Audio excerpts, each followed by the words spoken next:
Good afternoon and welcome to Snetterton for another weekend of BARC motorsport action. 20 races to bring you across the next 2 days, 7 today, 13 tomorrow. We've got BMWs, we've got Caterhams, and we've got a lot of minis and quite a few things in between as well. So sit back, relax. The first race of the weekend is for the Snetterton Saloons, an East Anglia special, and I spoke to a few of the drivers before we went racing. Okay then, we are heading into our first race of the weekend fairly shortly, and I'm here with Snetterton Saloons co-owner, co-organiser, let's call you, Luke Allen. First of all, Luke, tell us a bit about the series. So it's a series of pretty much anything goes. We just try to make it as easy as possible for people to race. A bit of a float in and out series, relaxed paddock atmosphere, just tried to get rid of the politics from a lot of race series. And a chilled out weekend, days racing for some local drivers that people don't want to travel anymore. Yeah. So it's, we get a good crowd. Paddock atmosphere is really good. Everyone has a laugh. Everyone goes home with smiles on their faces, which is what they want, really. And I remember last year, there's not really a race series to win, but you're telling me you're racing for buttons. Tell us about that. So we're not allowed to race for points, so we are a series, so we have a button tally, and you get buttons for fast pit stops and bits and pieces like that, where you finish in class, and then at the end of the year we tally up the buttons, and then there's a prize. Excellent. And I mean, this weekend, just want to talk about your car now, because it's an absolute monster, isn't it? You previously raced in the Civics. This is your first VW. Tell us about it. Yeah, so we had the Civic. We built the Civic and developed that over a period of 6-7 years. Made a step up to the Golf TCR.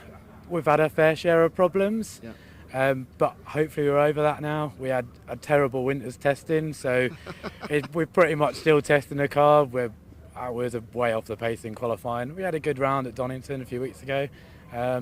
But so it's a good car, it looks fast, so we'll take that. And finally, I checked the weather last night and I was told 16 degrees here at Snetterton. I wish I had a bobble hat. Conditions on track, they're going to be cold, aren't they? We really struggled in qualifying with rear tyre temps, just to get anything in them, and it's a bit of a head thing. You need to go quicker to get the rear tyre temps up, but you can't go quicker because it just slides everywhere. I told all my friends it was going to be 16, 17 degrees and they all turned up in shorts. So I feel a bit bad now, but it's meant to be cloudy and cold all day. Mate, Luke, best of luck. Thank you very much. Cheers, buddy. Let's go and speak to some of our Snetterton Saloons racers this weekend. So here we are. We've had the experience of Luke and now the inexperience of Deborah Stokes in the car number 45. First, and this is literally first ever racing weekend. You've just had your first ever qualifying. You don't even know the car that well, do you? No, I don't. Unfortunately, I've only got to play with the car this morning for qualifying, so I'm having to learn the car relative to the track and the track conditions, because they're not exactly the best of conditions in this weather. I mean, you could have picked a better day. Also the longest track pretty much in the UK as well. Tell us, how did it go? I thoroughly enjoyed it. Good. It really did. It's a big learning curve for myself. Yeah. A couple of minor mistakes in there. I did have it off the track once. Okay. But that's my inexperience more than the fault with the car or anybody else. But it's just getting used to it and hopefully going forward with it and getting better times for the race. And who is supporting you here this weekend? It's John Cohen from Spirit Motorsports. Fantastic. And the nice thing about Snetterton Saloons, and we've just heard from Luke too, it's a very friendly paddock. You've chosen a good place to start, it feels. It is. I mean, it's walking around here now, it's so friendly here. You know, I'm from the railway preservation side, and that's completely different to here. It's all little groups, but here it's so friendly, so family friendly, it's unreal. And finally, what would be a good weekend for you? For this weekend? Yes. To finish. That's my main aim, just to finish this weekend, take everything in, and then start thinking of what I need to do for the future. Fantastic. To form my goal. Absolutely. Well, we can't wait. Best of luck. Thank you very much. Thank you very much. Right, let's go into our first race of the weekend. It is the Snetterton Saloons at Snetterton.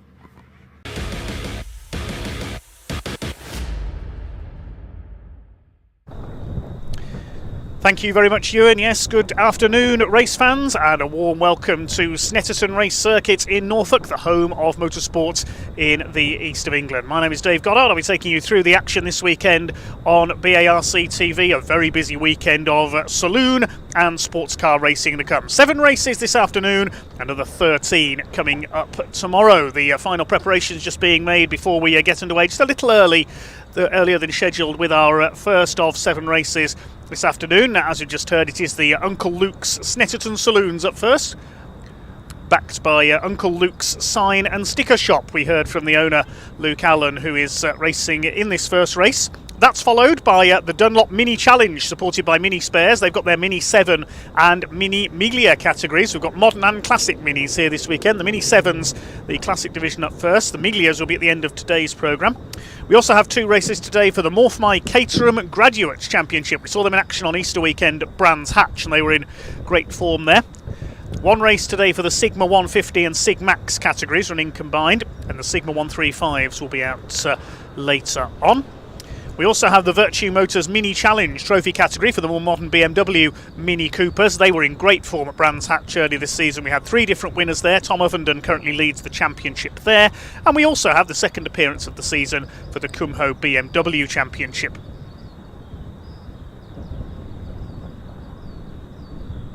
Kumho BMW's had their first round at Brands Hatch as well. Jason West and reigning champion James Card did the winners in their M3s did the winning in their M3s on that occasion.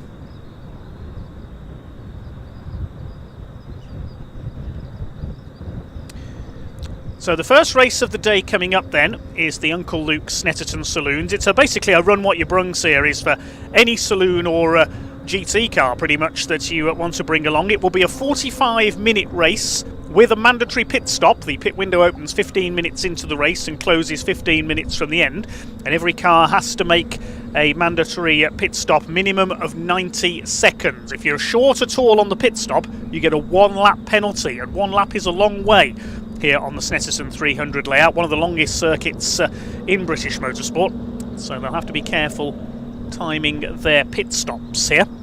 There are 5 classes in this race. Classes A, B, C and D are based on engine size, and there's also Class S, the Super Saloons category, which was where we'll find the man we spoke to, Luke Allen, with his TCR spec VW Golf, which he's still learning, that car, and also a couple of BMWs, and it's no surprise to see the 2 BMWs have locked out the front row. We'll give you the grid very shortly. We should hopefully see 18 cars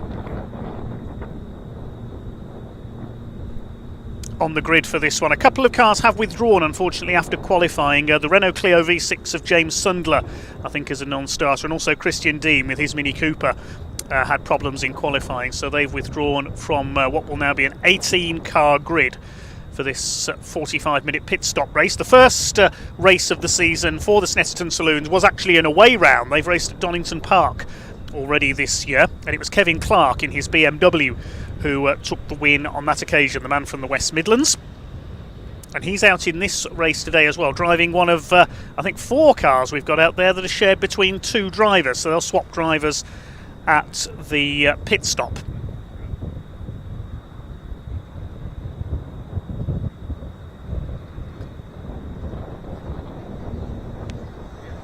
Will be a rolling start to this race, and we'll take you through the grid then. It is BMWs to the 4 in this one, so let's give you the grid for this one. 26, Brian Branson will be on pole with his BMW E36 M3, and alongside him the number 40 car shared by Jasper Sapra and Kevin Clark. Jasper Sapra will drive first. Kevin, very experienced BMW racer, will take over at the pit stop. 2 more BMWs on row 2, number 123 Nigel Innes and 199 of James Mumbrey. James Mumbrey's car listed as a BMW M3 World Touring Car Championship car, so whether that is one of the ex-WTCC cars, I'm not 100% sure. We'll wait and confirm when we see the cars out on track shortly. Nigel Innes in an E36 M3. Row 3, another BMW, number 25 Simon Donoghue, starts alongside Ray Honeybone, number 44, he's in a Renault Clio. On the 4th row, number 72 Carl Chambers, Peugeot specialist, he's in a 208 GTI, alongside number 53 Simon Hill one of the series sponsors, the owner of SCS Delta Automotive Control Systems, and he's in a Lotus Evora. I think that's the only Evora competing in the UK currently. Appropriate that it's in the Snetterton Saloons, that car, because of course Lotus based not far from Snetterton at Hethel. The fifth row of the grid, number 11, Michael Williamson. He's in a Honda Civic Type R. And 192, the series sponsor and co-promoter Luke Allen with the TCR Golf. Row 6 is the number 81 car. That's a BMW Z4. David Brayley and Chris Earle will be sharing that car. I'm not sure of the starting driver in that one. We'll try and confirm when we can. Alongside them is the Hornigold family. They're in an MG ZR. Robert Hornigold will drive first. Ashley takes over. Row 7, number 330, Anton Martin. No stranger to regular viewers of BARC TV. We see him in the Classic Touring Car Racing Championship. He's in a BMW 330i. Alongside Catherine Henderson in her Ford Fiesta ST, number 177. The penultimate row of the grid is the Webb family in their Volkswagen Golf GTI. Chris Webb drives first. Ian Webb will take over. And alongside them, Miles Mosley, number 58, in a Peugeot 208 GTI. The final row of the grid, 68 Mark Giglio, who's in a Renault Clio RS, and number 45, Deborah Stokes, who we heard from prior to this race. Good luck to Deborah in her first ever motor race. She's in a BMW E36. Be interesting to follow Deborah's story this season, because she is attempting to become the first ever transgender racer to compete in the British Touring Car Championship. So very good luck to Deborah. Her racing career begins this weekend. She did out-qualify Christian Dean in the Mini Cooper S, but that car has withdrawn, so Deborah set for a bit of a baptism of fire, starting from the back of the grid. Cool and breezy conditions here at Snetterton, but thankfully things dry at the moment, hoping to stay dry this weekend. I won't say too much on the weather, we don't want to put the curse of the commentator on things. Looking forward to the rest of the weekend, we've got the Dunlop Mini Challenge, supported by Mini Spares. The Mini 7s will be out for the second race of the day. Always spectacular, the 1000cc Minis. And later on we've got the Mini Milias, the more powerful machines as well. In between we'll have the Vertu Motors Mini Challenge. They were in superb form at Brands Hatch, the more modern BMW Mini Coopers. The touring car stars of the future. I can tell you Nicky Taylor has set pole position for their race later on. And we've also got the two races for the MORPHMY Caterham Graduates Championship, originally set up for graduates of the Caterham Academy. And the Caterham Scholarship of old as well. They're in their Ford Sigma powered machines. We'll have more technical info on those cars a little later on. They've been split into two races this weekend. So here's full confirmation of our grid then. It is Brian Bransom who will take pole position in the Class S BMW. You can recognise the different classes by the colours on the graphics there. So Brian Bransom and Jasvir Sapra will lead the grid, separated by over 2 seconds in qualifying. Brian Bransom in absolutely flying form. Nigel Innes is the first of the Class B cars in his BMW E36 M3 alongside James Mumbrey, number 199. He's in Class A. Simon Donoghue showing as a Class A car there. I will just check that because he's down on my entry list as Class B. Thank you to TSL Timing for their input for our graphics this weekend as well. So I'm just going to double check what class Simon is running in. Yes, he's listed as a Class B car, I think. So we'll confirm that when the race gets underway. Ray Honeybone is next. He's the first of the Class C cars in his Renault Clio, raced in the Track Day Trophy for many years, the Apple Car Centre Clio. And then we've got Carl Chambers, Mr. Peugeot, who runs a Peugeot specialist garage in East Anglia. That's quite a collection of Peugeots, including one of the 306 Maxi rally cars of the past. Starts alongside Simon Hill in his lovely Lotus Evora, number 53.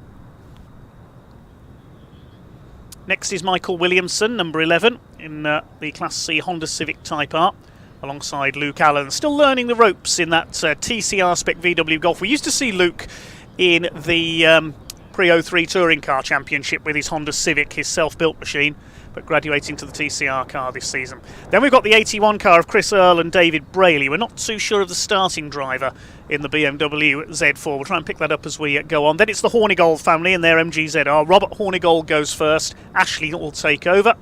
330 is Anton Martin's BMW, Catherine Henderson alongside in the Fiesta ST. Then it's the Webbs in the classic Golf Mark II. They used to race in the production GTI Championship in a couple of those Mark II Golfs. Chris going first, Ian taking over. And then we've got Miles Mosley. He used to run to the team named Miles Behind. He won't be miles behind here, I'm sure, in his Peugeot 208 GTI. Mark Giglio in his Renault Clio, and Deborah Stokes in the BMW. Well, it's listed as a 1 Series, but it's actually an E36 3 Series that Deborah's driving.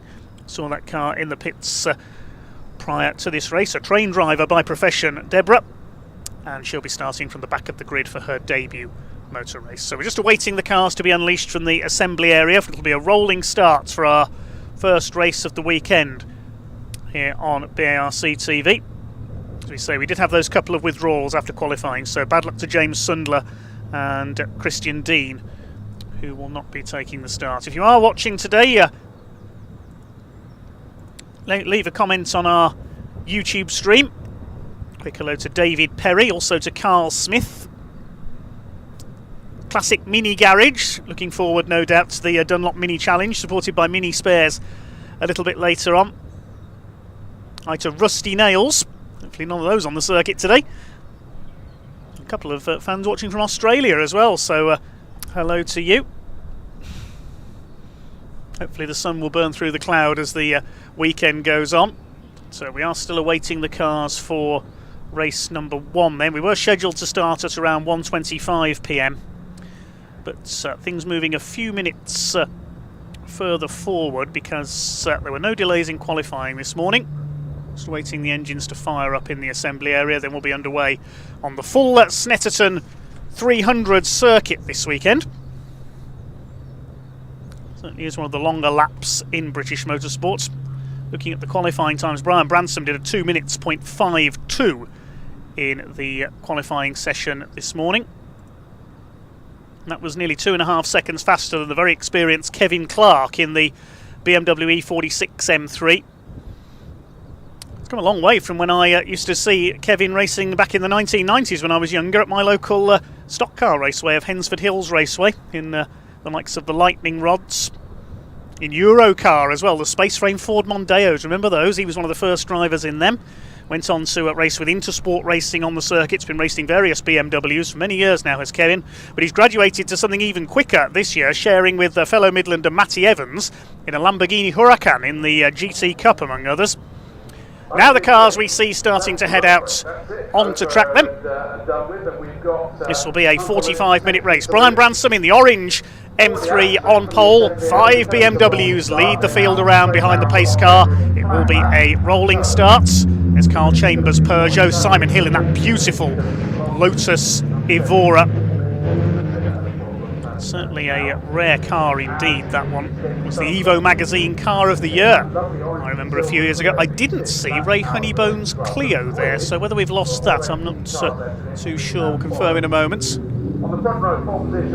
there is the number 26 of Brian Branson. We saw him in action with the Kumho BMWs at Brands Hatch, where unfortunately he managed to fill the radiator with grass and overheated and dropped out after the first race. There's the Evora. Can't see the Clio, unfortunately. There's Luke Allen, the TCR Golf. That is a mean and moody looking car, isn't it, the TCR touring car. Ford Focus Estates. Pace car, safety car leading around. Martin Bather, the driver this weekend. I can't see Michael Williamson's Honda Civic either, so whether we've lost more cars, I'm not sure.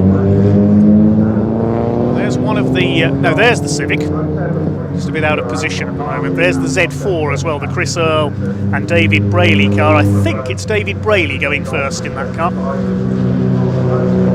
Jasvir Sapra in his turquoise liveried E36 M3, not in his regular grey E46 this weekend. You often see him out in. Then we've got the Hornigolds, the blue and red MGZR, Anton Martin with the white BMW 330, Catherine Henderson's Fiesta ST, then the Webbs in the Golf, Miles Mosley in the Peugeot. Where's Mark Giglio and Deborah Stokes? They should be at the back. Don't tell me we've lost more cars. I think I just saw Deborah Stokes in the foreground there, the black BMW going through, so she'll be starting from the rear. Hopefully Mark Giglio's Clio is there as well, because we've already lost a couple of cars in qualifying. We don't want to have lost any more for this 45-minute pit stop race. Don't forget the pit window opens after 15 minutes of the race. Every car has to make one stop of a minimum of 90 seconds, pit in to pit out. If you're under that 90 seconds, you get a one-lap penalty. Quite a tough penalty for these drivers. Nigel Innes, number 1, 2, 3. In the white BMW there, the black, blue and red car is James Mumbrey. Variety certainly the spice of life in the Uncle Luke Snetterton Saloons. Clock is ready, 45 minutes. All set to go racing. There's Deborah Stokes. I didn't see Mark Giglio's Clio out there. Quick hello to George Gillespie on the YouTube feed. Go Brian Bransom, he says.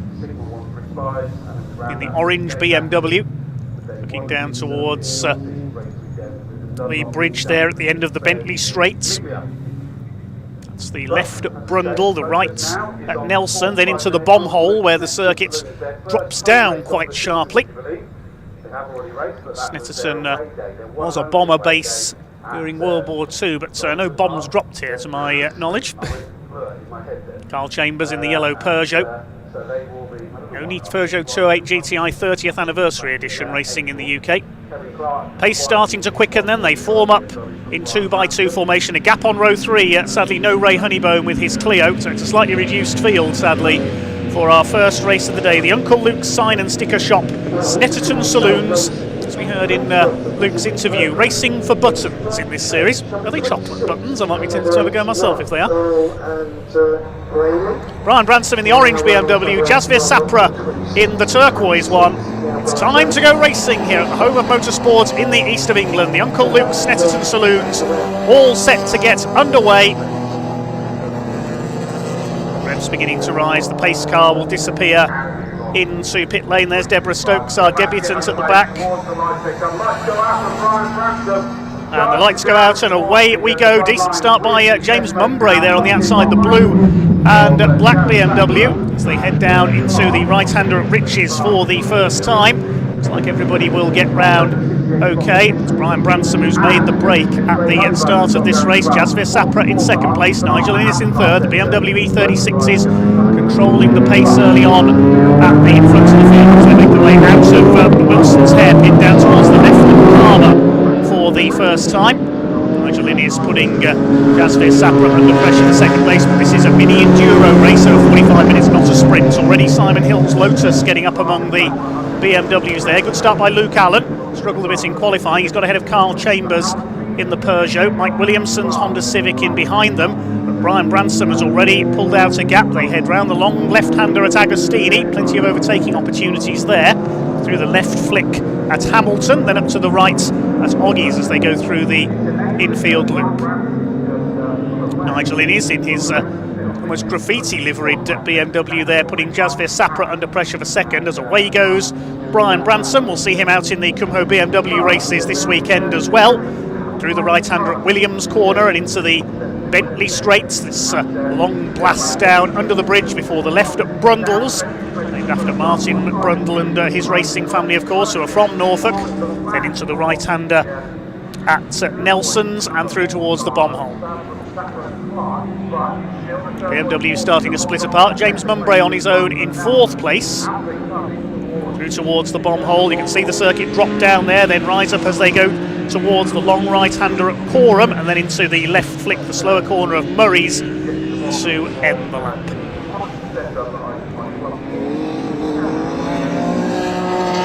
Brian Bransom it is, who will come through to lead at the end of lap number 1 in our Uncle Luke Snetterton Saloon. Simon Hill has got the Lotus up into 5th position. 6th is Luke Allen in the Golf, but it's BMWs 1, 2, 3 and 4. Already Brian Branson leads by over 4 seconds at the end of lap number 1. First lap at 2 minutes 4.9, so over 4 seconds off his qualifying pace from this morning.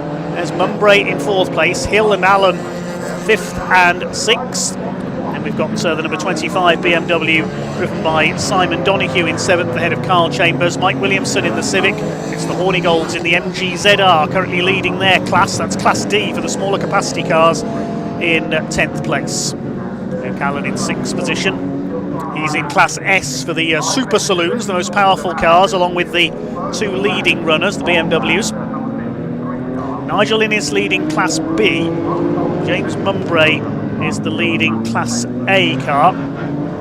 Simon Donoghue, yes, was listed in Class B, but he is now in Class A, so a change of class there. That's what confused me when we were calling the grid.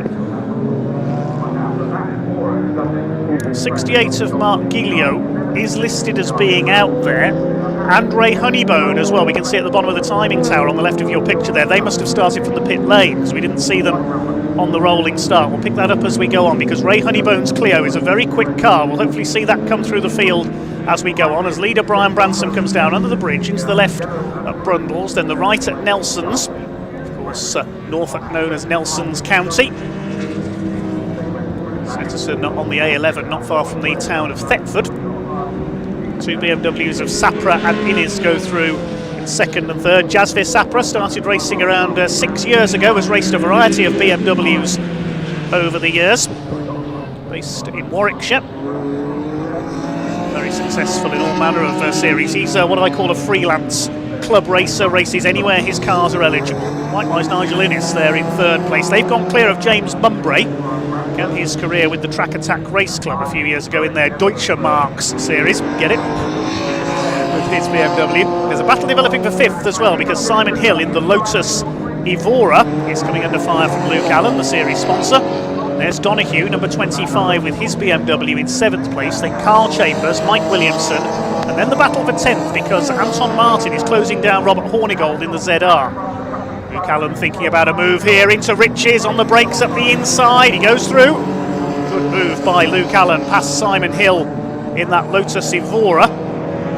More of a GT car, the Lotus, than a saloon, but anything goes in this series. Beautiful looking machine, isn't it? I think it's the only Evora currently racing in the UK as Nigel Innes up the inside into Agostini. Goes through into 2nd place. Jazz Sapra goes down to 3rd. They're over 7 seconds behind Brian Branson though. How long before the pit window opens? Oh, they've got nearly 10 minutes yet. We're only just over 5 minutes into this 45 minutes enduro race, and already starting to move through from the back is Ray Honeybone, who must have started his Clio from the pit lane. He's already made up a couple of spots further back up into 15th position. He's got ahead of Chris Webb in the Mark II Golf, and also our newcomer Deborah Stokes in her BMW. Mark Giglio is currently running at the back of the field. Here's a battle further back. There's the BMW Z4 Coupe with, I believe, David Brayley on board. Lovely looking car that, isn't it? Getting past Anton Martin, the former Bangor racer, at the wheel of the number 330. Behind them is Robert Hornigold in the ZR. Just behind them, Miles Mosley in one of the 2 Peugeots in this race. That's the battle currently for 10th and 11th position. This is the battle for 2nd. Through towards Coram they go. Brian Branson was checked out at the front of the field in this one. His gap was 7.2 seconds last time through over the Innes and Sapra battle. Let's see what it's going to be this time through as they come up over the line. Nigel Innes still 7 seconds down. Tapping in the 2 minutes 4s at the moment. Around the right-hander at Riches, then up the short sprint into the Wilson's hairpin. Named after the great IndyCar racer Justin Wilson, of course, suddenly lost his life at Pocono. We've got a spin out. I think that's Luke Allen. Just got a glimpse there. Yes, he's spun coming out of Murray's. So Luke Allen, a spinner in the Golf TCR. That will drop him down the order. He was battling with Simon Hill. We'll see if we can get a replay there. He was clear of Simon Hill. Yeah, just gets sideways on the run through the left flick at Murray's, and round goes the Golf. And left facing the wrong way. Simon Hill was able to see him there and avoid him. Now we'll see where Luke Allen has slotted back in. I think he's down, yes, he's down to 9th in the TCR Golf. Here's the battle for second. Nigel Innes trying to get away from Jasvir Sapra, who will hand over to Kevin Clark at the pit stop.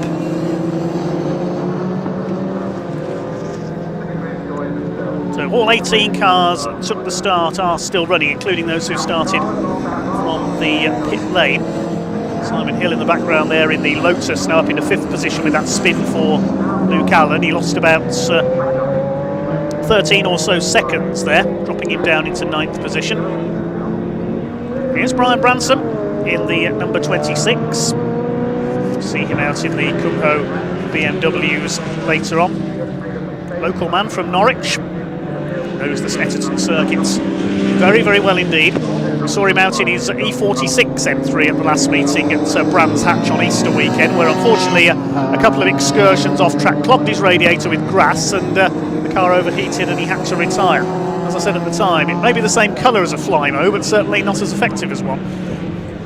There's Simon Hill in 5th position. What's his gap to Simon Donoghue, looking like just over 4 seconds.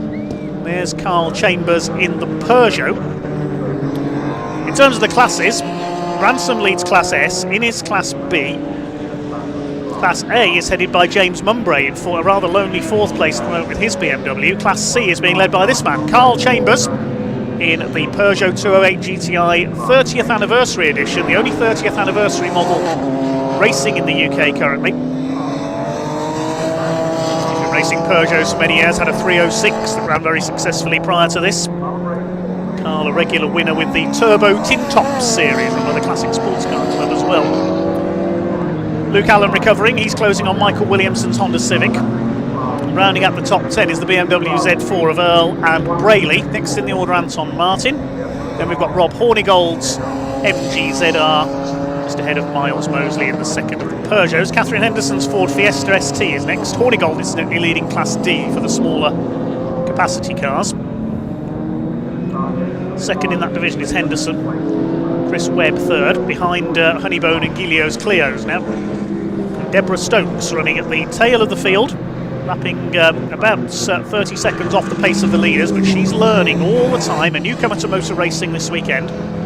There is Simon Hill, that gorgeous Lotus. It's got quite a way behind James Mumbrey now, and Simon Donoghue trying to catch the Lotus. Pit window opens in 5 minutes' time. A bit of a slide there coming through the bomb hole for Nigel Innes.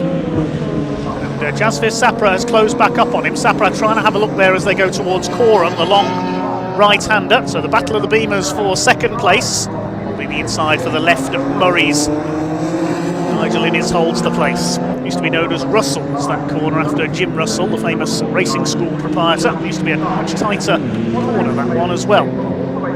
They're already into lap traffic. I can see Chris Webb's Golf being lapped there. In fact, Chris Webb may have dropped, yes, has dropped behind Deborah Stokes. So whether that Golf has had a moment somewhere, or whether Deborah has made the pass.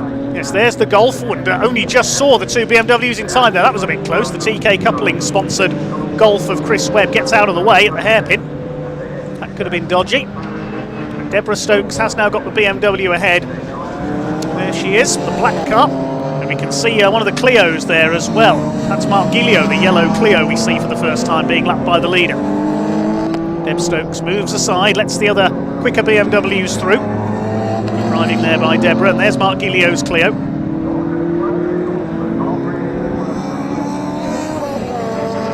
Good fight between these two for second place at the moment. The other main battle that's going on is further back between Anton Martin and Rob Hornigold for 11th place at the moment. They've dropped back a bit from the Earl Brayley BMW Z4 at the moment. Here comes Jasvir Sapra, got a slightly ragged exit there from Williams Corner. There's Catherine Henderson, and she's going to be lapped in the Ford Fiesta as Brian Branson continues to stretch his lead, just over 7.5 seconds clear now.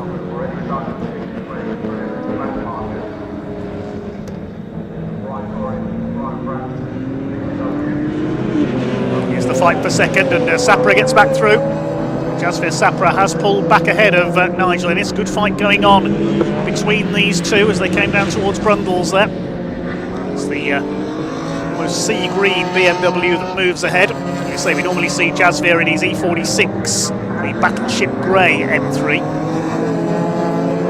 See he was quicker on that last lap, lap 5, by about 6/10 of a second. That brought the gap down. Over the line they go, separated this time by half a second as Sapra able to pull away slightly. Pit window opens in about 2.5 minutes time. Wait to see who's going to be the first to call in. Still Branson with a clear lead of 7.8 seconds now, so he's not increasing his lead massively as the battling pair here, Catherine Henderson and Nigel Innes, a little bit slower getting through. James Mumbrae is still fourth. He's rather on his own at the moment with nobody to race with in his BMW, the BMW M3 WTCC. Now I know that club racer Dominic Malone has an ex-Andy Prio World Touring car. So whether James Mumbrae has also been able to buy one of the ex-WTCC M3s, it would not surprise me if that is a genuine WTCC car actually. Simon Hill is still fifth in the Lotus. Sixth is Donahue, Chambers seventh. Luke Allen has recovered to 8th. He's got past Michael Williamson's Honda Civic now. It's the Earl Brayley BMW Coupe that is in 10th place. Jasvir Sapra pulling away now from Nigel Innes. Now he's got through into second. 11th is Anton Martin. He's ahead of Rob Hornigold in the ZR. 13th is Miles Mosley. Ray Honeybone, starting from the back, is up to 14th in his Renault Clio. There's the Clio. See Ray Honeybone for the first time in the Apple Car Centre sponsored machine. Started from the pit lane, I believe. He's 14th, Catherine Henderson 15th, then Mark Gilio in the yellow and black Clio. And then Deborah Stokes and Chris Webb round out the field. All 18 cars still running, which is great news. And the pit window is opening in the next few seconds, so who's going to be the first to call in? There goes Rob Hornigold, still leading Class D. He's dropped behind Miles Mosley now. The Peugeot has got through into 12th place overall. Here's Anton Martin. He's being reeled in by Miles Mosley, so the Peugeot quickening up as this race goes on. He dives up the inside into the hairpin, and through he goes. Good move there by Miles Mosley in the second of the Peugeot 208s. Anton Martin, we see him out in his collection of old school Fords as well. We've seen him in his Mark III Escort 1600i this season already in the classic touring cars as well as his BMW. Pit window will open now. Pit window is open. Who's going to be the first to call in? Miles Mosley lifting a wheel there as he comes to Agostini. Great fight between these three. Anton Martin, Miles Mosley and Rob Hornigold. They're all in different classes, those three. Martin is in Class B, Mosley Class C, and Hornigold leading Class D. The class leaders, Nigel Innes still leads Class B. He's doing very well to keep up with the S-Class car of Jasvir Sapra. Ryan Branson there, he is leading Class S and leading overall in the BB Contracting BMW. James Mumbrae is leading Class A. Class C is led by Carl Chambers, and he's come into the pits. So Carl Chambers, you can just see on the timing tower on the left of your screen, just next to his race number, pit. He has come in to make his mandatory 90-second stop. It's from pit in to pit out, so minimum of 90 seconds as Brian Branson laps Anton Martin. His lead has come down, in fact, to 6.2 seconds. Whether that's because of traffic, I'm not sure. So just one car into the pits so far. Brian Branson with the fastest lap of the race, 2:01.487. Is he going to call in this time? He's behind Miles Mosley, lapping the Peugeot. No, he's not, because he goes to the left. Jasvir Sapra's in behind the MG ZR. We can see there on the right of your screen, Carl Chambers' Peugeot in pit lane. Is anybody else going to call in this time through? Doesn't look like it at the moment, so the three leaders have gone through. Still a long way to go in this first race at Snetterton this year for the Uncle Luke Snetterton Saloons. It's Kevin Clark, who was driving solo, won their away round at Donington a few weeks ago. Of course, because if you are short on your pit stop by any margin under that 90 seconds, you get a 1 lap penalty. And that's a long way at Snetterton on the 300 circuit. The lead gap is coming down, and it's coming down quite considerably. Look, there's Jasper Sapra, there's Nigel Innes. The lead gap's come down from 7.5 seconds to 3 seconds over the last 2 laps. Now, is that because of Brian Branson dealing with traffic, or has he got a problem? There's Branson. His best lap time we saw is a 2:01.48. His last lap was a 2:05.1. So whether it's because of traffic, he's in clear air again now, we'll wait and see. There you can see how the gap has come down. It was 7.8 seconds. Over the last 2 laps, it's down to 3.06 seconds. So Jasper Sapra is giving chase. Brian Branson and Jasper Sapra. We have seen them sharing a car in the Brick Car Trophy earlier this season at Silverstone, which ended in a bit of embarrassment for Brian Branson in the first race because he missed the pit window and the car got a penalty. Luke Allen has come into the pits in the TCR Golf to make his mandatory pit stop. Now let's see if either of these 2 BMWs are going to come in this time. Jasper Sapra has now dropped Nigel Innes. He's going after the race leader. Is Branson going to come in? Doesn't look like it. I think the Z4 is possibly coming in there. He's going out of shot. And Jasper Sapra comes in. Sapra dives for the pit lane. There's Luke Allen's car in the background already in. The other Golf, the Mark II, is in as well. There's Kevin Clark waving for Jasper Sapra. I think Nigel Innes has come in as well. Yes, there he is. You see there Kevin Clark stood helmeted up and ready to get into the turquoise car. Kevin Clark has been a race winner in the British Endurance Championship in the past. There he is. Helps Jas Sapra out of the car. And from Intersport Racing, Kevin Clark climbs over the roll cage, climbs aboard. See the clock in progress on the phone there, just to the right of your picture. Jas Sapra taking over, timing this pit stop. Luke Allen has headed out back onto track. This has allowed James Mumbray to go up into second place on track at the moment, as out goes Ian Webb, having taken over from Chris at the wheel of the Mark II Golf. Good to see a Mark II Golf still racing. Lovely looking car, that is. Has anybody else called in? Doesn't look like it at the moment, so Brian Branson continues to lead. Kevin Clark gets his gloves on. He's ready to lead. Now here is James Mumbray.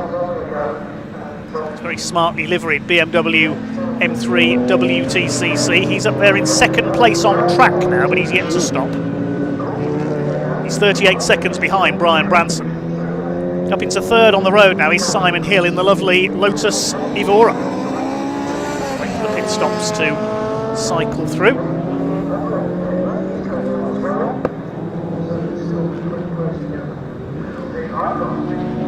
Your comments coming in on YouTube as well. Quick hello to Bill Schley, who's watching from Wisconsin in the USA.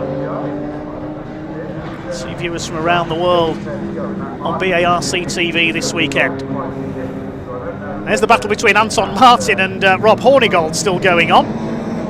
There's James Mumbray, he's coming up to lap them. So Brian Branson has just gone over the line to complete his 10th lap. 20 minutes in the book. There's Luke Allen, he's just got ahead of Ray Honeybone there. He's already been into the pits. Yep, that was for position, that was for 12th place. Has anybody else come in? Yep, Mike Williamson's brought the Honda Civic in. And the Earl and Brayley BMW has come in as well. I think it's Chris Earl taking over that car. Miles Mosley has come in as well, and Rob Hornigold. Ashley Hornigold will take over the MGZR. They're pouring in now. 4 cars in pit lane. James Mumbray has come in too. So Brian Branson maybe leaving it a little longer to come in here. The pit window closes with 15 minutes left on the clock, so he's got enough time left to take his stop. He'll be mindful about missing the pit window. He's already done it once in the Brick Car Trophy this season when he was sharing with Jas Sapra at Silverstone. He won't make that mistake again, I don't think. There goes Sapra. He's already been in. He and Nigel Innes have both rejoined. You can see the gap between them there. If anything, Sapra has pulled away a bit, I think, but they're nearly a lap behind Brian Bransom now, so you lose almost a lap making your pit stop. Well, while Brian Bransom continues to lead, we can hand down to Ewan Dunlop in pit lane with an update for us. Great to hear from Kevin. Quite a lot of different races. He does like to get. Cheers, Dave, here with Kevin Clark. We all thought that was Jazz in the car. It was Kevin Clark in the car. Jazz has taken over. Tell us about your stint, Kevin. Yeah, I really enjoyed it. I was saying it's a long time, a good few years since I drove a manual car. So it was a learning in progress as it went green, which was, I'm loving it. Absolutely brilliant fun. Nigel held you up for quite a bit, but when you got past him, you then tried to sort of chase down Brian, weren't you? He only did the same as what I did to him. So, I mean, it's good, clean racing. I don't think we touched, but we had good, clean racing. It's nice to be able to trust somebody when you're in that close proximity of another car. And yes, I dare say I was holding Nigel up, but then when it rolls reversed, he held me up. But it's a long old race, so you just bide your time, and then take the opportunity when it arrives. You guys all know each other very well. Can Jazz catch Brian now? Nothing about Mr. Clark. I don't know. I mean, they're two best mates, so that's probably the worst enemy you can have. But yeah, I've had to have words with them before about hitting each other. They'll miss everybody else on track and then hit each other. So who knows? It's probably going to get close, but hopefully they behave themselves. Great, Steve. Well done. Cheers. Thank you. Back to you, Dave. Yes, thanks you, and apologies for the confusion there. We had been told it was Jasvir Sapra starting that car prior to the race, but it was Kevin Clark. And now it is Jazz Sapra out there. Apologies to Kevin there. He has done the first stint, and it's now Jasvir Sapra who is going to try and chase down his great friend and rival Brian Bransom. Moving up to lap Catherine Henderson there in the Fiesta ST. So Brian Bransom still out on track at the moment, has completed 11 laps. And he leads Simon Donoghue. Simon Donoghue has just come into the pits, so that should give Jasvir Sapra second place back again, and we'll be able to see what the gap is as Jazz crosses the line here. What's his gap to Brian Branson? Well, it's 1 minute 47 at the moment.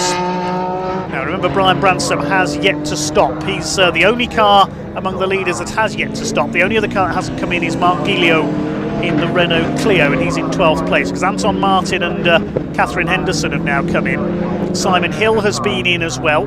Simon Donoghue is in. So everybody has now stopped. Mark Gilio's in fact just brought the Clio in. So Brian Branson, rather than coming into the pits, has just done the fastest lap of the race, 2 minutes 0.719 for the race leader. So he's going to be the last to stop. Jasvir Sapra is 11 seconds clear of Nigel Innes. So it's all about, for Brian Branson, trying to build as big a lead as he can before coming in and be able to stay ahead of Jazz Sapra. James Mumbrey has just rejoined in his BMW. There's the Lotus of Simon Hill. Now he may have dropped behind Luke Allen. Let's see where he slots back in after making that pit stop. Behind him is Carl Chambers. I think that's for position, because Carl was the first to come in. We'll see where it all cycles through after the pit stops this time through. There's James Mumbrey.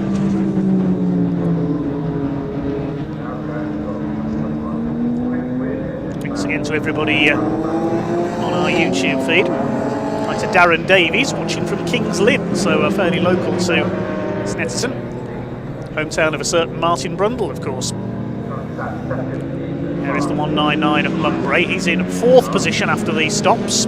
He's quite a way down on Nigel Innes. He's about 25 seconds off the 3rd place man. Yes, Luke Allen is now up into 5th place in the TCR Golf.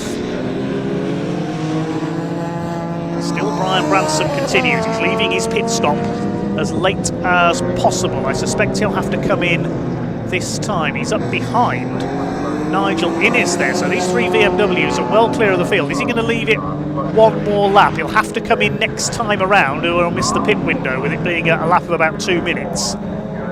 Yes, he's gone through again. Then again he goes quicker, 2 minutes 0.719, or has he come in this time? Yes, he has. So Brian Branson has come in. Missed out of my sight there. So Branson is in. His lead gap was 1 minute 48.9 seconds. You can see on the timing tower there. So is that going to be enough? 1 minute 30 seconds is the minimum time pit in to pit out. So I reckon Brian Branson may have just about done enough if all goes smoothly with the pit stop. Jazz Sapra is going to have to push hard around this lap to try and close that down and attempt to get up with Brian Branson. Great friends off track, rivals on it. Could be an interesting fight for the win between these two. They're 11 seconds ahead of everybody else. Nigel is in third place, then Mumbrey a long way down in fourth, but he leads Class A. Innes leads Class B. Luke Allen is fifth, with Simon Donoghue in his BMW down to sixth after his stop. And Simon Hill in the Lotus. Carl Chambers in eighth place, leading Class C. He's only 1.7 seconds behind Simon Hill. Mike Williamson's Civic 9th, and Miles Mosley going well. He's up to 10th in the Peugeot. The Earl and Brayley car is 11th.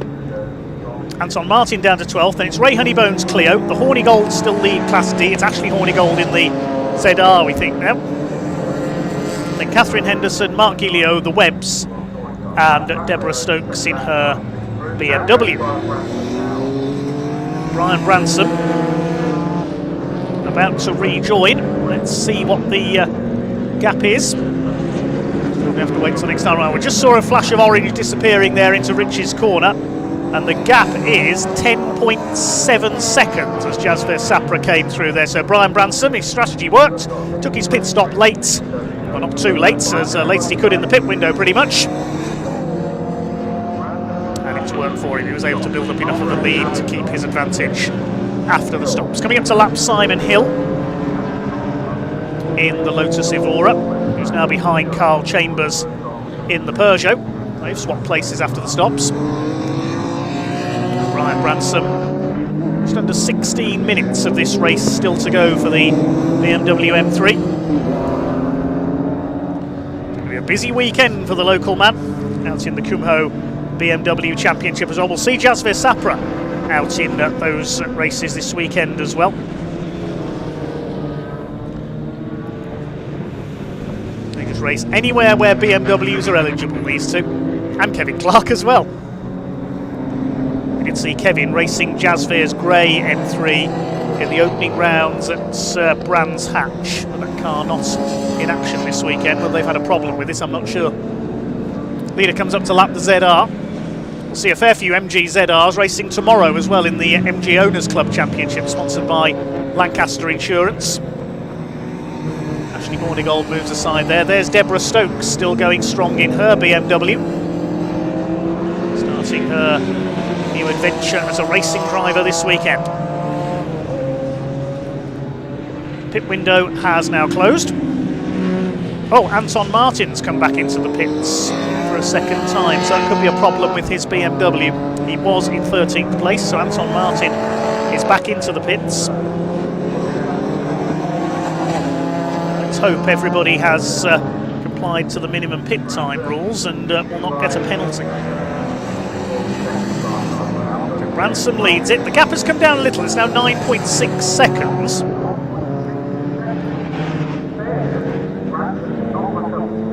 We shall see if Jasper Sapra can reduce the gap. He's got a little further ahead of Nigel Innes, who's now nearly 12 seconds down on him. There's the Class C leader, Carl Chambers. Lovely Peugeot 208 GTI. Quite a collection of Peugeots at his garage business. There is Sapra. Let's see if he can chase down Brian Branson, and they're well clear of the rest. The field fairly well spread out around this Snetterton 300 layout at the moment. Here's our third place man, Nigel Innes. He's over 30 seconds clear of James Mumbrey.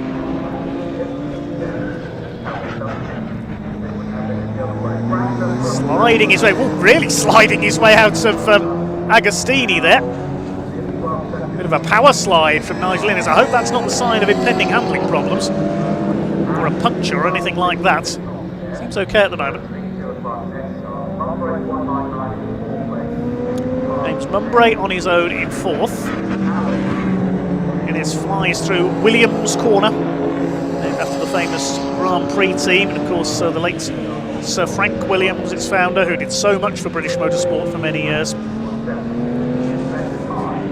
There's Chambers and Hill, they're 7th and 8th, separated by about 4 seconds now. Simon Hill, one of the sponsors of the series, SCS Delta.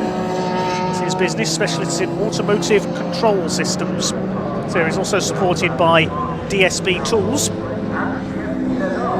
Title sponsor, of course, Uncle Luke Allen, Uncle Luke's sign and sticker shop. Probably responsible for a number of deliveries we see out there in this race. Now, Brian Branson has gone through and the lead gap has increased again. It's now 11.2 seconds. So Branson responding to Jasper Sapra, turning up the wick a little. A further gap increase for second and third as well, 12.9 seconds in it now as Deborah Stokes lets through the slightly similarly liveried BMW of James Mumbrey coming through the bomb hole. Flash of flame from the back of the 199 of James Mumbrey. Great looking car that, isn't it? Well, they all look fantastic, these cars. So many hours go into preparing these machines. Full credit to all the drivers and their teams. There's another car back in pit lane. It's the MGZR of the Hornigolds. And this car, I can tell you, number 177, Catherine Henderson, has got a pit penalty. Her pit stop was too short and she will be penalised 1 lap. Bad luck to Catherine Henderson. Her pit stop was too short. She's already a couple of laps down, so that'll drop her down to at least 15th or 16th place, I think. Deborah Stokes has come back into the pit lane as well, I can tell you. So there's a couple of cars possibly in trouble. We'll try and get an update from down in pit lane if we can. Got a couple of cars back in. We saw Anton Martin come back in, the Hornigolds, and that's going to change things in Class D as well. Now, that penalty for Catherine Henderson could change things as well, because she had inherited the lead of Class D when the Hornigolds pitted. So that 1 lap penalty could give the class win to the Webbs in the Golf. Because all the other Class D cars have had problems. Deborah Stokes in Class D as well, with her BMW. So Class D is turning into a bit of a lottery. Class S is being led by Branson, who leads overall by 12.5 seconds. Class B led by Nigel Innes, and A by James Mumbrey. It's still Carl Chambers on top in Class C in his Peugeot. No notification of any other penalties at the moment. There's Michael Williamson in the Honda. James Mumbrey dives past Catherine Henderson. 12.5 seconds in it between the two leaders. They continue to pull away from Nigel Innes as well, and puff of smoke there from James Mumbrey. We saw a flash of flame earlier on, maybe just a little bit of overrun there.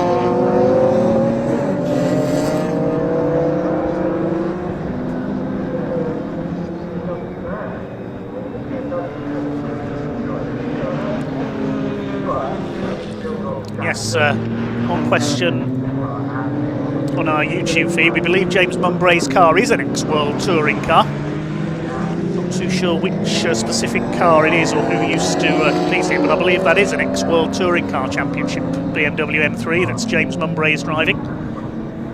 He's had a couple of BMW E46s in his career. Well, there's our leader. Brian Branson continuing to set the pace. Laps Ian Webb in the Golf. There is the car of Deborah Stokes in pit lane. Don't know what the problem is. The Spirit Motorsport team looking under the bonnet. This could be Deborah's racing debut over, sadly. We'll try and see what the problem is. Great shame for Deb. She'd been going well on her debut. Now, Catherine Henderson, we know, has got that 1 lap penalty. I think Catherine is on the same lap as the Mark II Golf of Ian Webb, so they're going to inherit the class win with that penalty. Ryan Branson has increased his lead to nearly 14 seconds now over Jasper Sapra. 8 minutes of the race still to go, so that'll be about 4 laps. After his problems in the Kumho race at Brands Hatch on Easter weekend, everything going swimmingly for Brian Branson this time around. He's avoided the grass, he's avoided overheating problems. Jasvis Sapra he was battling with when he had that incident at Brands. Just got to keep it steady for the last few minutes of this race. He will take his first Uncle Luke Snetterton Saloons victory of the season.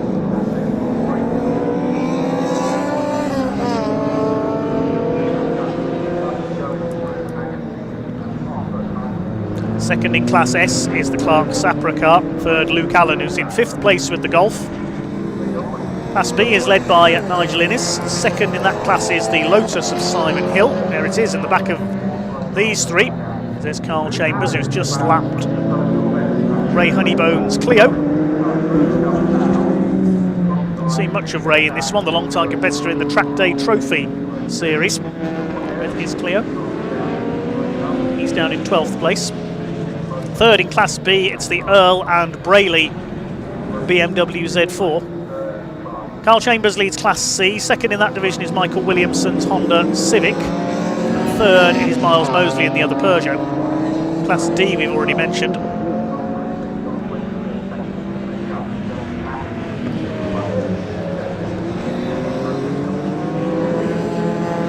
See a decent crowd here at trackside at the home of motorsport in East Anglia.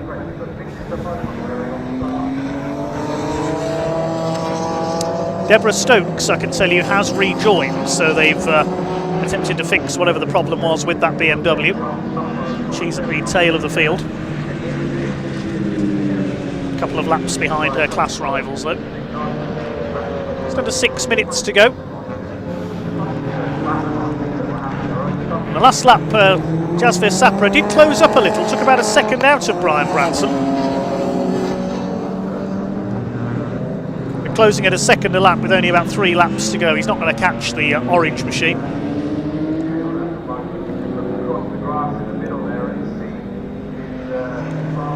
Chambers through the fast right-hander of Riches. You get it wrong there, you end up in the farmer's field next door.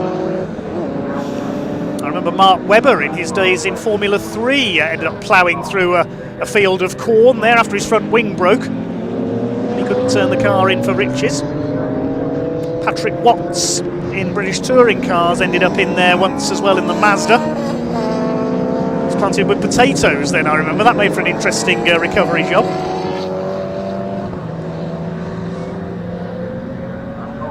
You can see Deborah Stokes back out, just trying to get the BMW to the finish as Brian Branson puts a lap on the 45 car.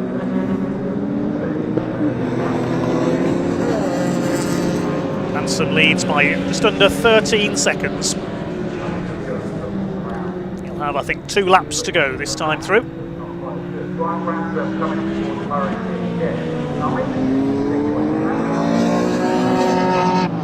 14 seconds in turn clear of Nigel Innes. He's heading for winning Class B. Wonder how many buttons you get for a class win. We heard from Luke Allen prior to this race. Have to know the scale of how many buttons are awarded for what in this series. I want to know if they're chocolate buttons. If they are, I'd be tempted to have a go at this series myself.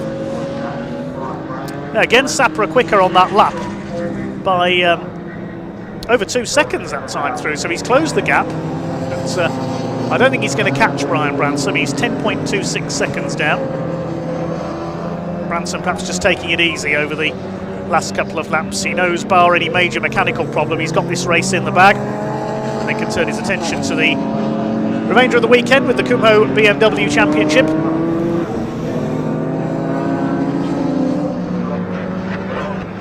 Next up on track for those asking on our YouTube channel, it's the Mini 7s, classic minis next up. If you want the meeting timetable and so on, there's a link in the YouTube description. Into the Bentley straight goes our race leader.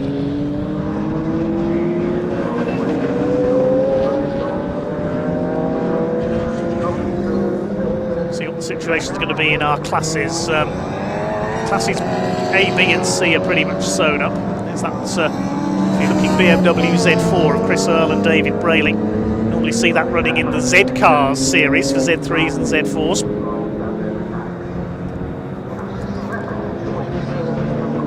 So here comes Brian Branson. Now, will it be last lap this time? He may get 2 more laps out of this on his current pace. It is a timed race, of course. Not a number of laps. We'll wait and see if the last lap board goes out from the start-finish line this time.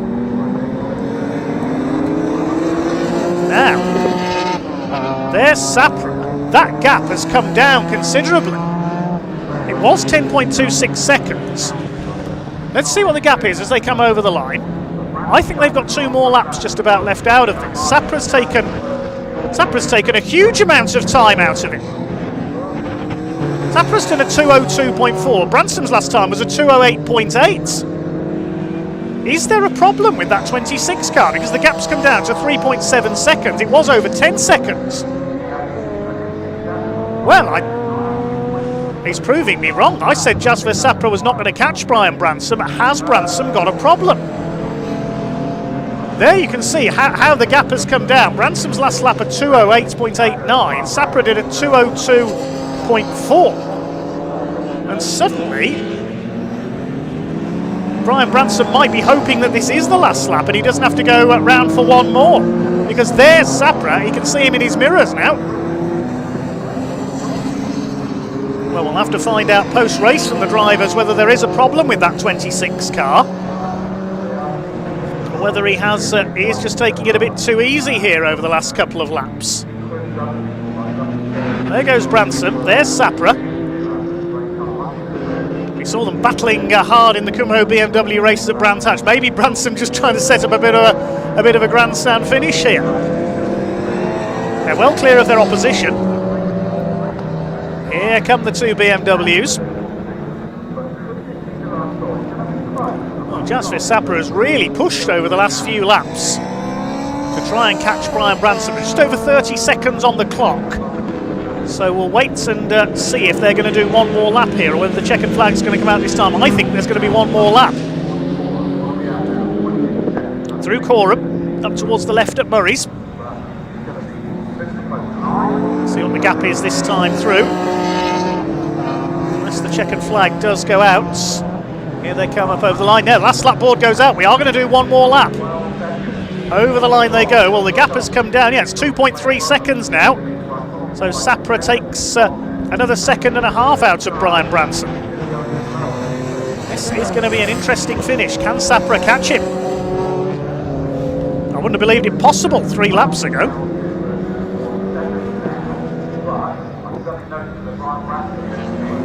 Now we see the difference again. Another 1.5 seconds taken out of Brian Branson's lead. Doesn't sound off song, Brian Branson's car to me. Now what can Sapra do? Can he catch him? Is he going to zap him at the final corner maybe? Through the left at Agostini. You can tell from the way Sapra's pushing here, he wants that win. It'll be the 2nd win for Kevin Clark this season in the series. He won driving solo at Donington. Here they come, out of the infield loop, up towards Williams. Are we going to see Jasper Sapra loom up onto the back of the race leader, Brian Branson, down the Bentley Straight? Here they come, down towards Brundles for the final time. It's the right at Nelson, up towards the bomb hole, Coram and Murray's. There's Branson, there's Sapra. He's closing fast. The gap's down to about 6 M3 lengths. Is he going to do it? Through the bomb hole, you can see the course drop down there. Up the short straight into the long right-hander at Coram. I don't think Jasper Sapra's quite going to do it. It's an amazing effort by Jazz to catch up. But they're coming into Murray's for the final time. No, he's going to be up on his tail as they cross the line. Here they come. Then almost nose to tail up to the line, but I think Brian Bransom is just about going to hang on. They're going to finish nose to tail. Great finish between these two. Bransom wins our first race of the weekend with Jasper Sapra on his tail. The gap at the end of the race, 0.338 of a second. Well, whether Brian Bransom was having problems there or whether they decided to set up a bit of a grandstand finish, I'm not sure. We know they're great friends, those two. Nigel Innes is going to come in for third, and he will win Class B in his BMW. He crosses the line to complete the podium. And we await James Mumbrey in the 199, the ex-World Touring Car BMW, who will come across the line to win Class A. One of two entries in Class A. Simon Donoghue is the other. It's quite a long way behind James Mumbrey. Simon Donoghue crosses the line in 6th place, so we'll have 5 cars finish on the lead lap. Carl Chambers is going to win Class C in his Peugeot in 7th place overall, just coming out through Murray's now ahead of Simon Hill. They're fairly close together as well. The Peugeot and the Lotus Evora seems a slightly unlikely pair, but anything goes in this series. There's Chambers across the line just ahead of the Lotus. They were separated by 0.3 of a second at the line, and just behind them James Mumbrey comes over in 4th and he wins Class A. Now who's going to win Class D? With that penalty for Catherine Henderson, looks like it's going to be the Webbs in their Golf. There they are. Great drive by the classic Mark II Golf GTI, Chris and Ian Webb. Luke Allen across the line, he finishes 5th. I'll confirm the full result in a moment. And it's Chris and Ian Webb who win Class D in their Golf. Just waiting for the last couple of cars to cross the line. Mike Williamson's Civic and Deborah Stokes as well in her BMW. I think he's still running, but a few laps down after that extra pit stop. But well done, Deborah. A great racing debut.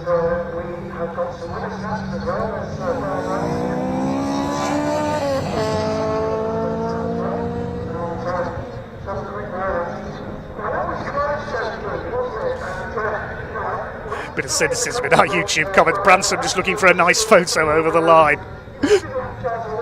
Well, we'll find out if that was the case when Ewan has a chat to our race winner. It did look good as they came over the line, didn't it? So Brian Branson and Jasper Sapra in the car started by Kevin Clark finished nose to tail in the end. Sapra closing in by over 10 seconds over the last 3 laps, has to settle for second. Nigel Innes taking third. It's a BMW podium. James Mumbrey wins his class in 4th place. Luke Allen, despite a spin, recovers to 5th in the TCR Golf. Simon Donoghue in 6th, ahead of Class C winner Carl Chambers at the Peugeot. Simon Hill takes 8th in his Lotus, then Mike Williamson and the Earl and Brayley BMW completing the top 10. Miles Mosley 11th in his Peugeot. 12th place goes to Ray Honeybone in his Clio. And 13th, the older Clio of Mark Giglio. Class D won by the Webbs in their Mark II Golf in 14th position. And the other finishers were Catherine Henderson in her Fiesta with a 1-lap penalty for a short pit stop. And well done, Deborah Stokes, a fine 16th place, getting to the finish despite a few problems with her BMW. Sadly, we lost Anton Martin and the Hornigolds into the pits a few laps from home. But well done to everybody in our opening race of the weekend for the Uncle Luke's Snetterton Saloons. Let's hand down to Ewan Dunlop to talk to some of our drivers down in Parc Fermé.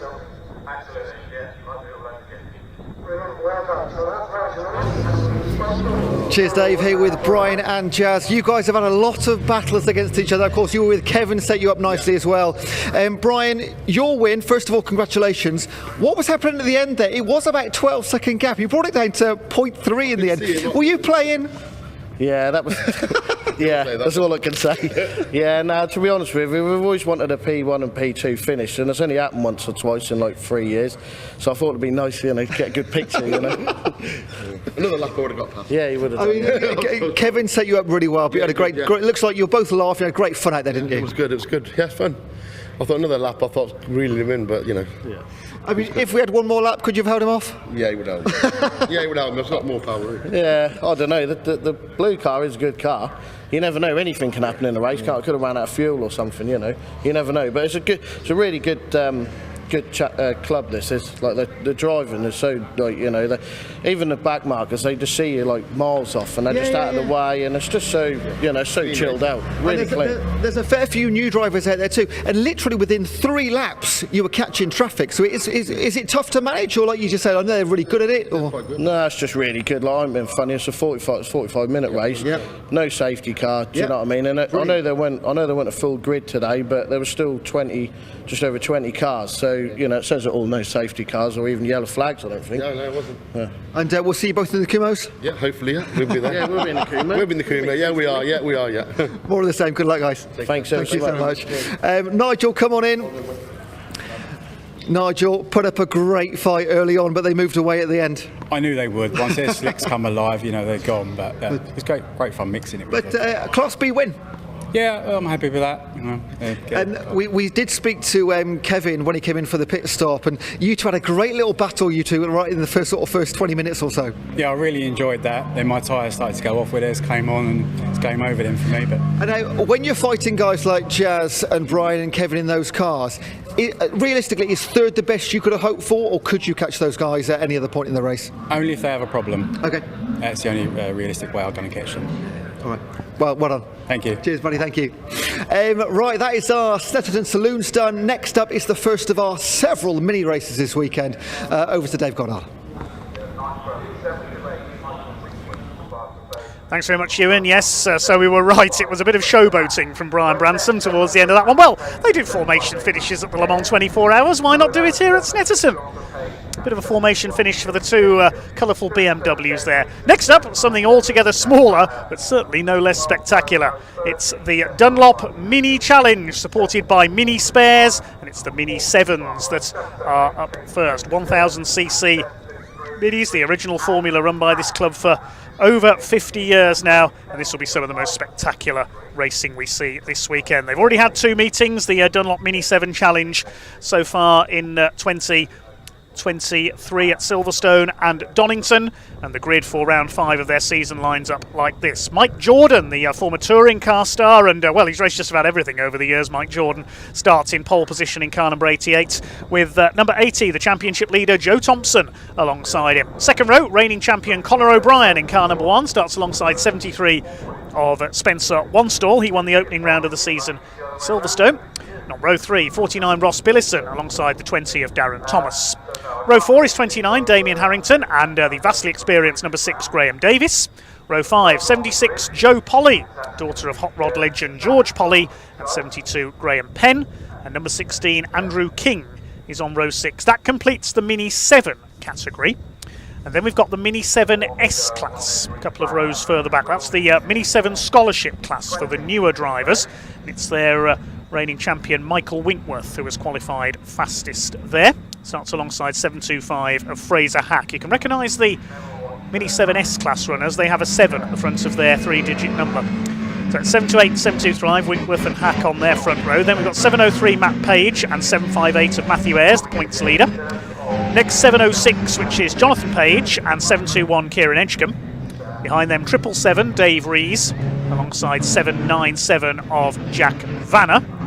Then 795 is Stuart Gilby and 714 Chris Pryor, the Welshman. And at the back of the field 778, which is Kate Fraser Kerr, and 723, which is Andrew Hack.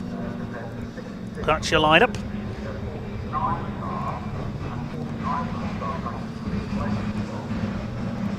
Point situation at the moment. After 4 rounds, it's Joe Thompson who leads the points. That's the white and red car, which will start from second on the grid.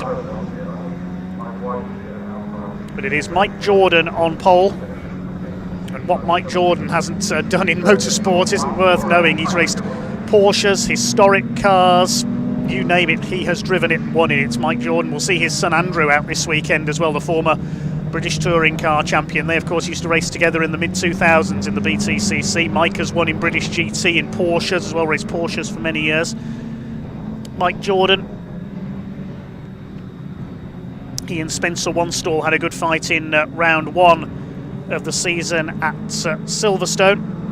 It was Mike, I think, who took the honours on that occasion, just ahead of Spencer. I did say Spencer had won the opening round, but apologies there. He was second and got level points because he got the fastest lap. Spencer Wanstall, who of course last season had a spectacular rollover at the chicane while leading at Silverstone at the club chicane. So he's back out here looking for his first win of the season and looking to catch up in the points as well because he had some problems at Donington in the second meeting of the year. Joe Thompson had a win each at Silverstone and Donington. The other winner at Donington Park was Ross Billison, number 49. And he's currently second in the points, ahead of Mike Jordan. It's Graham Davis and Damien Harrington. The S-Class will be worth keeping an eye on a few seconds back as well. Matt Ayres has had 3 wins in that division so far. 2 wins at Silverstone, 1 at Donington. The other winner was Michael Winkworth. He missed the opening round at Silverstone, so looking to catch up in the points, with Matt Ayres just ahead of Jonathan Page and Dave Rees. It'll be a standing start. It will be a 20-minute race.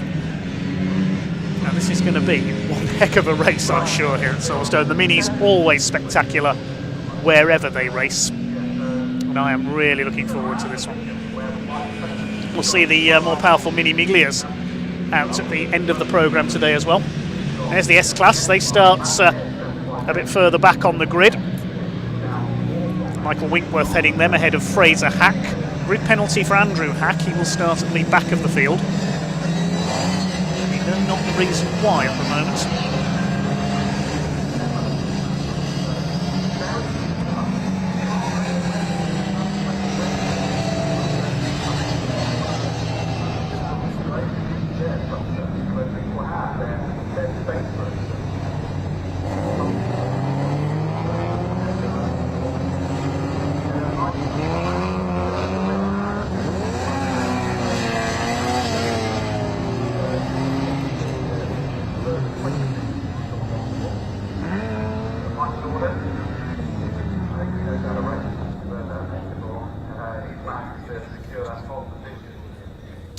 So getting ready for our first Mini 7 race of the weekend then. They started off way back in 1966, this category. They were originally 850cc engined Minis, now using the 1000cc engines.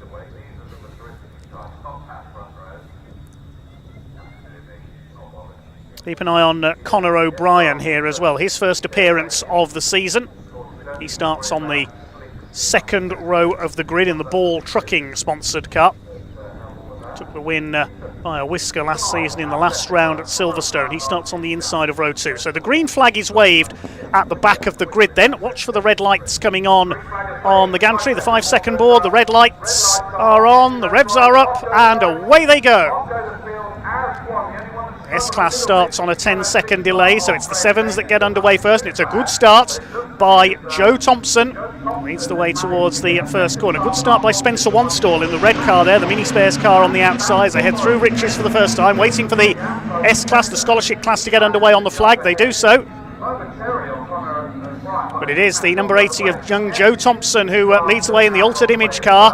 Darren Thomas coming through nicely in the number 20 up into 4th, behind reigning champion Conor O'Brien in the number 1. Spencer Wanstall goes down to 5th. Then it's Ross Billison in the 49 as they start to sort themselves out. Look at them sliding their way through. That's how you corner a classic Mini, through the left at Palmer. They see them sliding them through in the style of the 60s touring car racers like John Rhodes and John Love. Oh, I'm getting all nostalgic already. But it is the number 80 of Joe Thompson who leads from Mike Jordan in second place in the 88, lifting a wheel there through Agostini. Also lifting a wheel is Fraser Hack. He's got away well in the yellow car, leads the scholarship class further back. Andrew Hack coming through from the back of the grid as well. So 2 races in 1 here in our first Dunlop Mini Challenge race of the weekend for the Mini 7, supported by Mini Spares. And it is Joe Thompson looking for his first title who leads the way. Jordan and O'Brien filling the top 3. Then Darren Thomas with a good start up into 4th position in the number 20, the man from Gloucester. Spencer Wanstall in 5th place, hoping to keep it on all 4 wheels. We saw him have quite a spectacular roll at Silverstone last year. And the leader of the 7S class out of shape there, Fraser Hack through the right-hander rather, as Oggies up towards Williams. Michael Winkworth is in 2nd place. The rest file their way through behind. Number 714 there is the Welshman Chris Pryor, vehicle graphics specialist. He's got Andy Hack on his tail in the 723. Change of lead as they come through towards the bomb hole. Mike Jordan has taken over in the number 88 car, powered by Swift Tune. Big Swift, a classic mini racer extraordinaire, an engine specialist. Built a number of the engines in this category, along with Paul Inch, another classic engine specialist who we've seen racing minis for many years. It is Mike Jordan, the man from the Midlands, who has taken up the lead. And here's the lead battle in the S-Class. This is just as frenetic. Fraser Hack from Michael Winkworth, the former champion. 758 Matt Ayres, the current points leader in the grey car, in third position in that division. You can see them sliding around on the edge of adhesion there through Caterham. Joe Thompson thinking about a move there as they go up towards Riches. Doesn't get close enough. Conor O'Brien, the reigning champion, on their tails. Start to sort themselves out. Less than a second between the top three. There is O'Brien, his first appearance of the season, nearly kissing the back bumper of Joe Thompson's car there. Side by side for the lead in the S-Class. Michael Winkworth's taken the lead around the outside and up the inside. Sending it up the inside there is the 706 of Jonathan Page. He had a look there for third place on the inside of Matt Ayres. It's hard to know where to look already in this one. There's two races in one here. And it's hard to know which one to watch because they're both as frantic. Michael Winkworth it is who leads the scholarship category. Local man from West Row in Suffolk. Close to Mildenhall Speedway. Stadium well known for stock cars and bangers as well. No banger racing tactics here though, just good old-fashioned mini racing. 797 there, that's Jack Vanner. It's Mike Jordan who leads the way, holding off the combined efforts of Joe Thompson. Been with the Sevens a few years now, surely a champion in waiting. Conor O'Brien, the defending champion, in third place. Through into the Bentley straight they go. Still 16 minutes of this race to go. Spencer Wanstall hanging on in fourth place. Ross Billison has dropped back down to sixth behind Darren Thomas. Michael Winkworth it is who leads the S category in, I think, 12th overall at the moment. In behind the slightly more powerful 7 category. Jonathan Page in the 706, chasing Matthew Ayres. 4 of them line astern for the lead of the S-Class, 3 of them line astern for the lead overall. It is Mike Jordan who leads the way. We will see his son Andrew Jordan out in the Mini Miglias later on, I believe. Swing their way through Murray's. Spencer Wanstall dropping back just a little. There's Darren Thomas ahead of Ross Billison. Next in the order is Damien Harrington. Seen him in the S category before now. He used to race in the Mighty Minis Championship for the 1990s Rover Mini Coopers. Here comes Matthew Ayres. Look at him lifting that rear wheel as they come through towards Caterham and Murray's. The rear wheel right off the ground. It's still Fraser Hack who's holding the lead. He's retaken Michael Winkworth. They're swapping places for fun. The rest of the field go through. One driver we lost on the opening lap was Dave Rees. I think he pulled into the pits at the end of the green flag lap. The green 777 car is out of it. We've lost Matthew Page as well, number 703, as Matthew Ayres has a look at the inside on Michael Winkworth, but runs wide on the exit. Fraser Hack will go back up the inside. They're slipstreaming each other down the straights here. This is superb from the S-Class. And Jonathan Page having a go as well. He could get third place with a bit of luck at the hairpin. He goes through. Matthew Ayres will try and get the inside line for the left at Palmer's. He's out on the curb. This is brilliant stuff. This is just the first couple of laps for the Mini 7s this weekend. They've got another race to come tomorrow morning as well. Classic mini racing at its best. There are the overall leaders. Joe Thompson's back in front of Mike Jordan. Michael Winkworth back ahead of the 7S category. Fraser Hack has a look there down the inside of Agostini, but he has to bob back as Winkworth takes the line in the Fusion Graphics car.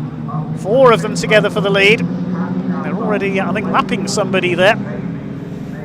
I'll work out who that is. That might be Kate Fraser-Kerr, the 778, who is a lap down. Fastest lap of the race so far, incidentally, has been done by Joe Thompson, 2:23.155. Oh, somebody's slowing there. Now, who's that that's dropped out? He doesn't want to stop there on the track, or we might have the safety car come out, so I'll try and work out who that is in a moment.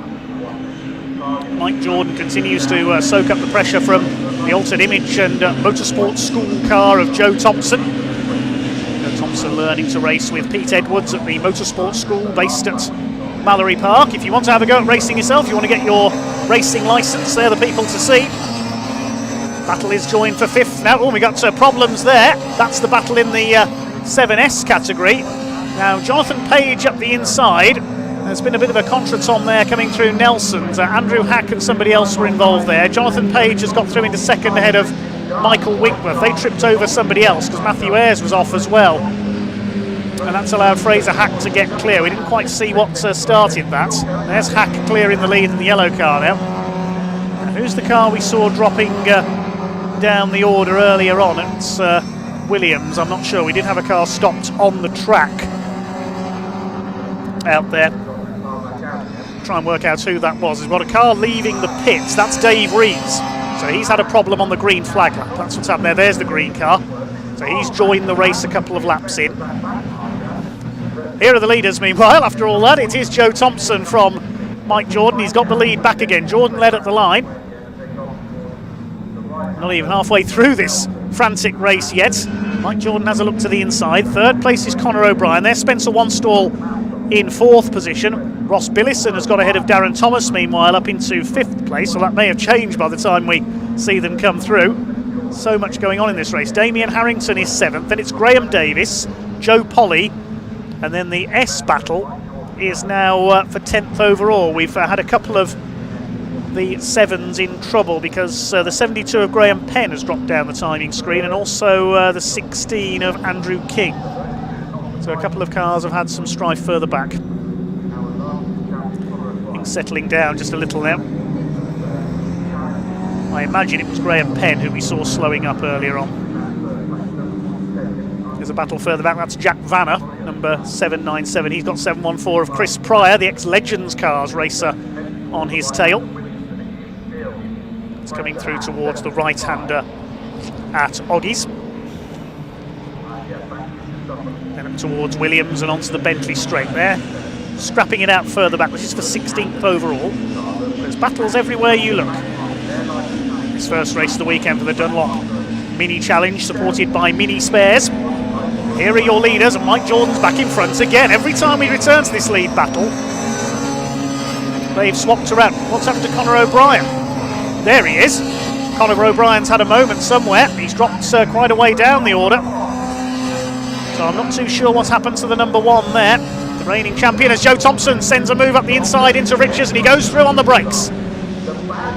So Joe Thompson back in the lead. On the brakes, you barely brake in a classic Mini, you just throw it a bit sideways and scrub off the speed that way. Onto the brakes for the hairpin though.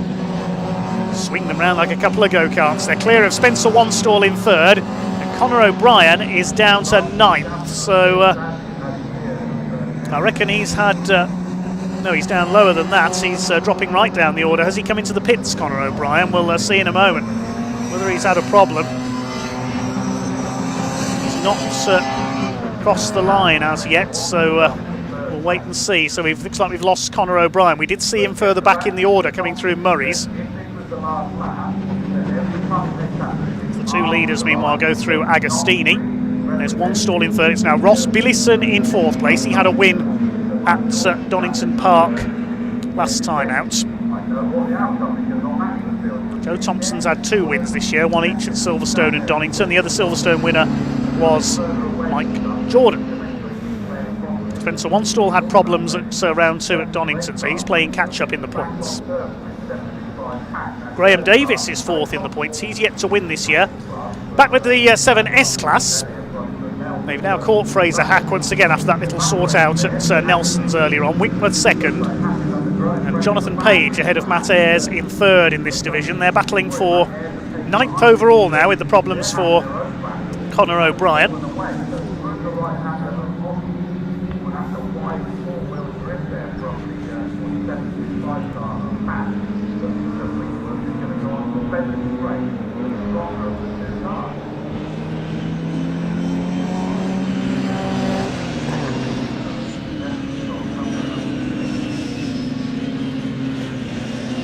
Just over 8 minutes of this race still to go then. Still Jordan versus Thompson for the lead.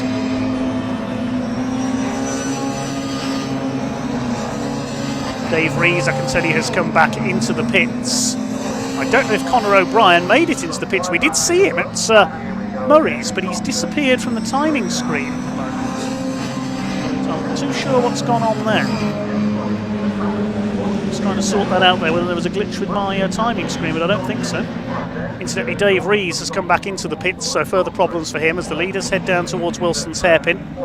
Still, Joe Thompson, look at him diving in there like a rally car into the hairpin. Shades of Paddy Hopkirk or Timo Mäkinen there from Joe Thompson, with Mike Jordan giving chase. Spencer Wanstall still in a safe third place. He's about 3.5 seconds off these two now. A further 2 seconds back is Ross Billison. Michael Winkworth, I can tell you, has retaken the lead of the S category. There in the background, the white car is Ross Billison. The green machine is Darren Thomas. Through Agostini, rear wheels in the air.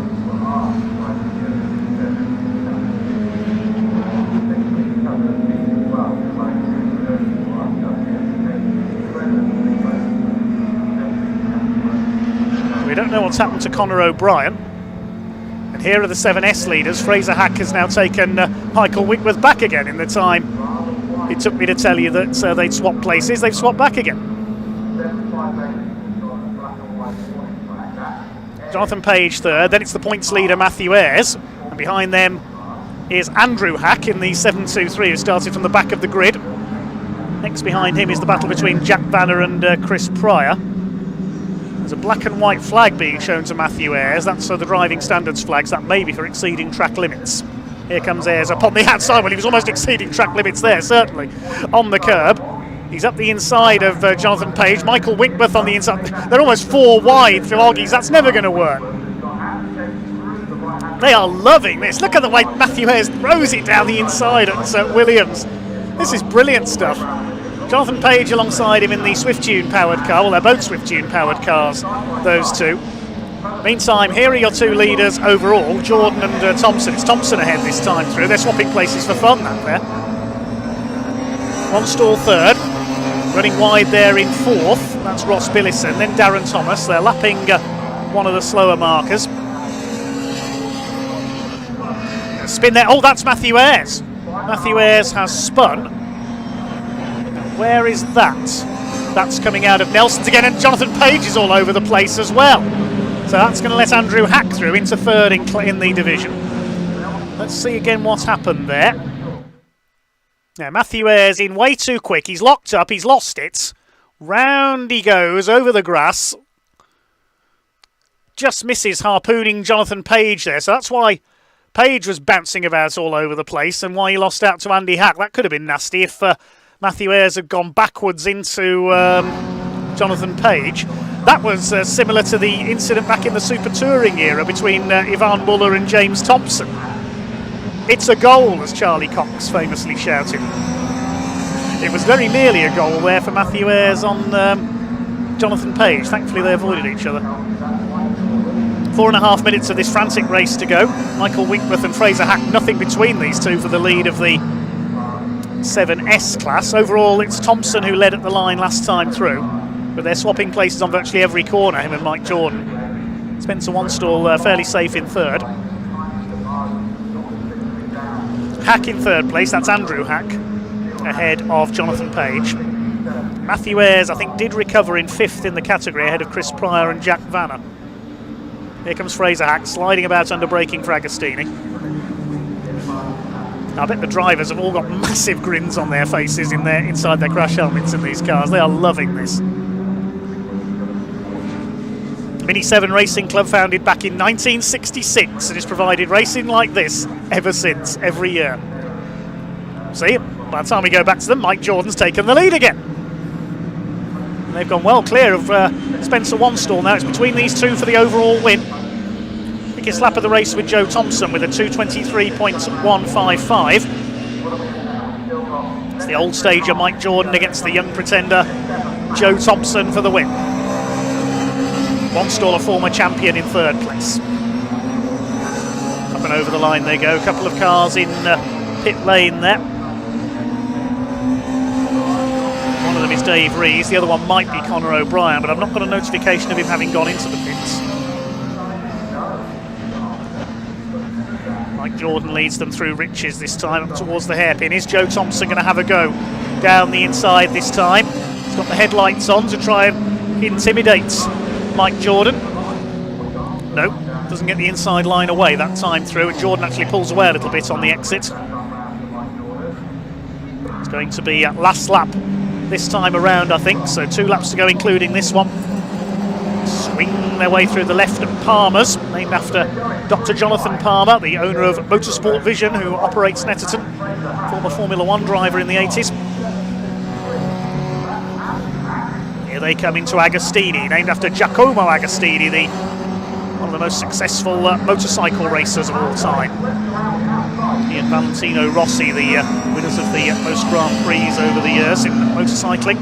Then up towards Hamilton's, the left flick there. No prizes for guessing who that is named after. Meanwhile, here's the battle in the 7 S-Class. It's completely changed look because Andrew Hack, who started from the very back of the grid, has gone to the front of the S-Class. That's impressive from Andrew Hack. Looking for his first category victory of the season. He's got ahead of Fraser Hack now, so it's a family 1-2. Jonathan Page third, and Michael Winkworth relegated down to 4th in this group. It could all change again. We've seen this pack nearly tangle up more than once at Nelson's. And well done Andy Hack, who has made his way through from the rear of the grid to take the lead in the 7S category.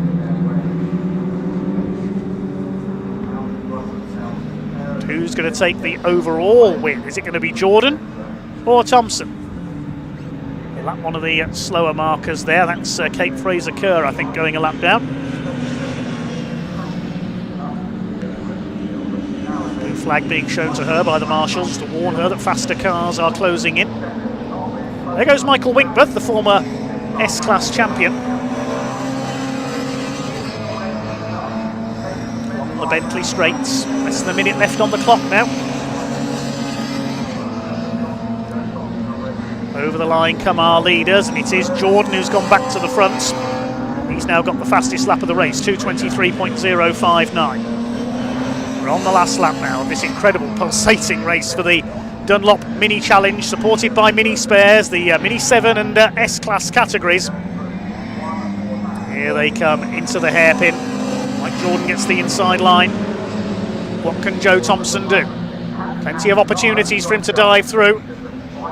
They say in Caterham racing, the place you don't want to be is leading coming into the final straight because you will be slipstreamed. Same can be true of mini racing. Let's see what Joe Thompson can do here. As they come down towards Agostini, what will be the last time. The clock has gone to 0. Is he going to pull out from behind Mike Jordan here? No, he's not. Jordan covers. Keeps his lead. It's good driving by the vastly experienced Mike Jordan. Oh, no problems there, that's Page. Jonathan Page goes off at Riches, goes grass tracking. That could have cost him his chance of winning the S-Class category. We'll stick with our 2 overall leaders for a moment because it's between these 2 for victory. Through Oggies up towards Williams. Now what Joe Thompson wants to try and do here is get in the tow behind Mike Jordan's car and slipstream him at the end of the Bentley straights. Can he get close enough?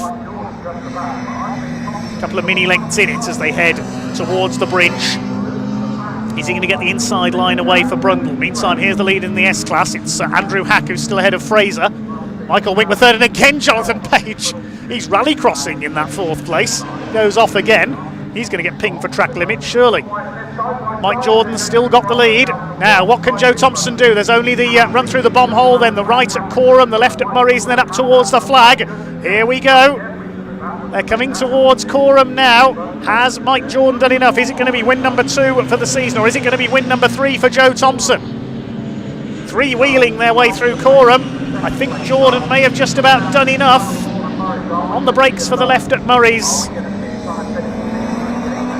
Is Joe Thompson going to be able to get alongside here? They run up towards the flag. He's going to try and pull out of the slipstream. Mike Jordan moves to block him. They move up towards the pit wall. He's going to have to go to the outside. He's not going to do it. Very close indeed over the line, but Mike Jordan wins it. Cracking race between those 2. They finish 0.186 of a second apart, and Joe Thompson got the fastest lap and an extra point on the final lap, 2:22.836. Brilliant race between those 2. And the S category, they're still at it. It's the Hack family 1 and 2 I think Andrew Hack thinks he's done enough, but Fraser's still lurking there behind him. This is for 9th overall. Andrew Hack, who started last on the grid after a penalty. They've fallen over each other a couple of times, the S category, during this race. It was 5 battling for the lead at one point. They're down to 3, and it's going to be Andrew Hack from the back of the grid for his first class win of the season here in round 5. Up towards the line they come. He is absolutely elated, punching the air as he crosses the line. Andrew and Fraser Hack take a family 1-2. Michael Winkworth third in class. And Jonathan Page has made it home, despite being more on the grass than the tarmac on that last lap, in 4th place. That was only the second race of the weekend, and I'm out of breath already. I'm sure the drivers are as well after that one. We'll confirm the rest of the results in a moment, but it was impossible to know where to look in that race. So much going on out there. What's next on the programme? A nice relaxing Caterham race. Yeah, right. Caterham's going to be even more frantic. So it is Mike Jordan who takes the win by 0.186 of a second. Second, and a bonus point for the fastest lap for Joe Thompson. And Spencer Wanstall completes the podium. Ross Billison 4th, ahead of Darren Thomas and Damien Harrington. Graham Davis 7th, just ahead of Joe Polly. And then we got the S-Class battle. Andrew and Fraser Hack, a family 1-2, ahead of Michael Winkworth in 3rd. The rather wayward Jonathan Page in 4th. Then Matthew Ayres down in 5th after his spin. Jack Vanner holding off Chris Pryor for 6th. In fact, it was Kieran Edgecombe who got ahead of Chris Pryor towards the end for 15th overall. Behind them were a couple of the 7s. That was Graham Penn, number 72, and the 16 of Andrew King. Kate Fraser-Kerr was the final finisher because we lost Conor O'Brien. Dave Rees pulled in at the end of the green flag lap and only did a couple of laps subsequently, and we lost Matthew Page at the start.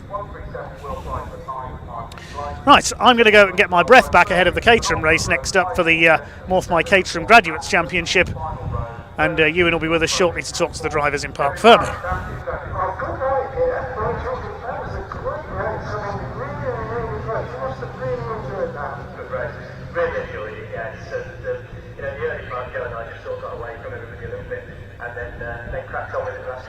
I thought he was probably going to have me on the last lap because he got a really good toe down the back straight. He just couldn't get around the outside of me into left hand at the end. So fantastic race. I was driving him. He's very fair, very trusting.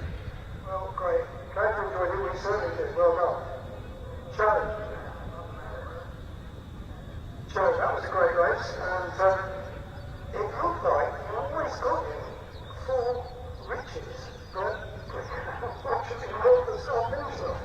Yeah, those straights, I thought I was playing it up to try and do one out back straight on the final lap. I didn't quite have the legs to get alongside it up. Had a little look, had a little bit of a wobble, so thought, I think better on there, trying to get into the line, but just done that little bit too good. Cheers, Dave. Well, what a race, Mike. Fantastic, wasn't it? Joe and I had a little plan at the start because we both got Swift Tune rocket ships under the bonnet, so we thought we'd, if we could just make a bit of a break in the first part of the race, first half of the race, and then crack on for the end. So it was really good, and it worked a treat. He's super fair to race with. Got alongside me just going down at the end of the back straight, but didn't just have enough of an overlap, so I could just bundle it back past him. But I thought he was going to have a good go there, but thoroughly enjoyed it. As again, Mini 7 racing, brilliant, and the engines from Swift Tune are just unbelievable at the minute. I mean, you changed order 5 or 6 times there, I think. Yeah, but you've got to try and work with somebody there because you know if you do that, you can just make a bit of a gap, and then it's down to us two for the last 2 or 3 laps. And we just worked to a bit of a plan, and it worked really well. Can we expect more of the same tomorrow? I certainly hope so. Yeah, it'd be good fun. Well done. Thank you very much. Buddy. Let's bring Joe in here as well. Joe, that was absolutely phenomenal racing. Yeah, it was close. Obviously, me and Mike managed to get a bit of a gap, which was ideal because it wasn't an absolute brawl. I thought I'd wait and try and do something on the last lap, but it didn't quite work off. But yeah, it's a good race, good points in the bag. If you had one more lap? I won't comment on that. We've got tomorrow. Again, Minis is always like this. It's some of the best racing we see all the weekend, and you guys have put on a great show. And you pulled away from Spencer, but he was still in the race early on. Yeah, we could see him catching up towards the end as well as me and Mike started to squabble a bit. And obviously that's always the risk when you start going side by side into corners. People do gain on you, but luckily we'd built up enough of much of a buffer to stay away. And fastest lap on the last lap too. Yeah, it's an extra point which all goes in the bag. So so happy with that. Joe, well done, mate. Thank you, man. Cheers, buddy. I'd like to try and find Spencer. We're going to have to move away from our band here. If I might get told I've not got time. I think we're going to go. Well, let's try it anyway. Where is Spencer? He's over here. Oh, Spencer, just really, really quickly, congrats. Nice third finish. Yeah, really happy with that. Like I just said, massive thank you to Kentwell Developments down in Lydd. Huge effort to get here. We had a lot of engine damage after the last meeting, so just to be here and to get on the podium, over the moon with that. Top effort from the team, and we'll go again tomorrow. They worked together to move away from you. That's a bit cheeky, isn't it? Yeah, it's not cheeky. It's, I had a bit of a poor opening lap and sort of lost the lead group, and then I knew it was going to be an uphill battle from there. But coming away with third place in the first races and all to play for again tomorrow. So it's a reverse grid tomorrow. I'll start ahead of those two, and they'll have a job getting past. Mate, well done. Thank you. Cheers, buddy. Right, more racing coming up. It's our first Caterham race of the weekend. Back to Dave.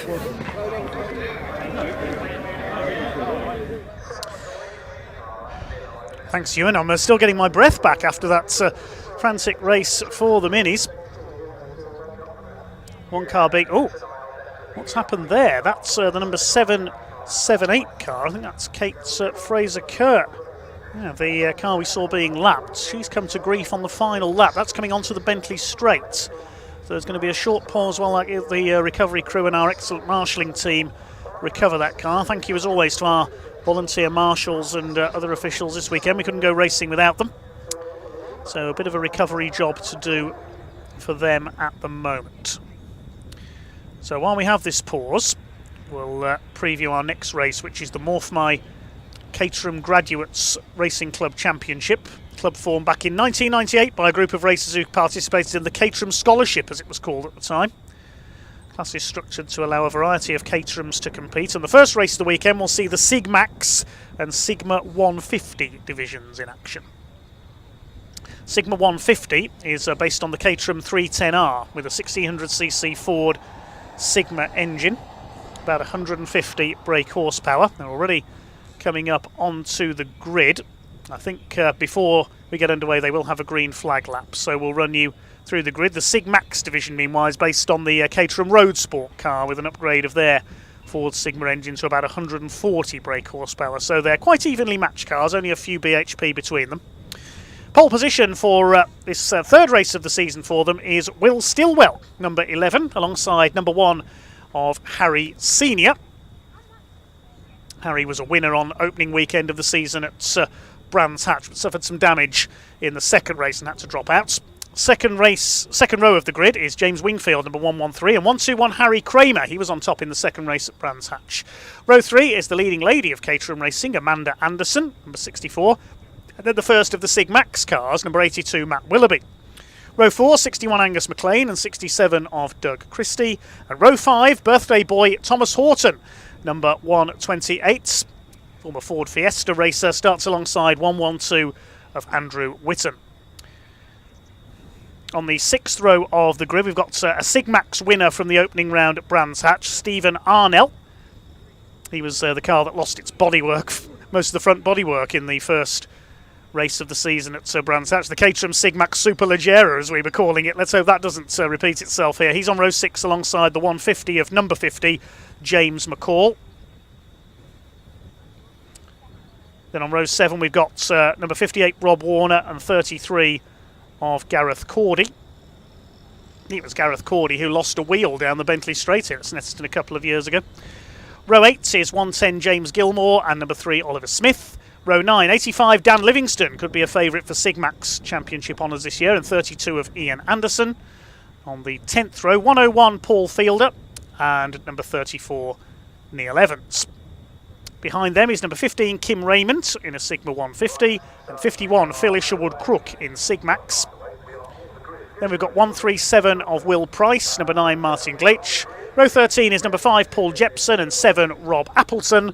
And the final row of the grid, 36, Sean Cronin, alongside number 4 of Kevin Barrett.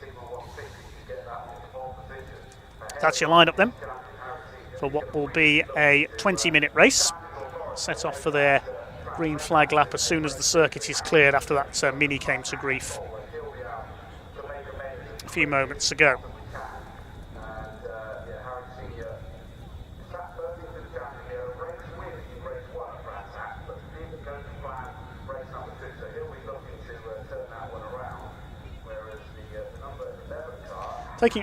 Taking a look at the championship table, in the Sigma 150s it is Harry Kramer who leads the way with a win and a second from the opening round at Brands Hatch. The other winner was Harry Senior, but he had to drop out, as we mentioned, of race 2. He picked up some damage to his nose cone and that blocked the radiator, so he had to pull off.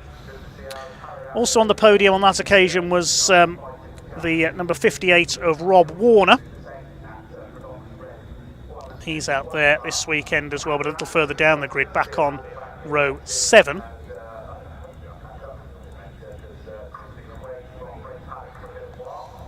Third in their points is Angus McLean, number 61, then Doug Christie and Andrew Whitten round out the top 5. That's in the Sigma 150s. In Sig Max, meanwhile, first round of the year won by number 85, Daniel Livingston, and the second by Stephen Arnell for his first ever win in the category, car number 6. Despite a few bits of bodywork damage during the weekend.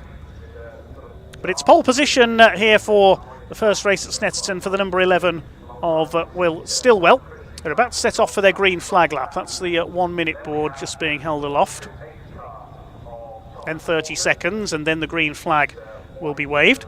We didn't see Will Stillwell out at the opening round at Brands Hatch. That's the black car at the front of the grid with the yellow roll cage, but he is an accomplished sim racer as well, Will Stillwell, and does compete in the CaterhamRacer.com sim racing championships online. I was commentating on him sim racing at Croft a few days ago. It was Max Haynes who took a pair of wins on that occasion in the Caterham Racer Championship.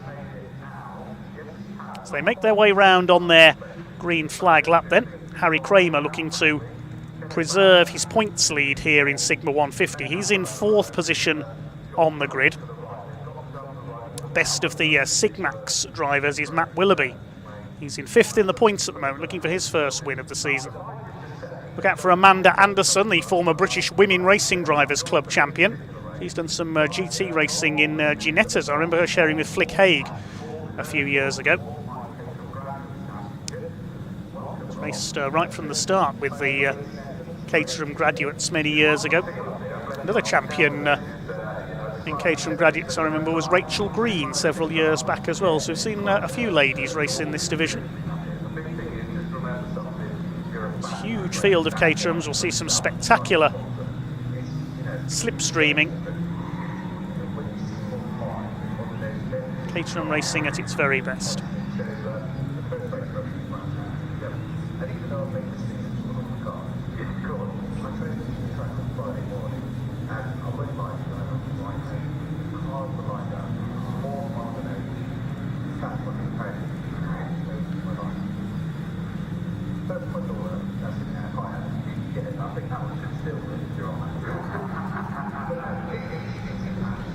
There'll be new lap records this year as well because of a change of tyre supplier for the club. They previously raced on Yokohamas, now on Toyo tyres. These cars, we mentioned, the equivalent of 310Rs or Caterham Road Sports that we see in the factory-supported Caterham Championships. Club run by its members, for its members, sponsored by MORPHMY Graphics. They also have an away round in June at Spa-Francorchamps in Belgium. They go to Thruxton, Croft, Donington Park and Oulton Park over the course of the season following this weekend. Will Stillwell, the black car with the yellow cage on pole. Harry Senior in the black and red machine will start alongside. James Wingfield in red and yellow. Harry Kramer all in red. Looks like to be the drivers fighting for overall victory here. Matt Willoughby will head the Sig Max division, a slightly lower number of those. Look out for Thomas Horton as well. It's his debut with the club this weekend. Car number 128, the white car with the orange stripe. It's his birthday today and he would love a debut victory, having been successful in Ford Fiesta racing, among others, over the course of his career. Just warming up their Toyo tyres then as they come up to the grid. There's Thomas Horton, the white car with the red cage. Steve Arnell a couple of spots behind him, the yellow car there.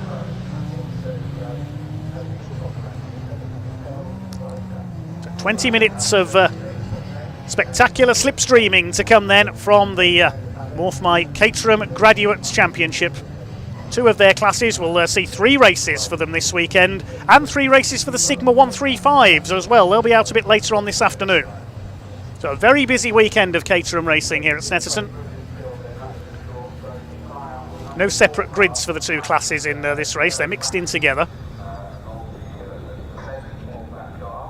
Last few cars making their way up to the grid. It'll be Sean Cronin and Kevin Barrett at the back of the field. 28 cars we should have out there in total.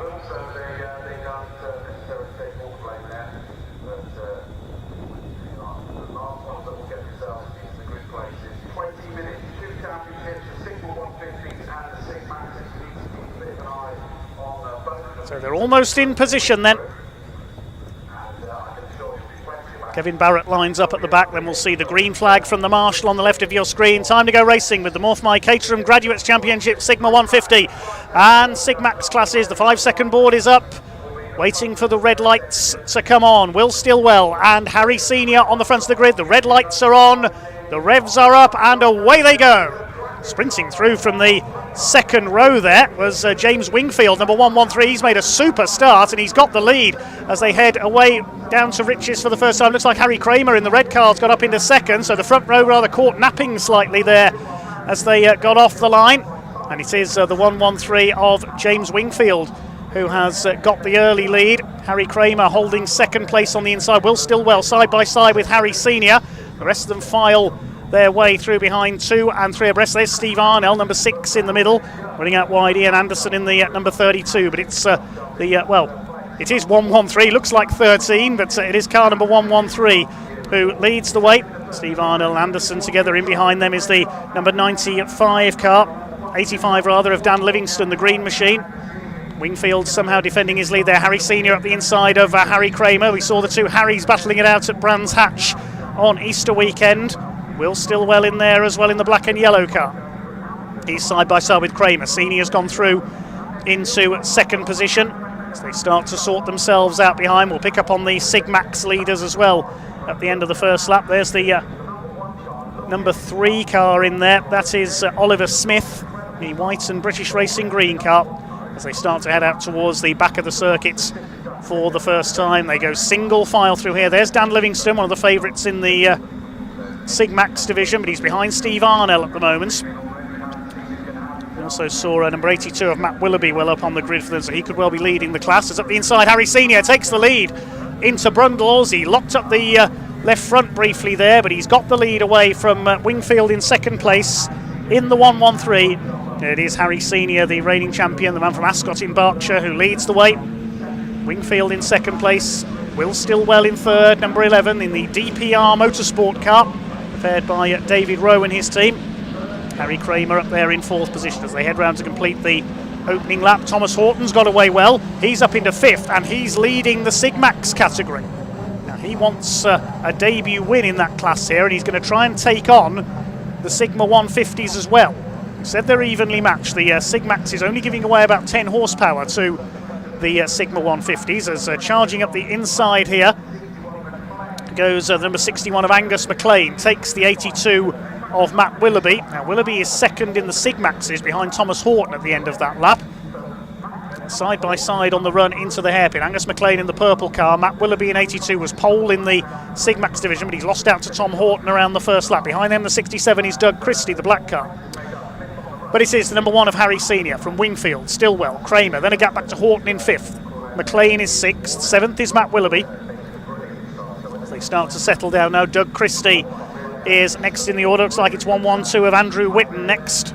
It's Harry Senior looking for win number 2 of the season. He knows he needs to make up for lost points after those problems in race 2 at Brands Hatch, where his nose cone was knocked askew after some contact and it blocked his radiator, so he had to retire. First 3 going slightly clear of the rest of the field now, but I'm sure they'll be reeled back in as they go down the Bentley Straight. Will Stillwell is going to try for second place here. They go round Williams Corner. There's Harry Kramer in 4th. Horton 5th leads the Sigmax division. in the Experience Motorsport car, newcomer to the series this weekend. Down the Bentley straight go the leads. Who's going to be leading as they come under the bridge? There's a green flag waving there, I think, in the background, so there may be a yellow flag on the straight. Have we lost anybody? Yes, Oliver Smith didn't come through on the first lap, the number 3, so we may have lost him on the Bentley straight. Whether he's come to grief, whether he's pulled up with a problem, we don't know. But it is Harry Senior who leads the way in car number 1, the Turnkey Simulators sponsored car. Will Stillwell up there in second, as we mentioned, an accomplished sim racer. Third place, the 113 of James Wingfield, the man from Northampton, after that super start from the second row. Over the line they go. Harry Kramer in fourth place, the championship leader in the Sigma 150s. It's Dan Livingston, the points leader in Sigmax, as up the inside. Will Stillwell has a look there. Almost got alongside into Riches. Millimetres between the two of them, and Stillwell's going to try again, I think, into the hairpin. This time Harry Senior will be wise to him, holds him off. So they swing their way around the hairpin. James Wingfield in behind them in third, the best we've seen him run this year.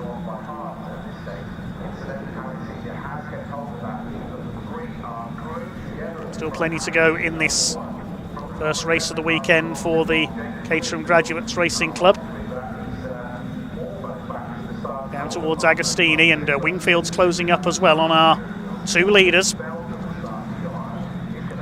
Some big changes in this championship since 2022, as I mentioned. There's a new sponsor, MORPHMY, and also a new supplier of tyres, Toyo Tyres, using the R88R, replacing the Yokohamas. Harry Senior, the defending champion it is, who leads the way. Good drive here by James Wingfield up there in third position. Wingers clear of Harry Kramer now in fourth, the championship leader. Next in the order is Thomas Horton, further back then McLean and Christie, then Matt Willoughby, the current club chairman of the Caterham Graduates Racing Club. And third of the Sigmaxes, a bit further back down the order, is Gareth Cordy, number 33. Behind him is number 4, Kevin Barrett. Now, he started at the back of the grid, and he's up into 15th place already. That's fantastic from Kevin Barrett. Problems for him in qualifying. There's Thomas Horton, leads the Sigmax division, looking for a debut win. Very different to his front-wheel drive Ford Fiesta ST that he's raced previously.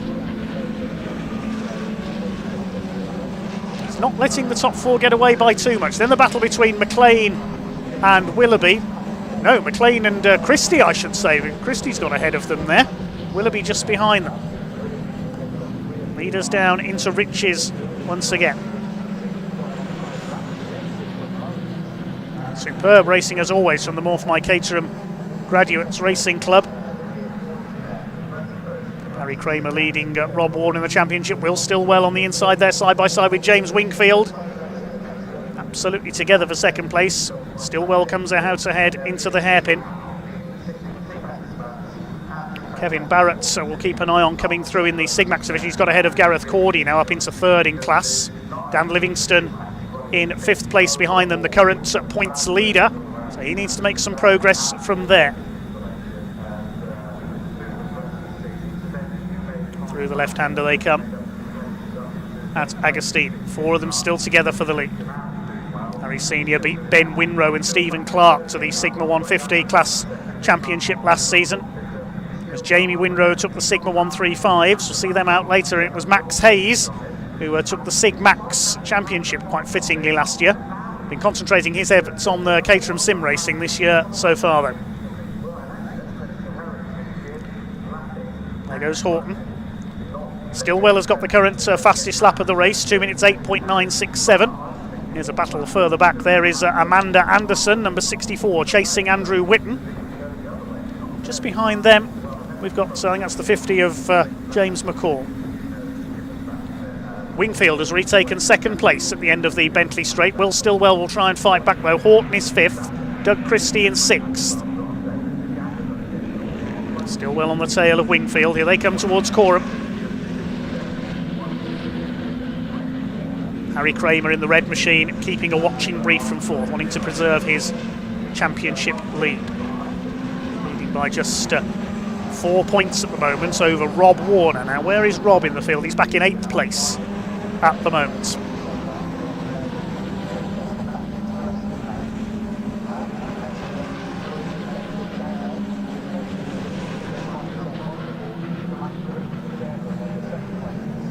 Just over 11 minutes of this race to go. Up towards the hairpin. Senior, Wingfield back in 2nd place now. Stillwell pivoting the car around there in 3rd. Likewise Kramer. Then a gap back to Horton. He's about 4 seconds off Kramer. And a bit of wheel rubbing there at the hairpin. 3 wide. Who's that going through on the inside? It was McLean and Christie have been together all race long, just tapped wheels there, and that's Rob Warner, who he just mentioned, trying to get through in the blue and orange car. Here's a battle further back in the order. The 82 car of Matt Willoughby holding off Andrew Whitton in 112. There's Amanda Anderson, number 64, as Amanda Black. She was an early champion in the Sigmax division. Harry Senior continuing to soak up the pressure as they approach half distance in this MORPHMY Caterham Graduates' first of 6 races across the categories this weekend. Through towards Williams. Kramer in 4th place. Horton on his own in 5th, still leads the Sigmax division. Then we've got Warner now 5th, McLean 6th, Christie down to 7th as a result of that little contretemps at the hairpin. There's a number 50 of James McCall, the turquoise car, chasing Amanda Anderson. That's for 9th position in class and 11th overall. Kevin Barrett has now got himself into 3rd in the Sigmax division further back, ahead of Gareth Cordy. Dan Livingston, the points leader, down in 5th in class at the moment, so he could lose his championship lead here. Looking at those behind him, Kevin Barrett and Stephen Arnell could move up. Where is Stephen Arnell, the yellow car we saw earlier? He's down in 7th in class at the moment, so he's dropped back.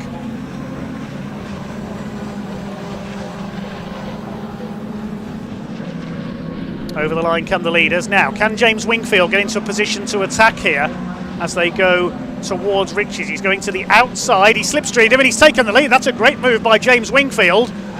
He briefly led at the start of the race, but he's going to lead a lap for the first time if he can hold on this time around. Did he lead at the line? Yes, he did, by 6,000ths of a second. But straight back up the inside is Harry Senior into Wilson's hairpin, and he retakes the lead. Fantastic.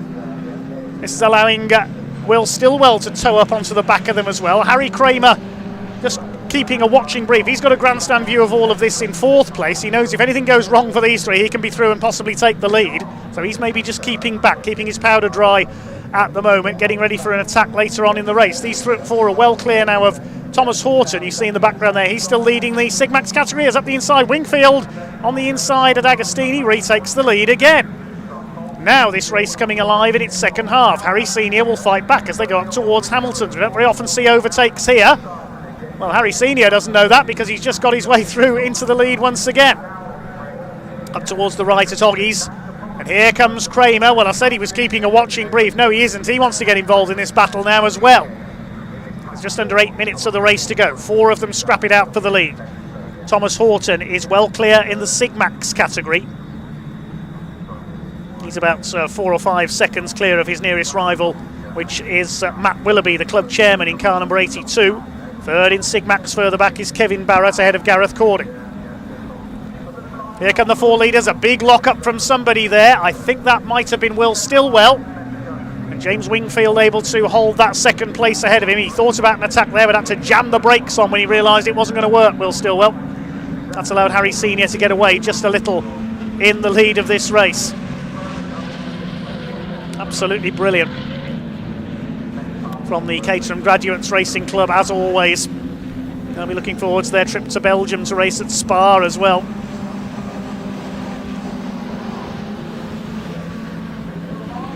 There's Thomas Horton, still doing the job in the Sigmax category. He wants a birthday victory. Next is Angus McLean, then Doug Christie. Behind them, it's Matt Willoughby and Andrew Whitton. And the rest of them, I think Rob Warner's dropped back in there as well. Yeah, he's lost a few spots. So Rob Warner, yeah, he's lost 6 places. He's had a moment somewhere. All that hard work in the last couple of laps comes to nothing. Will Stillwell slides the number 11 car around. Then 1-2-1 in 4th place, Harry Kramer.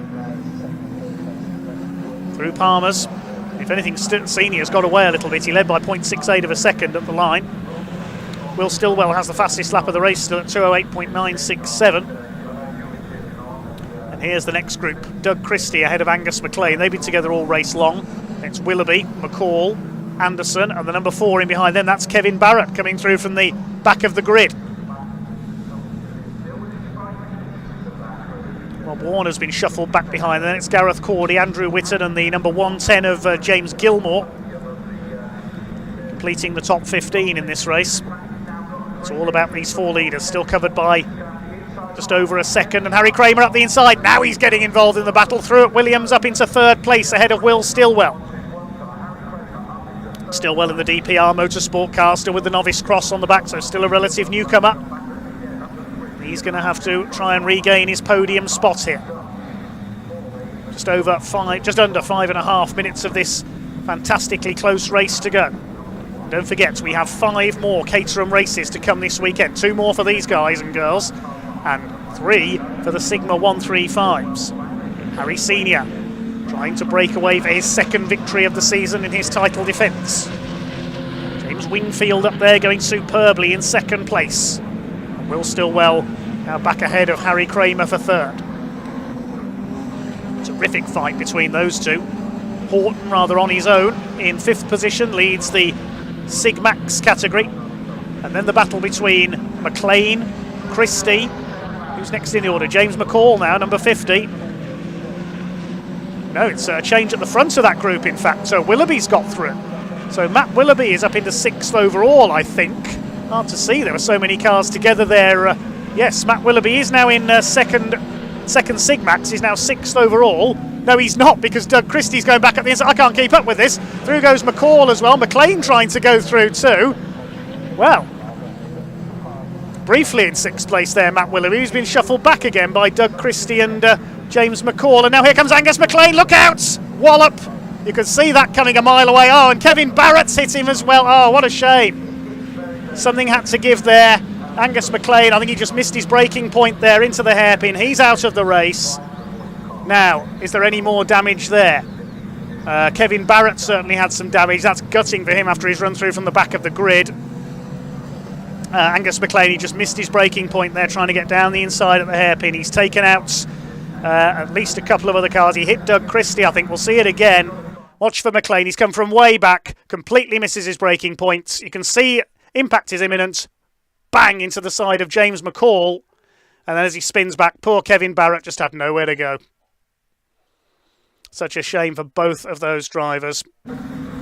Angus McLean holds his hands up, trying to apologise, I think, to everybody around him.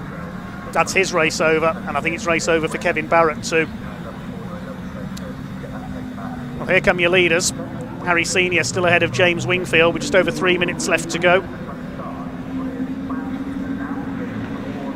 Stillwell and Kramer busy battling each other. They've dropped back, so we'll see what the order is as the rest of the pack comes through this time, because things have been shuffled further down the top 10 by that incident at the hairpin.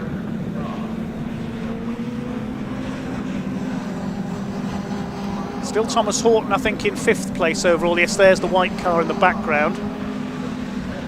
Now who's going to come through in 6th, because the field's been broken up with? I think it's Doug Christie, who just got away with that in 6th place. Yes, the black car.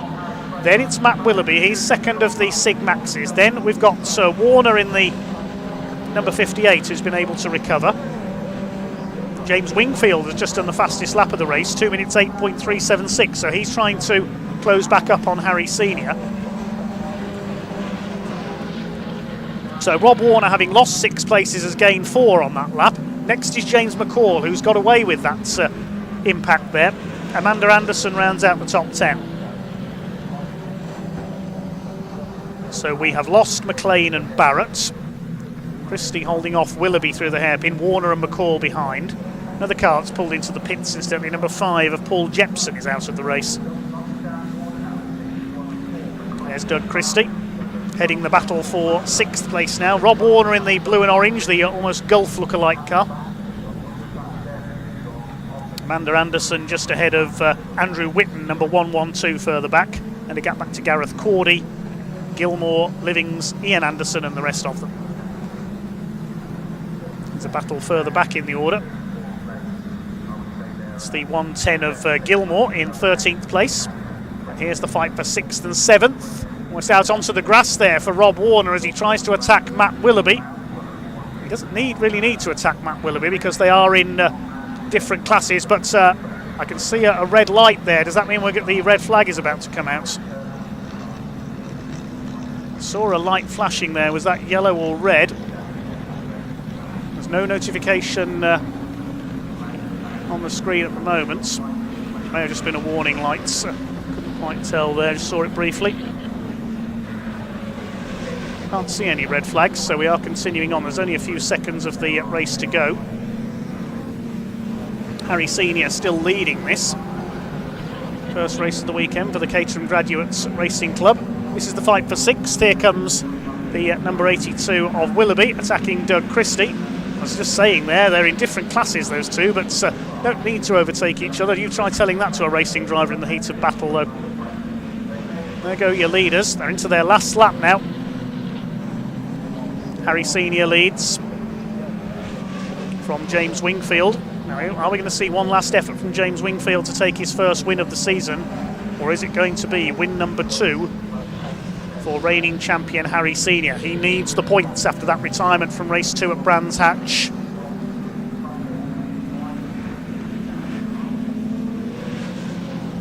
James Wingfield was not out at Brands Hatch, so he needs to kickstart his season if he's going to challenge for honours this year as well. Stillwell holding off Harry Kramer for 3rd place. Thomas Horton is going to take a debut win in Sig Max. These 4 all Sigma 150s. It's going to be a 10-lap race through Oggies for the last time. Now, can James Wingfield get into the slipstream down the Bentley Straights? Through the right-hander they go at Williams. I don't think he's quite going to get close enough unless he can really push on here to get onto the back of Harry Senior.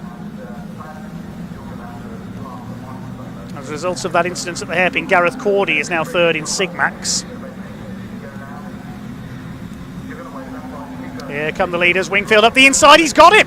He came from a long way back there, James Wingfield. Goodness me, it was a do-or-die move on the brakes there into Brundles. How did he get the car stopped there? That was brilliant from James Wingfield. I really did not expect that. Now, can Harry Senior fight back as they go towards Corham and Murray's?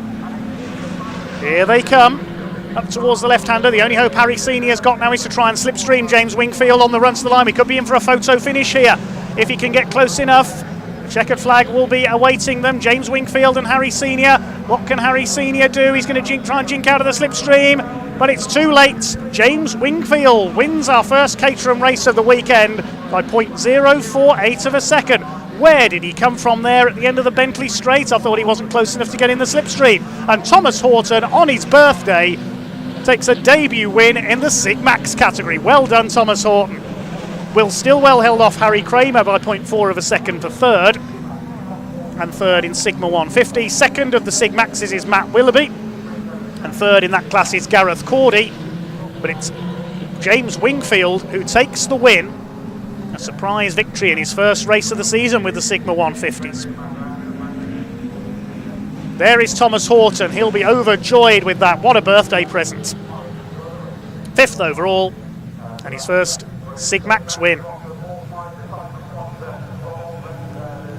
Photo finish across the line there a bit further back. I think that was the 34 of Neil Evans, the 137 of Will Price. That was for 19th place. At every place is hotly contested in Caterham racing. A brilliant 4-way battle at the front, but James Wingfield, that's the move of the weekend so far. He came from so far back at the end of the Bentley Straight there, just threw the car in at the inside. What a brilliant overtake to steal the win by 0.04 of a second from Harry Senior. And Will Stillwell in 3rd place ahead of Harry Kramer. Confirmation of the rest of the result then. Horton ahead of Willoughby by about 12 seconds to win the Sigmax category on his debut. Then Doug Christie winning the battle for 6th ahead of James McCall, just escaping from that incident at the hairpin. Amanda Anderson next ahead of Rob Warner and Andrew Whitton. Gareth Cordy the third of the Sigmax, then James Gilmore, Ian Anderson, and behind them was the number 85 of Dan Livingston. He'll be a bit disappointed with only 5th in Sigmax. Behind him Stephen Arnell. So our winners from the Brands Hatch round, right away down the order in Sigmax. Behind them was the 101, that's Paul Fielder. Kim Raymond, number 15. Neil Evans just beats the 137 of Will Price in a photo finish for 19th. And the rest of them home, the 51 of Phil Isherwood Crook. Martin Gleitch, number 9. 36 from the back row of the grid, that was Sean Cronin. The number 7 of Rob Appleton. And we lost McLean and Barrett in their tangle at the hairpin. Paul Jepson pulled into the pits, and we lost Ollie Smith on the opening lap. While I get my breath back again, let's head down to Ewan in Parc Ferme.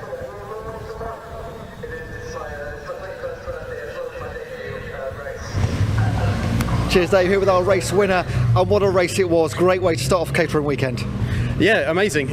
So much fun out there. It's my first outing with the graduates as well, so great on a personal level, but yeah, what fun out there. Great racing, good fun. We know Caterham's all about slipstreaming. You left it to the very, almost about 3 or 4 corners from the end. It was a great move. Yeah, thank you. I think I did. I just closed in on Harry at the right time there, so I managed to make the move under the bridge, and then I got in all sorts of a mess with my gear changes, but managed to get the car in the right place to hold it to the line. So yeah, I think that was the only lap I led, pretty much. 3 races this weekend. Great way to start it off. Yeah, first of 3. So I've got front row start next time, and third again, which if I can make a good start like I did in that one, hopefully I'll be racing at the front for all 3. Brilliant, well done, best of luck. Thank you very much. Cheers, buddy. Let's bring in Harry. Harry's coming in. Brilliant race. Great race. Bit of a shame at the end, kind of pretty sure I led pretty much every lap. What do you mean a shame, sorry? Well, I just misjudged the last corner slightly. You know, you want to Caterhams, you want to tow past someone at the very line here because the straight's so long and the start-finish line's right at the end, and I just slightly misjudged it. So I mean, you got within 400th of a second on the line. Yeah, should have been ahead. But great start to your weekend. I know you wanted the win, but in terms of the championship, it's points on the board. Yeah, it's points on the board, and that's all I need right now. Just good, consistent finishes to the end of the season, basically. It's great racing. Thanks for the entertainment. Well done. Thank you. Cheers, buddy. Will, come on in. Nice. Fantastic, well done, mate. Great racing. Thank you very much. Thank you very much indeed. Yeah. Harry put up a fight. Yeah, he did. Yeah, he broke away. To be fair, quite a lot of the race and led quite a lot of it. So I expected him to be gone. To be fair, but the guy who came second, I don't know his name. James reeled him in and got second. So I was sort of watching, but I was also had a good battle towards the end there with the guy in the red car, and I don't know what his name is either. So I'm sorry for everyone on the live stream. Yeah, my first weekend racing, and I want to take this opportunity to say thank you to every single person that's come to support me. You all know who you are, and yeah, I had a little cry coming in there because it means so much to me. So yeah, thank you very much. I mean, Caterham racing is incredible, as you know. You will get to know all these guys very, very well. Great racing, well done. Thank you very much indeed. Cheers. Thanks. I want to get our Sigmax swimmer. Let's get Tom in. Tom, come on in. Birthday boy, Tom. Tom, what a way to celebrate your birthday. You're just about old enough to drink that, aren't you? Yeah, just about. A couple of years, but yeah. Oh wow, I'm speechless. Honestly, I have no words at all. I came into this weekend completely blindsided as to what to expect. It's my first race weekend in CGRC, and from the beginning the atmosphere is incredible and the car is brilliant. Thank you to Ian from Alpha 7 for preparing it, and honestly I wouldn't be here without everyone supporting me. Most importantly, my new sponsor, Interactive Opportunities. They've sponsored me through this weekend, and also my mechanic Matty and my dad. my dad's been the centrepiece. We spoke before the race, and we were going to come and have a chat with you tomorrow because it was your birthday today. Yeah. Hey, we've done it already. I mean, could you have picked? You couldn't have picked a better, perfect sort of start to your weekend. I mean, tomorrow now, 2 races tomorrow. I mean, do you care what happens? Yes and no. I'm happy with what I've got, but I'd like a bit more. So you know how it is. The racer's mind is always on the next goal. So if we can make it some more, I've got some worse starting positions tomorrow. I'm down in P15 and 13, so I'm going to have some way to come back through. But I think it's going to be a really good fun race, battling through the field, which is actually the one thing I didn't get today because I was in no man's land the entire time. So yeah. Tom, happy birthday! Congratulations. Thank you very much. It's a real pleasure. Cheers, man. Thank you. That is Caterham Racing. 5 more of those to come this weekend too. to enjoy for the time being. We don't stop racing at all here at Snetterton. Back to Dave. 5 more Caterham races. What could be better? Well, what could well be better is the Vertu Motors Mini Challenge. We've seen the classic Minis already this weekend. It's now time for the more modern BMW Minis to hit the track for the first of their 3 races this weekend. We saw them at Brands Hatch earlier this season, where we had 3 different winners on the Indy circuits. These are identical, normally aspirated 1.6 litre BMW Mini Coopers, developing some 130 brake horsepower. This is the trophy category. We see the top class, of course, supporting the British Touring Car Championship. These could be the BTCC stars of the future. Brands Hatch, it was a win in race 1 for Tom Ovenden. Jack Byrne took his maiden win in race 2, and Alex Solly took race 3. But it's a new name on pole position. Nicky Taylor for Graves Motorsports has set qualifying time fastest, and his teammate Jack Byrne starts alongside him, separated by just a couple of tenths in qualifying. Reese Lycett and Reese Hurd, the 2 Chandler Motorsport cars. Great effort by those 2 young guns on row 2. On row 3, one of the favourites for the Rookie Award this year, Max Hall, starts alongside the championship leader Tom Ovenden. Row 4, Brands Hatch winner Alex Solly, and the current leader of the Rookies Cup, James Black, number 53. On the 5th row, 96, which is Sam Gornall, and 64, Harry Hickton. We saw him in great form, battling with Max Hall in the Junior Saloon Car Championship last season. Row 6 is Luca Marinoni Osborne. He starts alongside Gabe Fairbrother, number 11. 22, Ashley Gregory, the leading lady, alongside 23, Lee Pearce, the first of the Directors' Cup drivers for the over 35s. On row 8, 62, which is Alex Keynes. Alex Keynes coming back this weekend. I believe he missed the first round of the season due to an injury, so good to have Alex back in the championship this weekend. Apologies, that was Jamie Keats, not Alex Keynes. Sorry about that, getting my drivers mixed up there. Harvey Ryby starts alongside him, had a rollover at the opening round at Brands Hatch. Row 9, 21, Nathan Edwards, and number 1, 2, 3 of Andy Cobb. 10th row, at number 8, Daniel Armstrong, and 60, the Irishman, Brendan Fitzgerald. On row 11, 26, Callum Eason. To overcome some mechanical problems at the opening round at Brands Hatch in the Napa racing car. Starts alongside 15, his teammate Cameron Richardson. Row 12 is Frankie Taylor, number 32. Quite a long way down the grid for him, alongside 86, Ben Taylor, none the worse for a rollover at Brands Hatch. And on row 13, we've got 99, Ben Jenkins, alongside 33, Jamie Keats, on his return to the championship this weekend. Penultimate row is 46 of Paul Manning and 5, Katia Loggy, and number 7, Mick Fitzgerald, rounds out the grid. 29 cars we should see out there then for our first mini challenge race of the weekend. Change of team for one driver, Ben Jenkins, 99. He was with Graves Motorsport, now with LDR Performance Tuning. That's Lawrence Davies' team. But it is an all Graves Motorsports front row. Nicky Taylor, the apprentice alarm engineer, starts on pole position. Local man from Norwich, so he knows the circuits very well indeed. Starting alongside Jack Byrne, the Irishman, last year's Rookie Cup champion. You will see subclasses in this race. There's the Rookies Cup for first season drivers, the Graduate Cup for the senior over 35 drivers, and also the Directors' Cup for the over 35s rather, and the Graduates Cup is for second season drivers. Confusing me with all their classes there, apologies there. So it's Nicky Taylor and Jack Byrne on the front row. The white and red car there could be the one to watch. That's Tom Ovenden. Comes from a rallycrossing family, making the switch into circuit racing following his career in junior rallycross. He'll be coming through from the third row of the grid here. A huge field of mini challenge runners. Great to see the 2 Chandler Motorsport cars well up on the grid as well. Reese Lycett and Reese Hurd. We saw them competing in Brick Car Trophy with the VW Golf last season.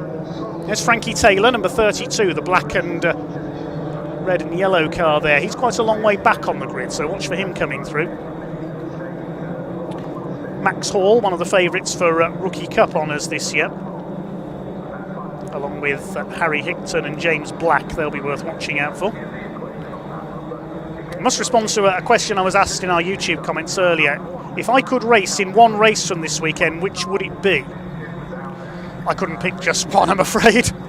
They're all brilliant this weekend. Just been told that Nicky Taylor only got back to the UK at 6 a.m. this morning, and he still managed to get pole position. There he is, the black car with the Dayglow yellow flashes. No jet lag for Nicky Taylor then. This will be a 15-minute thrash for the identical BMW Minis. These are some of the British touring car stars of the future. Jack Byrne in the white and red car. 117 Reese Lysett in black and orange. There's Harry Hickton, number 64. Great fight with Max Hall for the junior saloon car title last season. Lee Pearce, the first of the Directors' Cup drivers. Multiple 1300 stock car world champion on the short ovals. We normally see his running mate Clark Wells out racing with him as well, but Clark not out this weekend. We also don't have Sophie Wright, the Canadian-born racer. Number 7 at the back of the grid is Mick Fitzgerald from Dublin. Used to race in Fiat in his homeland. This is going to be a very close race indeed. 3 winners from Brands Hatch. Jack Byrne starts second on the grid. Tom Ovenden 6. Alex Solly starts 7th. Will any of them make it a double, or will we see a new winner for the 2023 Mini Challenge season? Sponsored by Vertu Motors. This is the trophy category. Look at the size of that grid. 29 cars out there. These cars so evenly matched. Possible to pick a winner. There's about 12 potential winners for the outright award in this race. We'll keep an eye on the subclasses as well.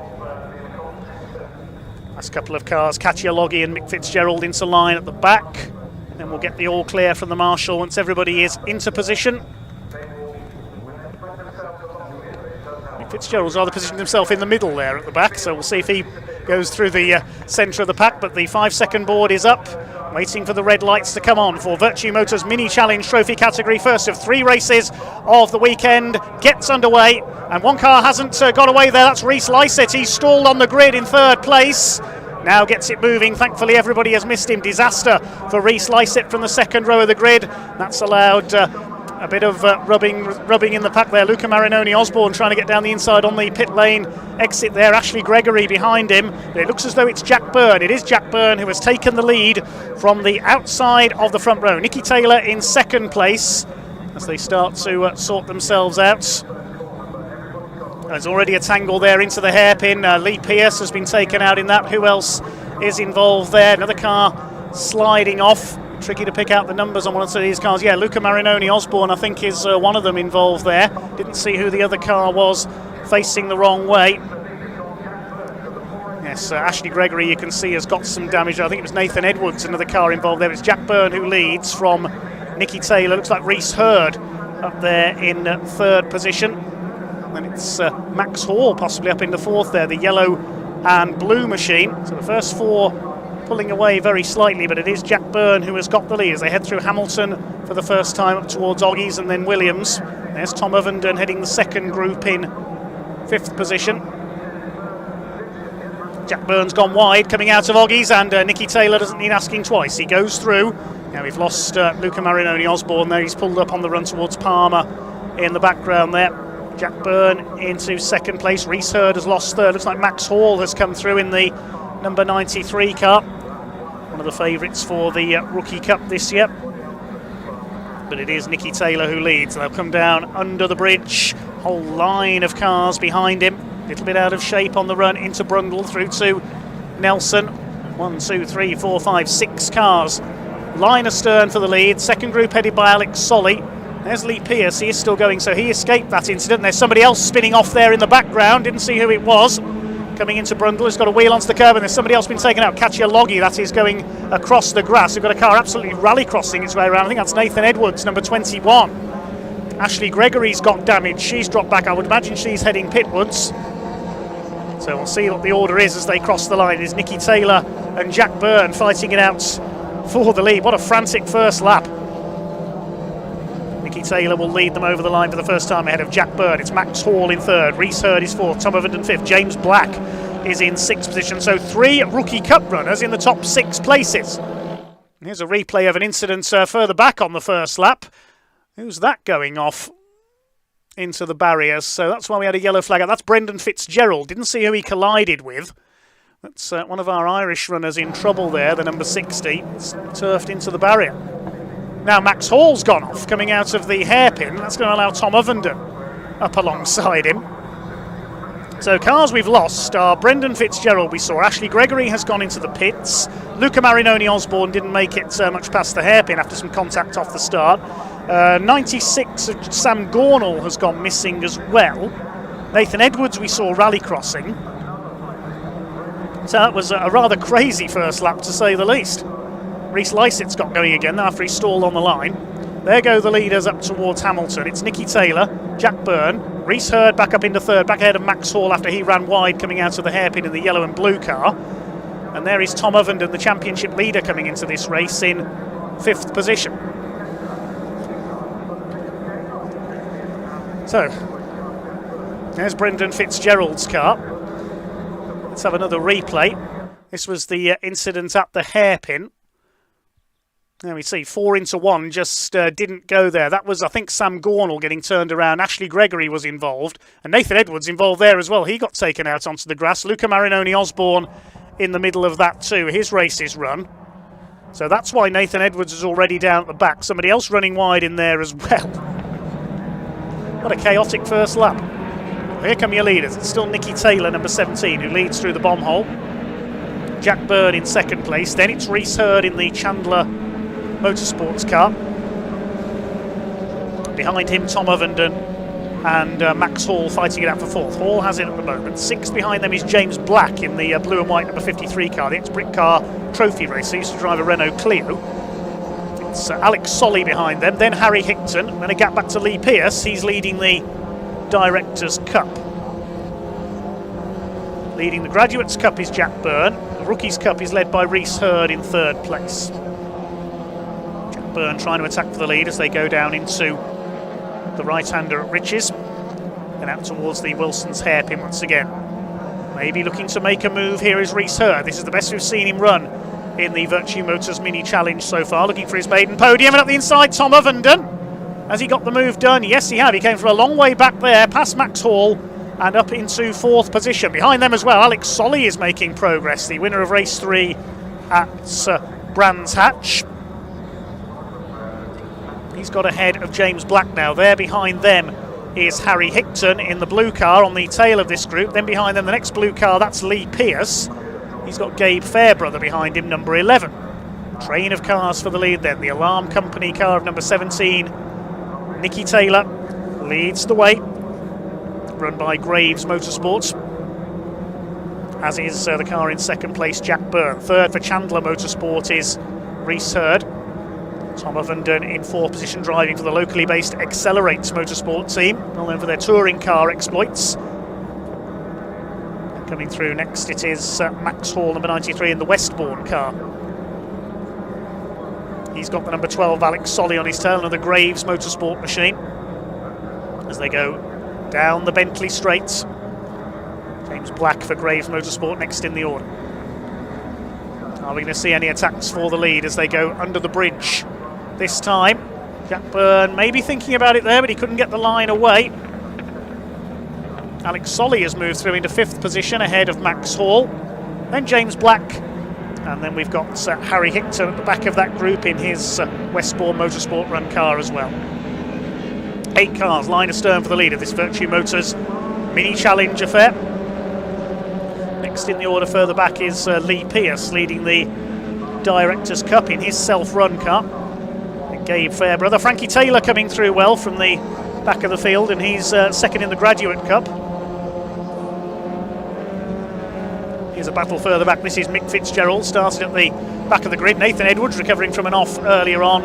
And the 33 car, that's Jamie Keats, his first appearance of the season. Fantastic shot here from the pit wall. You can see how close the drivers get to that pit wall as they charge their way along. Sam Gornall has got going in after that off on the first lap incidentally. So 3 cars we've lost. Brendan Fitzgerald, Ashley Gregory and Luca Marinoni Osborne. As Max Hall down the inside, Alex Solly gets forced wide onto the grass coming out of the hairpin. Maximus Hall Very aggressive young racer, as he showed in his days in the junior saloon cars last season in the Citroën Saxo. Side by side for Solly, as around the outside comes his rival from last season, Max Hall's rival, that is, Harry Hickton. Trying to relegate the Brands Hatch winner down the order further. It's still Nicky Taylor who leads, looking for his first win of the season. Jack Byrne looking for his second win of the season in second place, last year's Rookie Cup champion. Of course, champion last year in the trophy class was Nelson King. He's now moved on into the JCW Championship class, supporting the British Touring Car Championship. Through the right-hander at Oggies, up towards Williams. Just a couple of lengths in it now for the leads. They pass a couple of rather battered cars from incidents earlier on. Good fight going on there between Alex Solly and Harry Hickton. Down the Bentley straights. Just under 6.5 minutes to go in this first mini challenge race of the weekend. You can compare just how close the racing is between the modern BMW Minis and the classic Minis from the Mini 7 Racing Club as well. Through the right-hander at Nelson's.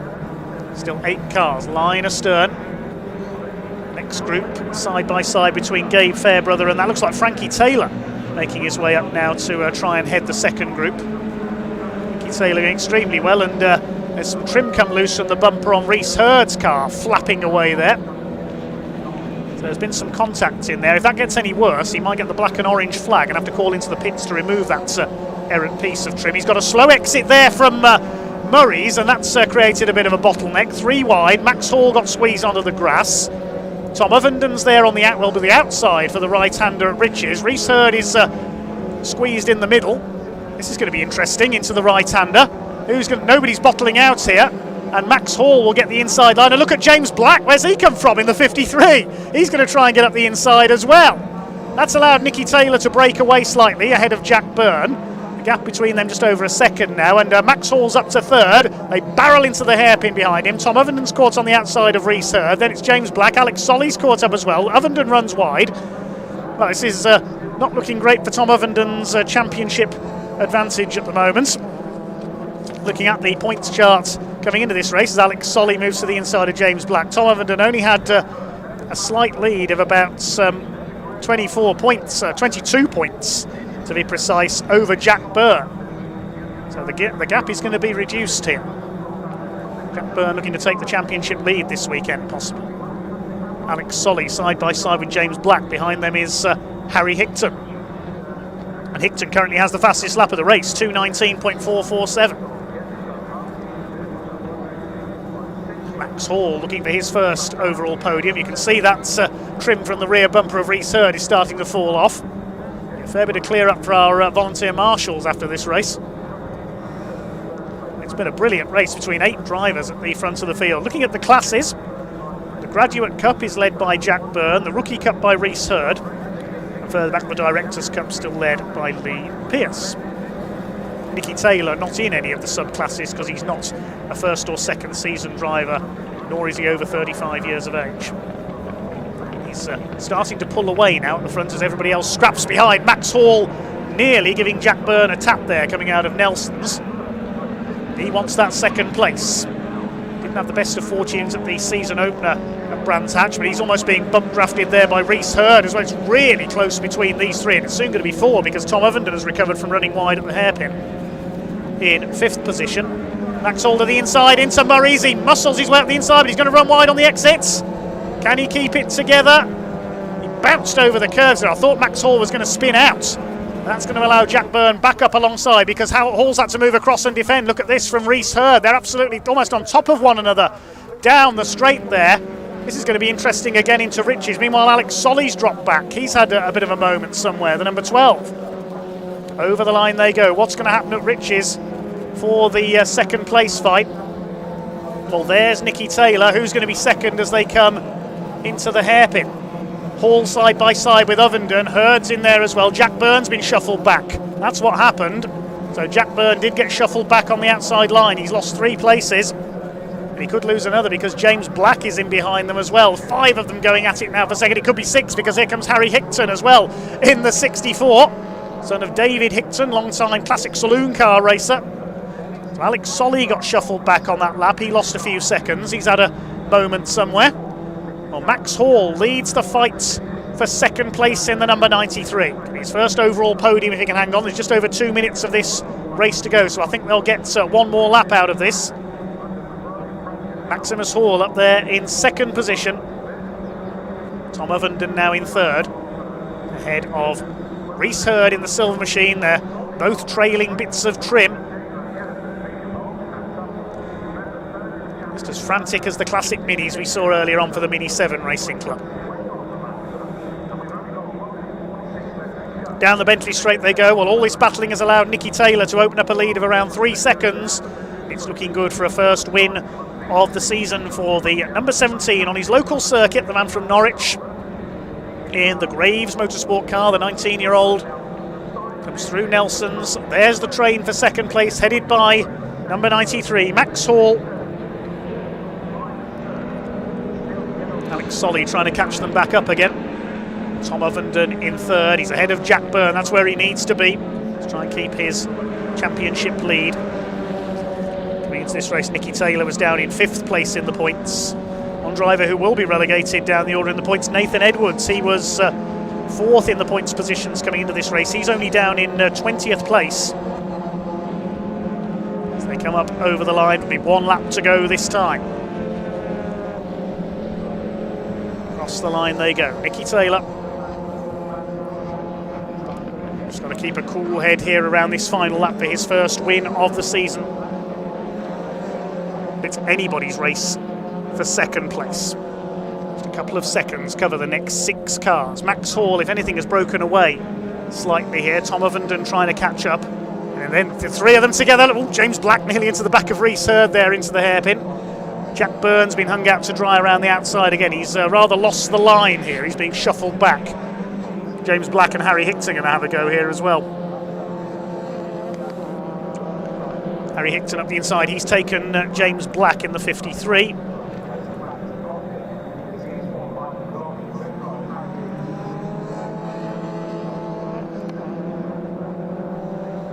Good run by Max Hall. He was struggling a bit at Brands Hatch, had a few problems. This result of 5th place in race 1. Had to make a pit stop in race 2, could only manage 26th, and then with the results of race 2, the partially reversed grid, meaning he had to start where he finished in race 2. He could only manage 12th in race 3, so an improvement in results for Max Hall coming up here. James Black is fighting back. He's having a great race with Harry Hickton, side by side through Williams corner for the last time.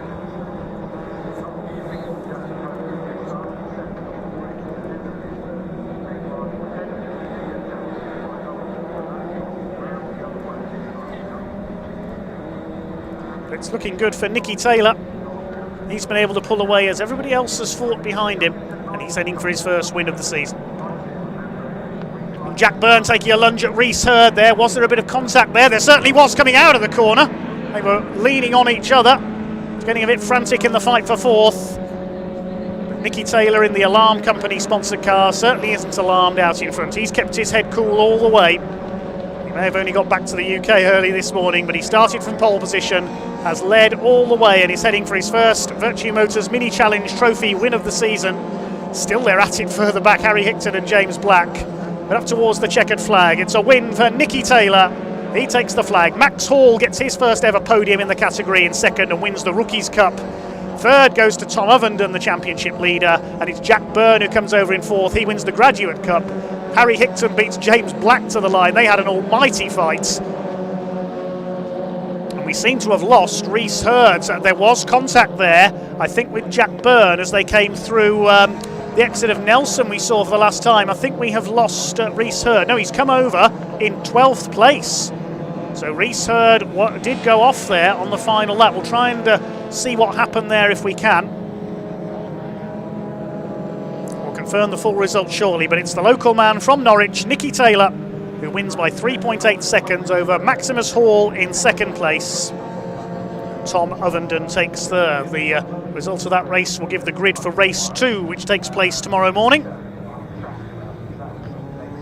Tom Ovenden completes the podium. Good run by Harry Hickton as well to take 5th place. He got the fastest lap. A huge fight with James Black as well in the closing stages. And well done Reese Lysett as well. He stalled on the grid. He recovered through to 8th place.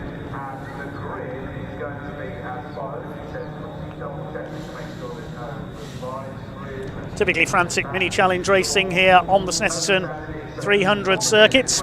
Just 3 casualties in that race from the early chaos. So Taylor the winner ahead of Max Hall by 3.8 seconds. Tom Ovenden completing the podium and Max Hall winning the Rookie Cup.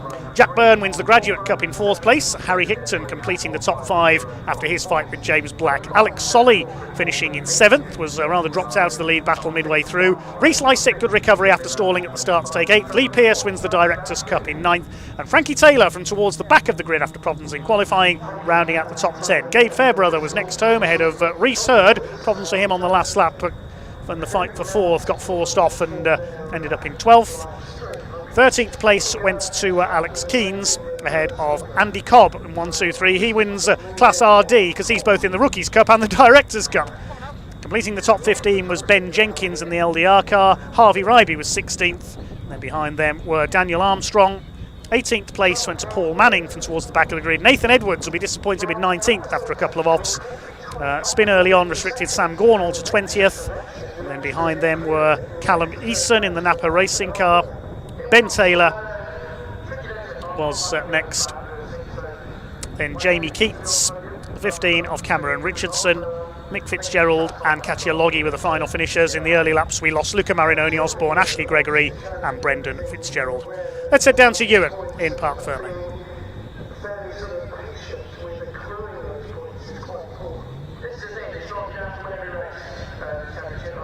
The winner, Nicky Taylor. Nicky, you need to go on holiday more often, mate. Yes, I suppose so. Literally, it's been perfect so far. Hope it can go on, but I wasn't the quickest out there by any stretch of the imagination, so still got to work on consistency on lap times, getting them a bit faster, but overall happy. You should be absolutely buzzing. You know, it's very professional, looking for slight mistakes and looking for things to improve, but that is a pole position, a win. You only arrived in the country at 6 o'clock this morning. You should be absolutely thrilled right now. Yeah, I mean, I think I'm going to go home and go straight to sleep because I'm literally, I'm knackered. Honestly, when I got past Jack, I was like, oh, thank God, I got the hard part done. So I literally just got out in the lead and I was like, right, let this race go over so I can go to sleep. But honest to God, that is the hardest I've fought. I think even like beating my Croft race in 2021 where I won that, but honest to God, it was such hard work. But I could see Max and Tom were coming like a train, so I was like, thank God I've pulled the gap and I got the time. So yeah, here come, and finally it's come to this year. Mate, go and have a sleep. Well done. Thank you. Max, come in. Oh, this is a flashy new suit, isn't it? Blimey, look at this. Don't want to get any oil on that. First podium in this challenge, mate. Well done. Yeah, thank you. Really happy with that. Had a good start, just got raced to the mid-pack in the middle of the race, but managed to get myself back. But yeah, I'm really happy with that. You know, it was a brilliant race to watch. At about three-quarter way stage, anyone of 6 could have won that. Yeah, it was a whole train who could have done it, but luckily it was me. What was the difference today? Because at Brands Hatch you had like a 5th, 20th and 15th or so. What was the difference today? Well, at Brands we had ABS issues all weekend and we finally got it sorted. Okay. Fantastic. So yeah. All right. Any changes between now and tomorrow? Yeah, just keep it the same. Awesome. Mate, well done. I just want to say a quick thanks to Brigade, Durite and Fisher Panda for sponsoring me this season. It is a beautiful race suit. Yeah, thank you. Keep it clean, young man. Come in, Tom. Tom, championship leader. You were 6th. There's about 2 laps to go there. What happened? Yeah, we had a tough morning this morning in quali. Just the balance didn't quite feel right. I'm a bit disappointed after qualifying, but we knew this is about scoring the championship, scoring some good points. So we were aiming for the podium. We managed to get on the box. So were you nervous with a few laps to go? Oh, definitely. So Jack was stood in front of me. I was like, he's kind of a target, and then I saw Nicky had built up a bit of a gap, so I wasn't too worried about him. But it was a tough battle for about 4th and 5th. So I'm actually quite pleased to end up on the podium. Good result. Bit of an error at the start from Reese on the start line. Did you see that, or do you have to go around him? What was your position of that? Luckily, I was on the other side of the grid. It looked like he went backwards. I was quite confused what happened there, and then obviously Max had to come over a bit, but. Did anyone collect him? I'm hoping. Okay, that's all good then. So as long as everyone's okay. In terms of the championship, more points on the board today. Yeah, exactly. That's our aim. Just keep scoring, finish on the box every race, and we'll see where we end up at the end of the year. So. Mate, well done. Thank you very much. Cheers, buddy. And that is mini racing. What an absolute thrill! More races to come. 3 more to come today. Let's go straight back to Dave Goddard.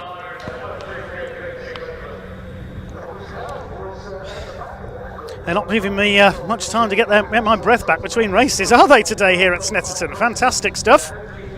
from the BMW Minis, and now we move from BMW Minis to BMWs. Next up, it's the Kumho BMW Championship, their second meeting of the season.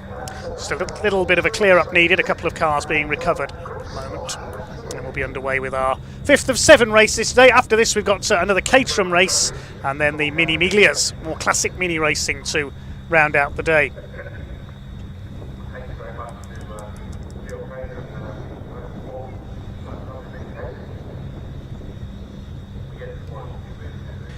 Okay, BMW racing up next then. The Kumho Tyres BMW Championship, established back in 1987 for all models of BMW. Mainly M3s we've got out there today. We will see a 20-minute race coming up for them. Qualifying taking place this morning. We have a dozen cars here ready to take part. It's their second meeting of the season. We saw them at Brands Hatch earlier this year. It was a win each for Jason West and James Card, the reigning champion in their M3s. Jason West spinning off on some coolant dropped by Brian Branson in the first race while challenging for the lead. But Jason West making amends with a win in race 2. Well, earlier on, Ewan caught up with a few of the drivers down in the paddock.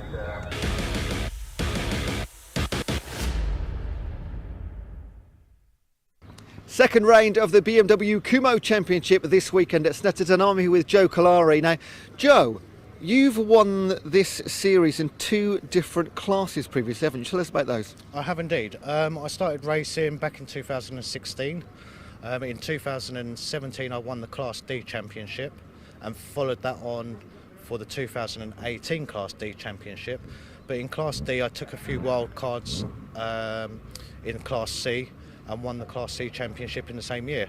And that was it, really. So, yeah, awesome. 2 different classes. And one of the first person ever to win 2 different classes in Kumhos as well. Yeah, that's what I've heard, and obviously that's what they said at the BARC meetings, and yeah, so quite happy with that result. Awesome. So, used to the class, had a few years off, came back recently. What was the big break for? So, I had a break and I started up my own company. And then obviously I was due to come back sort of 2020 with the new car, and unfortunately family death put everything on hold.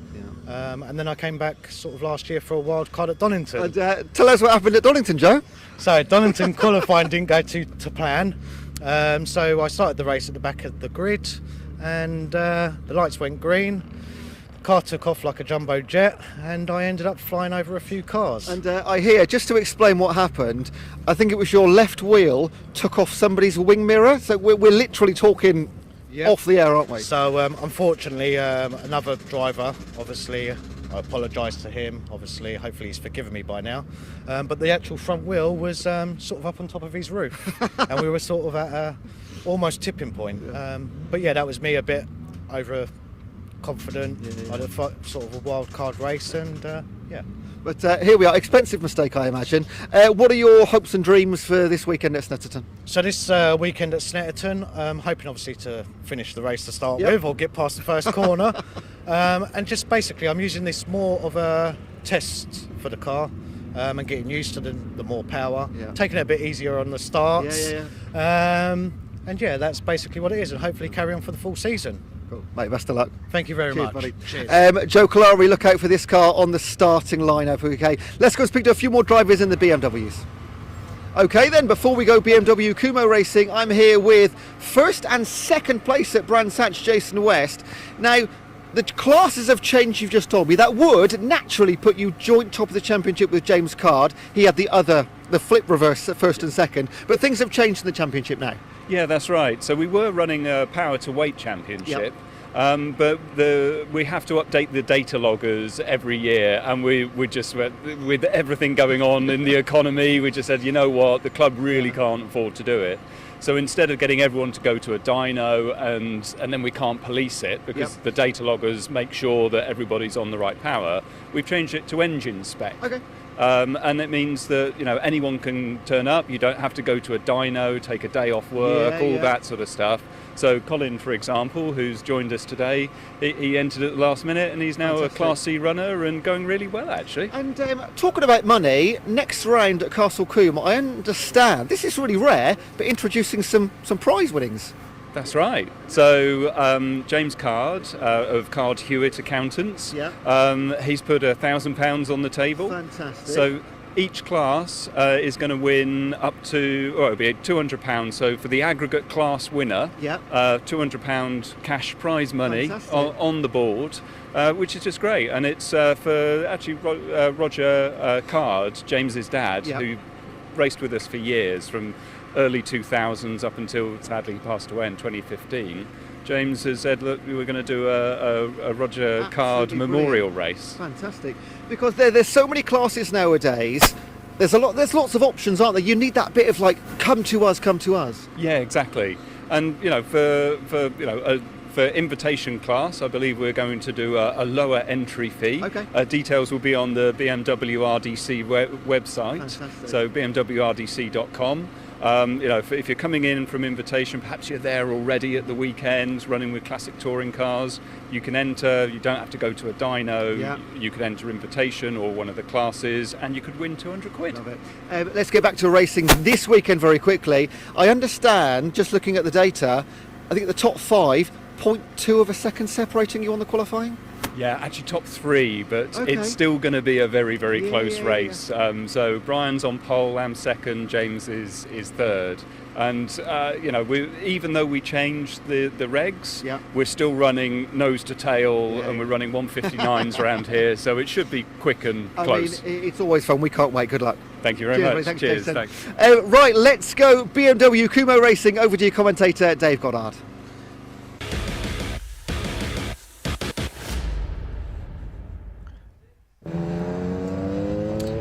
Great news then from the Kumho BMW Championship, and hopefully we'll see numbers boosted over the course of the season as a result of that. Let's have a look at the grid then for their first of their 2 races this weekend. So familiar face on pole position, we've already seen him win the Snetterton Saloons race. Brian Bransom has taken pole with Jason West, who we just heard from alongside in his M3, just a few hundredths of a second apart.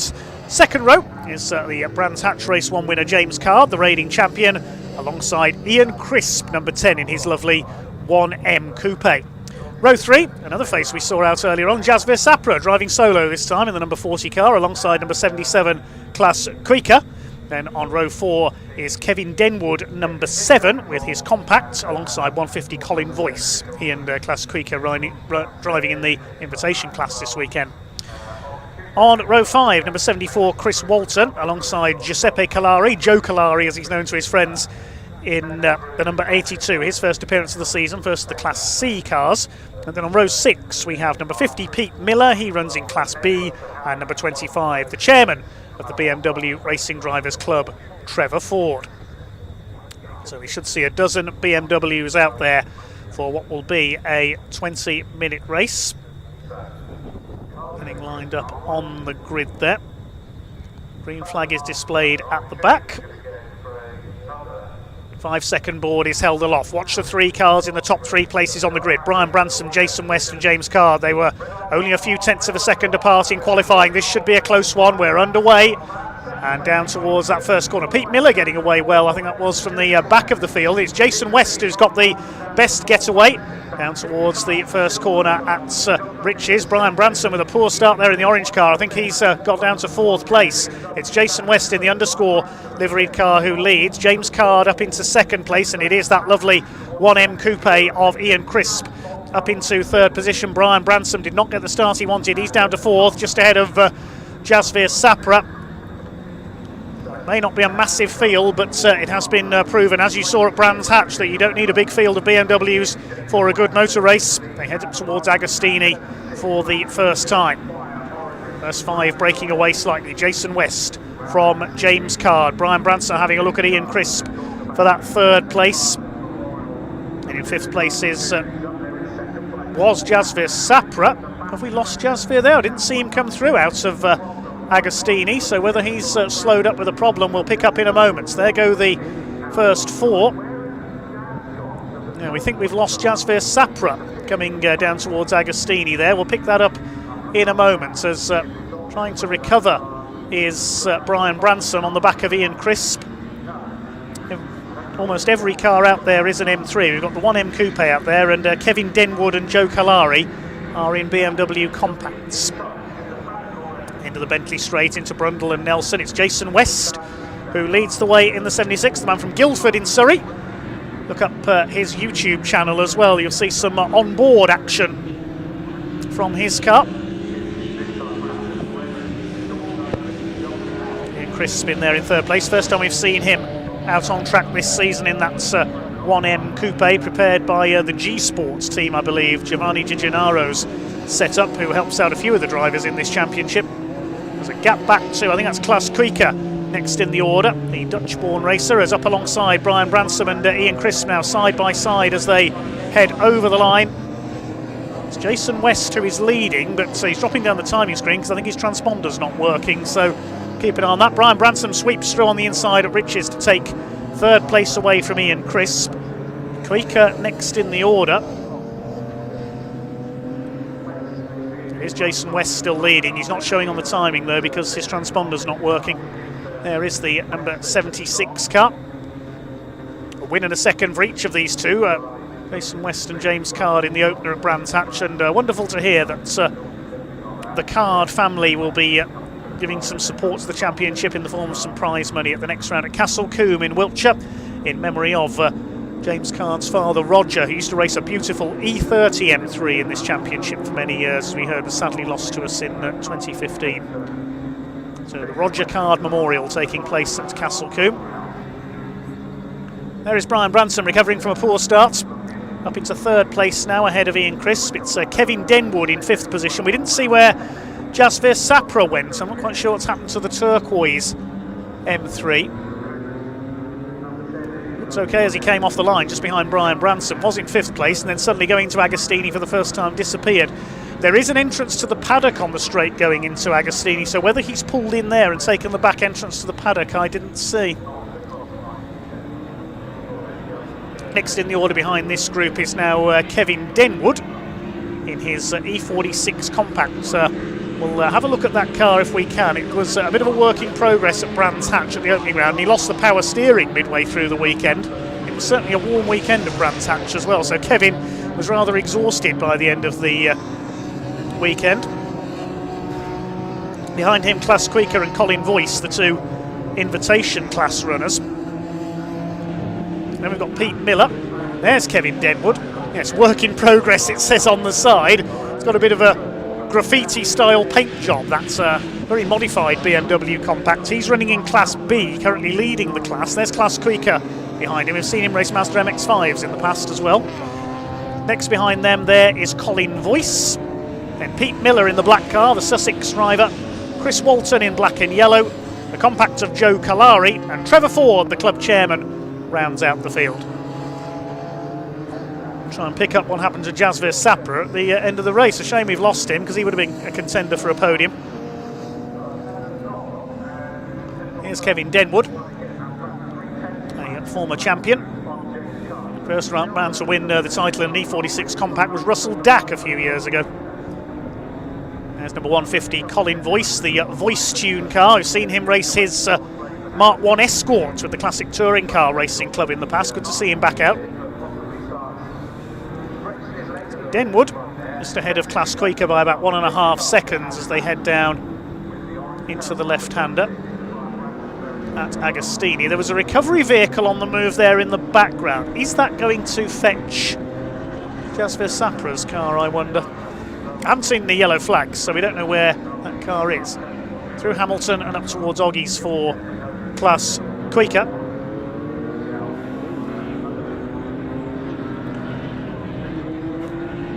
There is Denwood. So it was his, I think it was his grandchildren who had helped sign write that car ahead of Brands Hatch. A BMW ARC car with a difference, of course, they're famous, they're ARC cars at Le Mans.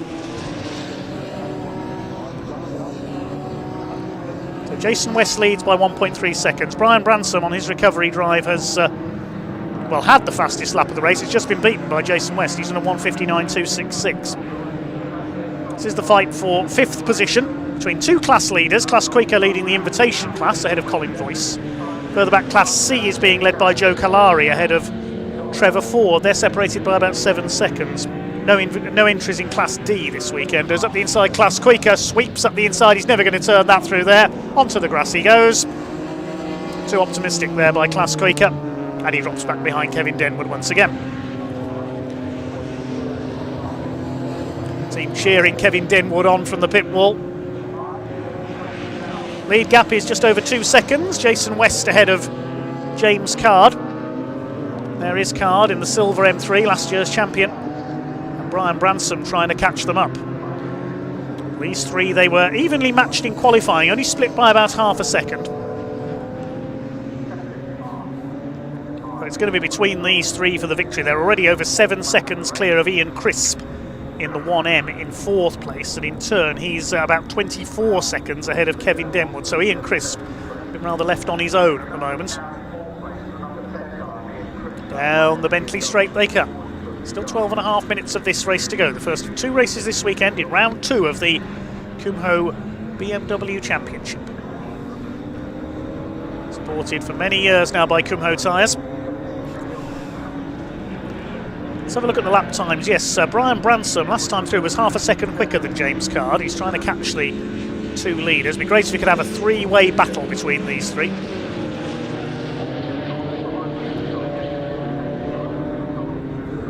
Towards the left-hander up Murray's comes Jason West, looking for win number 2 of the season. So is James Card.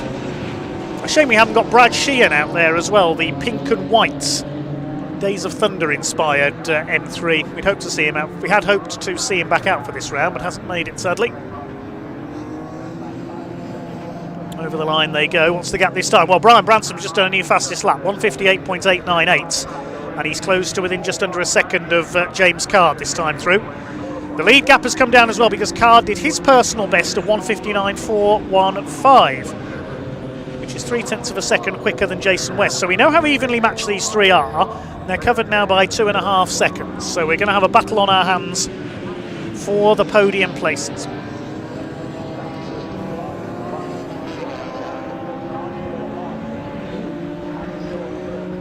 Now, well ahead of everybody else by about 12 seconds now, ahead of Ian Crisp. Denwood still ahead of Kuika by just under 2 seconds.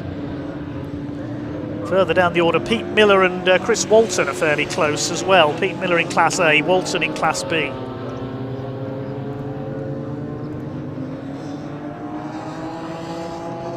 Through to Williams and onto the Bentley straights. Plenty of congratulatory comments coming in on the stream for Nicky Taylor, Kyle Felvis Racing, Julie Bradshaw, Linda Whitlock. Thank you to you. Meanwhile, here's Kevin Denwood, still leading Class B into Agostini. In the work in progress compact, Class Kuika giving chase. You can see the almost graffiti style paint job from, I think it's from Kevin's grandchildren on that car. I think it's a nice idea, something a bit different. We say that motorsport should be fun. Clearly Kevin and his family having a bit of fun with that car. Wasn't much fun for Kevin, as you mentioned, at Brands Hatch when the power steering failed.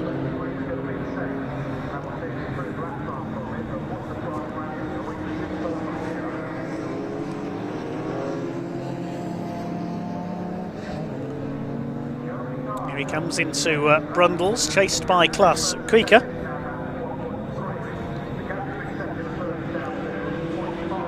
Here's the battle for second because Brian Bransom has now almost caught James Card. And some local man from Norwich. James Card from Ravenshead in the North Midlands. Jason West from Surrey it is who leads the way. And now you can see they're closing Jason West down. Could soon have 3 cars line astern for the lead. Such a shame that we lost Jazz Sapra. Else he'd be in this battle as well, I am sure. Another fastest lap last time through for Branson, 158.688. If only he hadn't made that poor start. There you can see comparison of the lap times, where he's taking 0.1 of a second out of James Card on each lap. It's still Jason West who leads with 8.5 minutes of this Kumho BMW Championship race to go. The grid from race 2 will be set by the result of this race. So Jazz Sapra, if he makes it back out for race 2 tomorrow, will have to start from the back. And now James Card is having to defend, because here comes Brian Branson, the older shape E36 M3 on the back of the E46.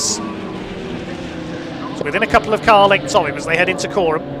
And of course, this is exactly what Jason West wants, because if these two start battling each other, he'll be able to make a break, and he's doing just that. See now James Card is having to go a bit defensive. Along the straight they go. The lead gap is most likely to have increased this time through, 1.6 seconds in it.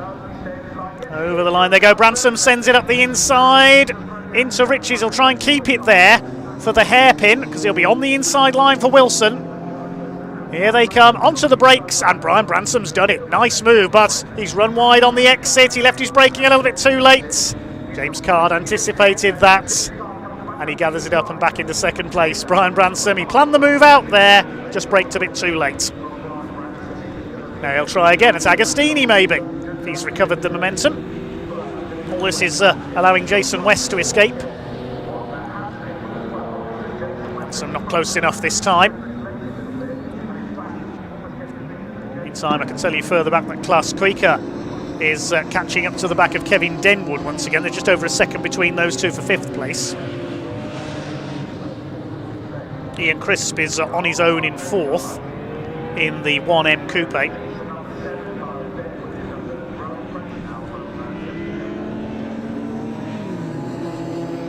Just hearing Chris Dawes on the circuit PA there in the background saying that Kevin Denwood under pressure from Klaus Kuiker.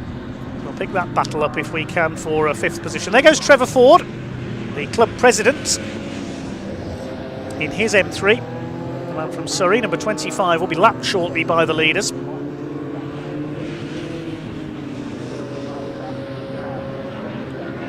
Towards Caterham and the bomb hole they come.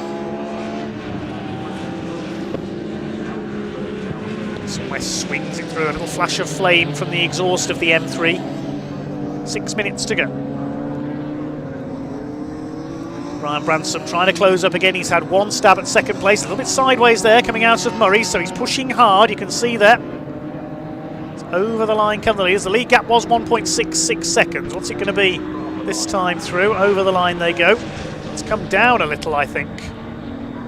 Yes, it's 1.2 seconds now, so James Card has closed up a little bit because of just briefly being able to shake off Brian Branson slightly. Branson will close up again through the hairpin. Good fight between these three. Crisp over the line just now in 4th place, 22 seconds back on these three. Has Klaus Kuiker been able to get up with Kevin Denwood? They're quite a way behind Ian Crisp, so we'll find out when they cross the line. Leaders come up to lap Trevor Ford, the most experienced man on the grid. He moves aside, lets the leaders through. Blue flag being shown by the marshals to warn him. And that's Chris Walton, number 74, further back in the order. There's green flags waving there, so he's had a spin, I think. That was coming out of Oggies. Chris Walton, who was down in 8th place. How far ahead of Pete Miller was he? Only a couple of seconds, so he's probably lost that place. There go the leaders along the Bentley straights.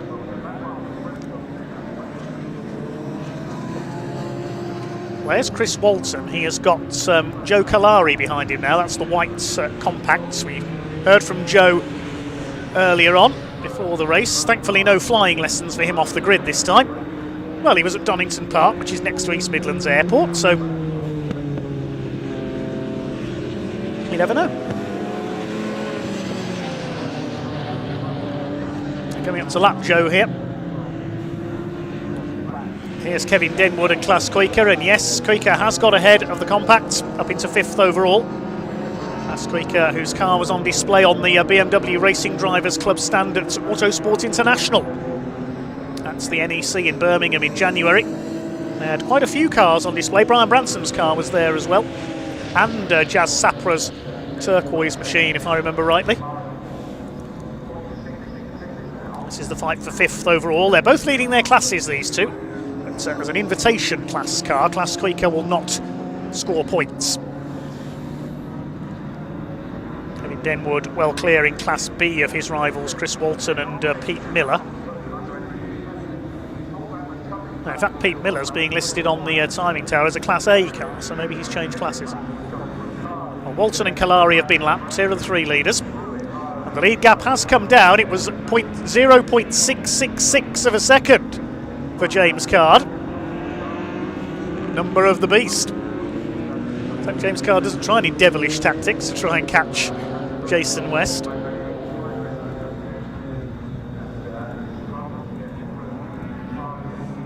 Just under 3 minutes of this race to go now, so I think we'll get one more lap after this. Brian Branson, it's over a second off James Card, so I don't think he's going to catch the top 2, but then again, look what happened in the Snetterton Saloons race earlier on, although admittedly that was Brian, he later admitted doing a bit of showboating for a formation finish. I don't think we'll get any formation finishes here. Now look, James Card's got his headlights on to let Jason West know he's after him. They lap Pete Miller in the 50 car. Here's the fight for 5th. Quaker and Denwood. Behind them, Colin Voice, about 20 seconds or so back. Then Pete Miller, as we've just seen, has been lapped. Ransom still has the fastest lap of the race from earlier on, 158.688. Last time through, Card and Branson both lapped a few tenths quicker than Jason West. Has the gap come down again? Yes, it's 0.56 this time through. So another tenth taken out of Jason West. They'll be on to their last lap, I think, this time. It's just under 1 minute 50 to go as they cross the line, and the quickest lap is 1:58, so this will almost certainly be the final lap. Jason West looking good for win number 2 this season. Unless James Card can do something special, I think we're going to see these two battle for the championship this season. Up towards Agostini. Brian Bransom's dropped back a little now. He's 1.8 seconds off, so I think he's settled for 3rd place. Out of Agostini up towards Hamilton. Jason West, a little bit of a slide there. He's just got to keep his head.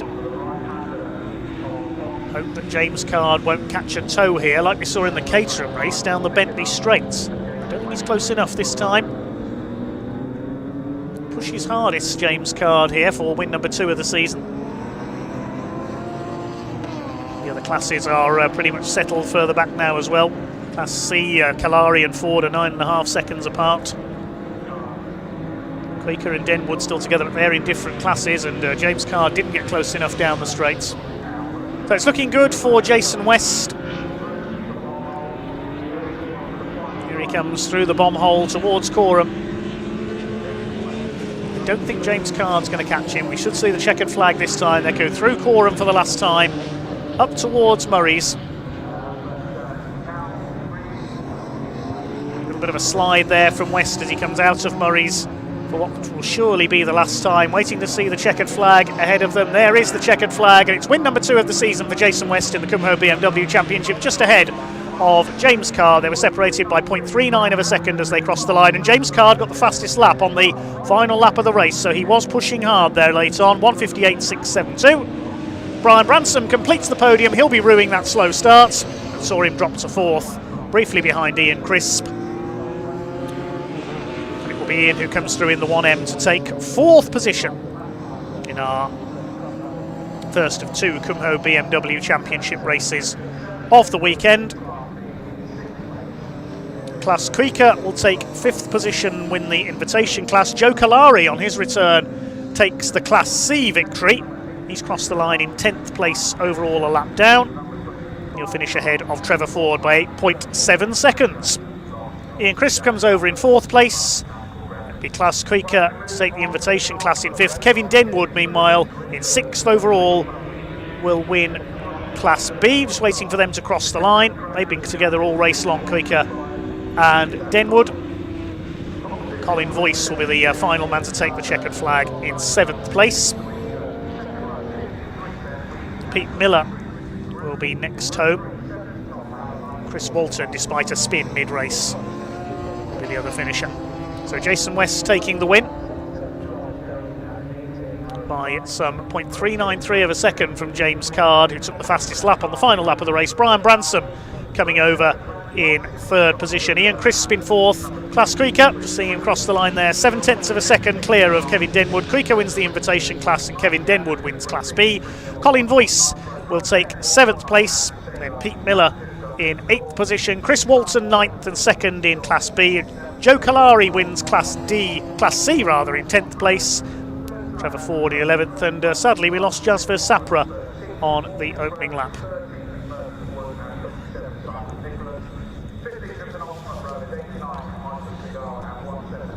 So well done to our Kumho BMW Championship racers. 2 more races to go this afternoon here at Snetterton Circuit. The next of them is the MORPHMY Caterham Graduates Sigma 135 Championship, the first of 3 races for that category this weekend.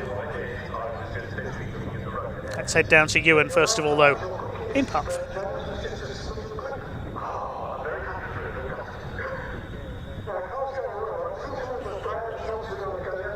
Cheers, Dave. Starting off with 2nd place, James. You and our winner, Jason, are having a brilliant battle this year. It was only a few races in, but it is sensational, you two. Yeah, we're really close. The cars are really evenly matched, and to be honest, once one gets in front, we're so close it's quite hard. And Brian was nibbling at me, which gave Jason a bit of a gap. I managed to claw back in, but I could have done with the 2 more laps. I think it'd be quite interesting. I mean, we had some great racing this weekend. That was more of the same again. Got races tomorrow. Do you make any changes? Is there anything you can do to sort of nibble away at those 10ths of a second? The only thing is I might play my wing angle, because I think I'm losing a bit of top end speed down the back straight, which makes a lot here. Apart from that, the car's pretty good. I was probably overdriving at the end, locking up a bit, so I don't think there's much more time in that. And Brian did you all a favour, not having his best takeaway? No, exactly. Well, he got me into corner 1, but I held it out on the outside, and then I think he's got ABS, so I think he tried to rely on it a little bit too much and overshot the corner, and I could nip back past. Great start to your week, and well done. Thanks. Cheers, mate. Thank you. Let's get Jason in. Nearly forgot Jason's name. So many races today. Come on in. Congratulations. Thank you very much. When are you two going to give somebody else a chance? Well, Brian should have a really good chance, but yeah, apparently he didn't want to get off the line. Yeah, he didn't. Moved on to 4th after the first corner, which is really, really unlike him. Unfortunately, Jazz didn't get involved in the race either. He moved away, but you've got to take your chances, haven't you? Yeah, absolutely. And it's always difficult when you get swamped by the pack. There's a moment of sheer panic. Yeah. But he came back strong, though, didn't he? It was a great advert again for BMW Kumhos, though. Yeah, and it's fantastic racing. It's quick. It's really close. It's just enormous fun. I mean, it is so close. We were just saying to James there, what's those minor gains and those changes you can make? I literally have no idea. Oh, that's a shame. Although I weighed myself, I lost half a kilo in that race, it turns out. So a couple of hundredths of a second for that? Yeah, exactly. I just need to keep doing that. Mate, well done again. Thank you very much. Buddy. Cheers. Let's bring Brian in. Not the best start, unfortunately. No, to be honest with you, that was my own mess up. I want to say something else, but mess up. What happened? Basically, I just tried something else. I tried giving it too much revs, and it just sat there spinning for too long. That's the bottom line behind it before I put it in 2nd gear. So, with a few more laps, could you brought them back in? You nearly got there. I started running out of fuel on the last lap, believe it or not. Yeah, it started giving me aerolites and it started starving on the corners, so I don't think so, no. But I had a bit of a moment in the hairpin. I actually got past Jason for a brief period of time. But I braked that hard, the bias controller bar actually pushed against my throttle pedal, so I actually went on in the corner.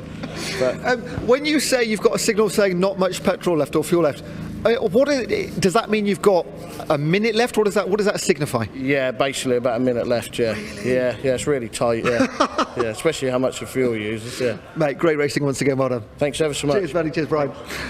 More fantastic racing. 2 more races to come. We've got Caterhams, and again, can you believe it? Mini's coming up shortly. Back today for the time being.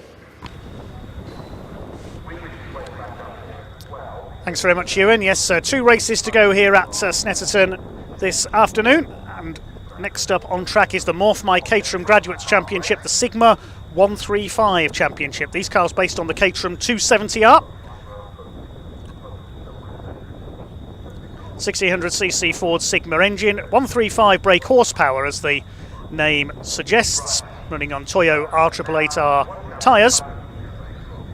We saw 2 races for the Brands Hatch a few weeks ago. Ben Wheatley is the championship leader. He and Richard Groom both took a first and second in the 2 races at Brands Hatch, but Ben got fastest lap in both races, so got a couple of bonus points. So he leads the championship by just a couple of points. We'll give you the grid shortly. First of all, Ewan caught up with 1 or 2 of the drivers in the paddock earlier on.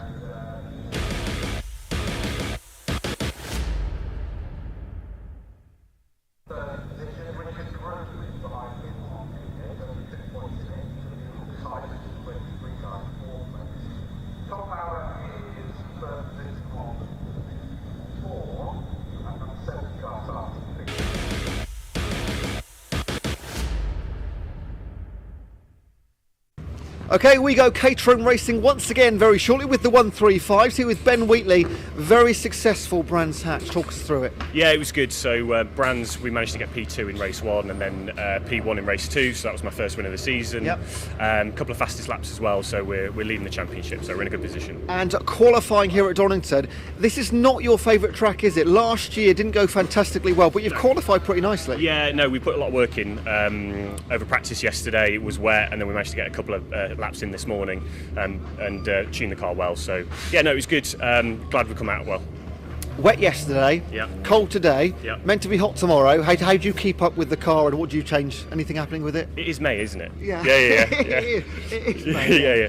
Yeah. No, so I think I'm happy with the setup at the moment. So I think it'll just be, if the weather gets a bit nicer, tyre pressures, make sure the tyres last the race. It's a long race, so yeah. You and Richard, just 1 round into the season, you two already sort of fighting each other, both on the second row on race number 1. Yeah, it's going to be tight. It's going to be tight. It's going to be tight all season. I'm really looking forward to it. Mate, we can't wait. Best of luck. All right, lovely. Cheers. Thanks. Okay, let's go Caterham Racing again this weekend. Over to Dave Goddard.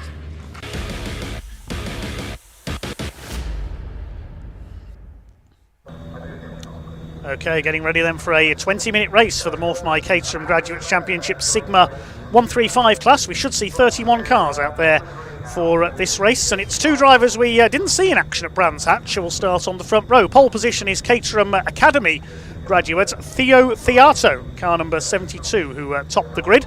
Alongside him, number 16, Gwyn Jones. Second row, our championship leaders, Ben Wheatley at number 53, Richard Groom 23. And on the third row, number 70, Tom Power, and 94, Stefano Mara. He had a few problems in one race at Brands Hatch, had to pit with some damage, and had to fight his way back up the order in race 2. On the fourth row, 62 Kevin Turner starts alongside the 76 of Richard Clegg, and completing the top 10, 77 Giles Derry alongside 88 of Alaric Barney. And then we've got the first of the 2 cars from the Waitman family. Now, it's an interesting situation. The Waitmans have got 2 cars being shared by 3 drivers. Car 22 is on row 6, and it's Luke Waitman driving in this race. Mike, Luke and Adam Waitman are all sharing 2 cars between them, so it's a bit of chop and change this weekend. He starts alongside number 29, Andrew Bergbaum. Car 163 is also being shared by 2 drivers. Thomas Gunter races in this race. In the second race, it'll be Russell Gunter who takes over, and then Thomas will do race 3, starting alongside Chris Griffith, number 20. The 8th row, 56, Paul Armitage, and number 80, Fraser Riddington. And on row 9, it's number 90, Andrew Cooper, and 63, Neil Warnock, not of football fame. Row 10 is 119, Andrew Sagar, and number 2, Duncan McCall.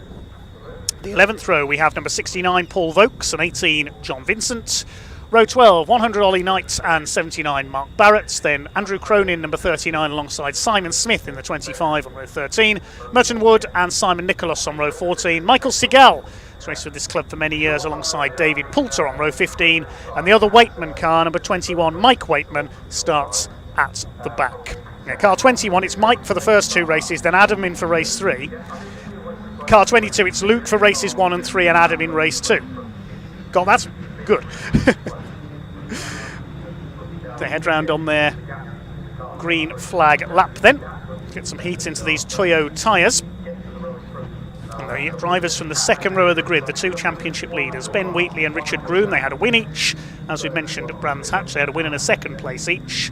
Ben Wheatley leading the championship because he got the 2 fastest laps. There's Tom Power, the blue and yellow car, in third place on the grid. He was third in both races ahead of Giles Derry, the number 77.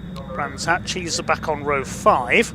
Watch out for the white car, number 94, Stefano Mara as well. Was out of luck at Brands with some damage. A lot of day glow yellow I notice on this grid as well. Big grid of, we should see 31 cars out there. There's the number 174, the bright purple car towards the back. That's David Poulter, Mike Waitman behind him.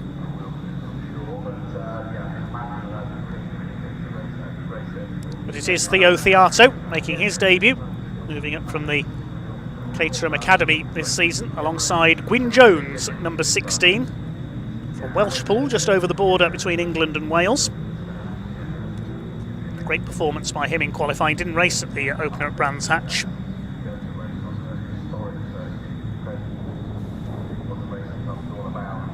Charles Derry fourth in the championship. There's only 8 points covering the top 4 after that first meeting. Then behind them, Alaric Barney and Kevin Turner are joint 5th. John Hood, number 12, is 7th. He's not out this weekend. Then we've got Michael Koo, who's also absent this weekend. Andrew Sagar and Neil Warnock completing the top 10 in points. So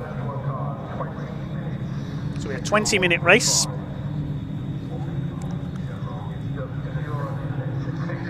Another classic slipstream where we saw James Wingfield ambush Harry Senior for the win at Brundle on the final lap in the earlier combined race. Thomas Horton, birthday boy, winning the Sigmax category. It's all one class this time, the Sigma 135 cars.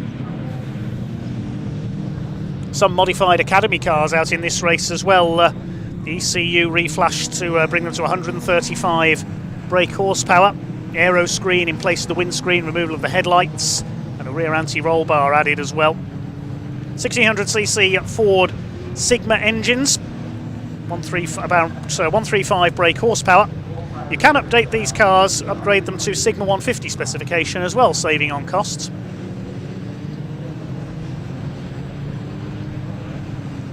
The driver to keep an eye on a bit further back in the order is Fraser Riddington. Starts back on row 8. He was 4th in the championship last year. So the black and orange car on the inside, Theo Theato, Gwyn Jones in black and red alongside, and then we've got the 2 contenders from Brands Hatch. The black car with the red cage is Ben Wheatley. Red car with the white stripe, I should say, is Richard Groom. In blue and yellow, it's Tom Power. Stefano Mara in the white and black car on the outside with the orange cage. Kevin Turner, black with the yellow cage, and the multicoloured car of Richard Clegg, number 76, alongside. Those are your leading contenders. Wait for the last few cars to pull onto the grid at the back. Michael Sigel, the white car with the red wheel arches. In the dark green and white car is Mike Waitman, completing the field. 31 cars then for a 20-minute race for the MORPHMY Caterham Graduates Sigma 135 category.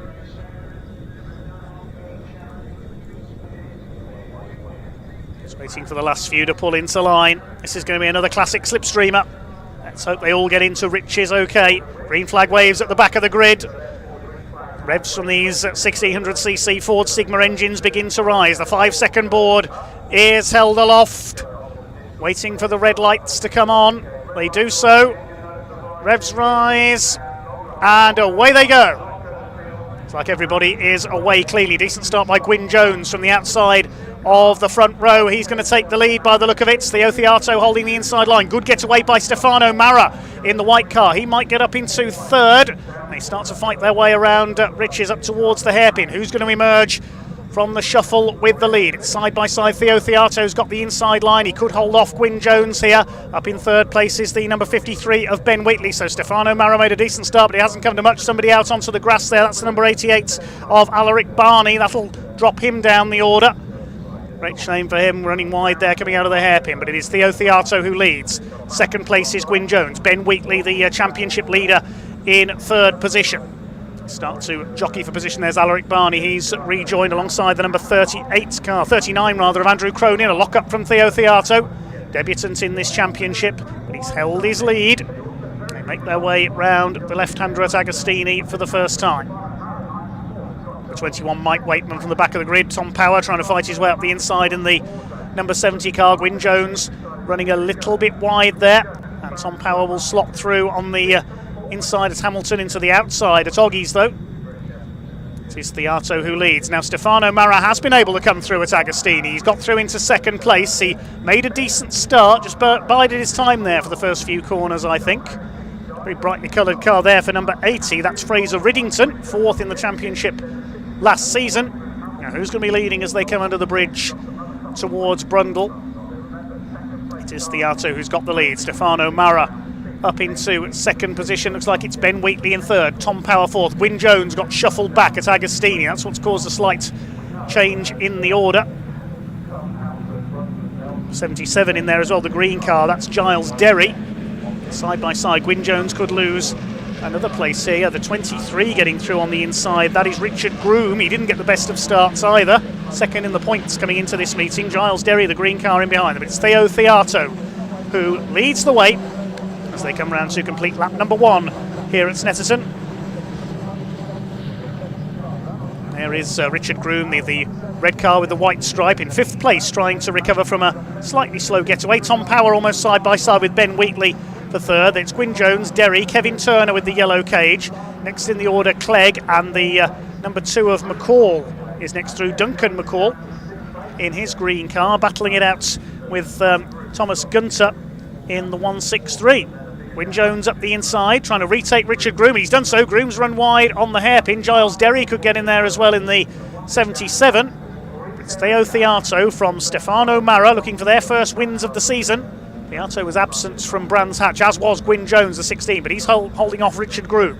It's a good fight for 5th position. It's allowing the first 4 to break away slightly though. You can see Stefano Mara, the white car with the Italian tricolore, the red, white and green down the centre of the bonnet. Holding off Ben Wheatley, the number 53, leading the points by just a couple coming into this weekend. The man from Great Dunmow in Essex, somebody running wide onto the grass there coming out of Agostini.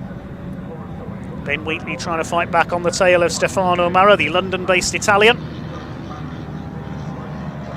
Weekend spoiled by some damage. He had to call into the pits to remove some loose bodywork at Brands Hatch after some contact. Tom Power in 4th place, the number 70. Then the next 4, Gwyn Jones a bit sideways in there. He's got the 76 of Richard Clegg behind him.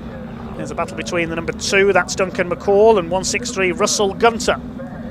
See him sharing the car with Thomas Gunter this weekend. No, it's Thomas in this race, apologies there. Thomas and Russell sharing that car, they've confused me already. Not difficult, I know. Giles Derry fighting it out there for 5th position. He's running well with Groom and Jones. Looks like Derry's got through into 5th place in the green car. Theo Theato has the fastest lap. He leads the way, the orange and black number 72. Was getting a wheel onto the grass on the inside. Ben Wheatley's got through into 2nd place meanwhile. And as Stefano Mara lost 3rd. Tom Power having a look there. Certainly he didn't quite get through at the run into Murray's. There's Derry in 5th. Then the 2 red cars of Groom and Jones. Kevin Turner behind them. The race settling into its rhythm now. Still over 15 minutes to go. Over the line they go. 4 cars line astern, covered by less than 1.5 seconds. Stefano Mara side by side with Tom Power. Power around the outside into Riches. That's a brave move. But he's pulled it off. He's up into 3rd place. It's not very often you see a car go round the outside there. Theato leads the way, but a fastest lap for Ben Wheatley. 2 minutes 12. That can't be right. They're not lapping in that pace. No, fastest lap for Theo Theato. 2:19.912. Something's ditched there, I think. Stefano Mara looking for his first win of the season on the tail of Tom Power as they fight for 3rd place. Great move around the outside by Tom Power, but Mara's going to play him back at his own game, or try to, into Agostini. Tom Power in the Anvil Hire Limited sponsored car holds that 3rd place. Next group headed by Giles Derry. Then we've got Richard Groom, Gwyn Jones and Kevin Turner. Ben Wheatley looking for his 2nd win of the season. There is a point for the fastest lap as well, of course. On the first real flying laps, Theo Theato, the only man to lap under 2 minutes 20. Through the right-hander they go. If anything, Mara's dropped back a bit from Tom Power there as they go into the Bentley straights. Take me through the points chart already. Stefano Mara down in 15th in the points after those problems at Brands, so he's looking to recover. Theo Theato doesn't appear in the points chart because he wasn't out at round 1. Ben Wheatley, the points leader. Tom Power is 3rd in the points, only 6 points off Ben Wheatley's total. And then we've got this group for 5th place, headed by Giles Derry. He's 4th in the championship. Settled into their rhythm now. Through Coram they go. Theo Theato hang on for a maiden Caterham Graduates Racing Club victory. There's the fight for 5th. Miles Derry ahead of the 2 red cars, Groom and Jones. You can tell them apart because Groom's got that white stripe down the centre of his car. Kevin Turner next, Richard Clegg. And Ben Wheatley now starting to have a look for the lead. He's not close enough this time down the straight. It's 163 of Tom Gunter rounding out the top 10. And Duncan McCall. Bergbaum is next in the 29. Alaric Barney recovering after his first lap off into 13th. All 31 cars still going for the first couple of laps.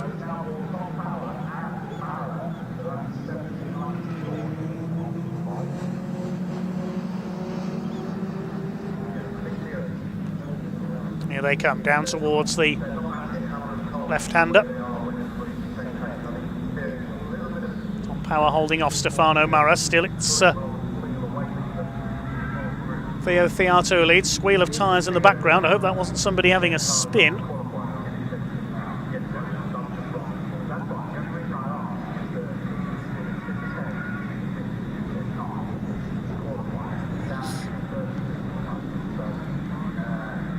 So 0.38 of a second covering the top 4. Unfortunately, my timing screen seems to have stopped working in the commentary box, so apologies there.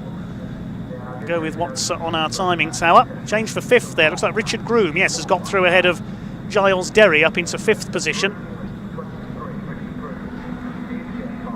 6th is Derry, then Jones, Turner, Clegg and Tom Gunter. Battle further back between the 20, the 90 and the 63. That's Chris Griffith, Andrew Cooper and Neil Warnock. 2 groups of 4 though at the front of the field. 9th and 10th trying to close up. Looks like Gunter's gone through there past 76 of Richard Clegg, possibly up into 9th place.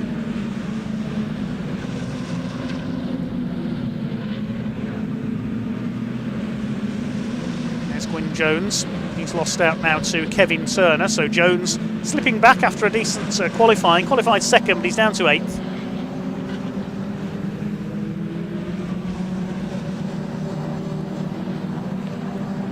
Over the line they go. Let's see what the gap is. Theato ahead of Wheatley. Theato moves to defend as they go into Riches. 0.26 was the gap.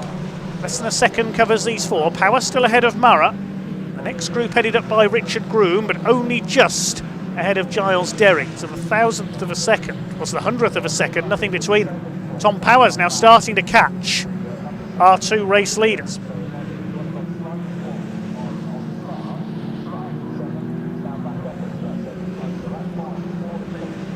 Still just around 10.5 minutes of the race to go.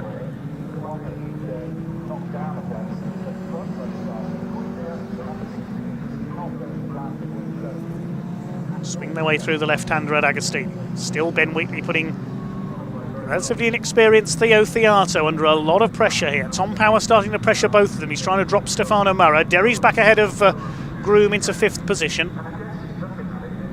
It's Turner, Jones, Clegg and Gunter. Alaric Barney's recovered into 11th place after his earlier off.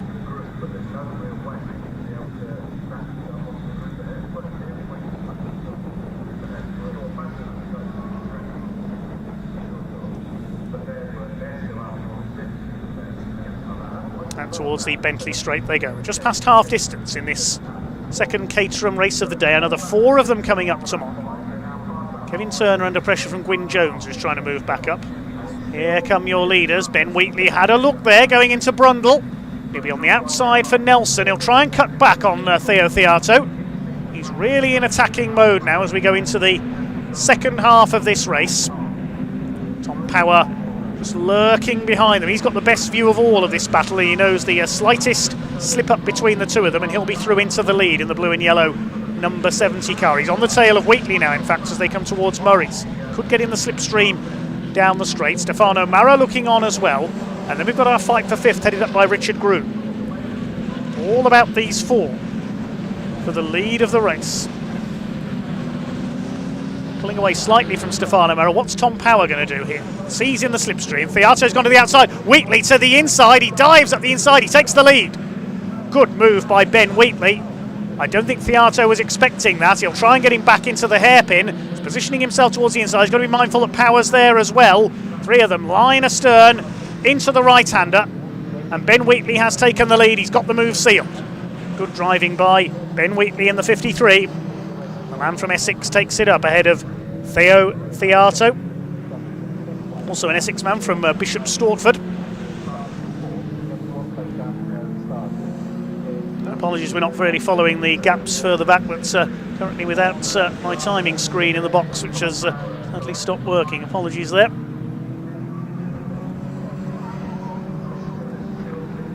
Under 8 minutes to go. Stefano Mara starting to get back on level terms now as well.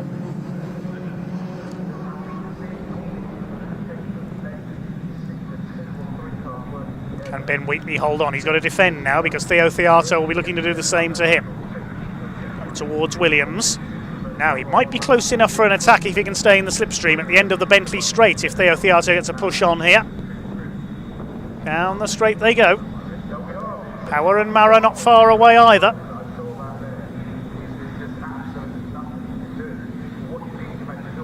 Who's going to be leading as they come back into sight under the bridge? Is that Theato that's retaken the lead?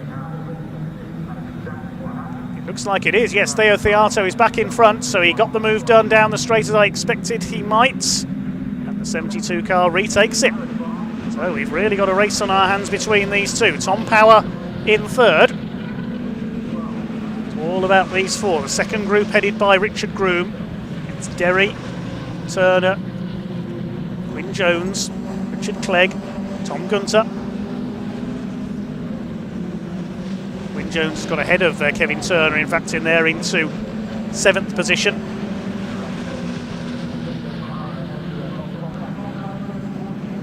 Tom Power down the inside has a brief look at Ben Wheatley there for that second place.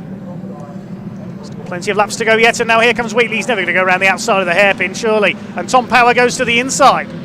Theato defends. Power could get second place here with a bit of luck. He's side by side with Wheatley. Fire the throttles out of the hairpin, and Ben Wheatley holds on. This is great close Caterham racing at its best here at Snetterton from the MORPHMY Caterham Graduates Racing Club Sigma 135 category. 4 of them for the lead. Stefano Mara keeping his eye on things from behind. Looks like Gwyn Jones has got back up into 6th place further back. He's got ahead of Giles Derry up into 6th.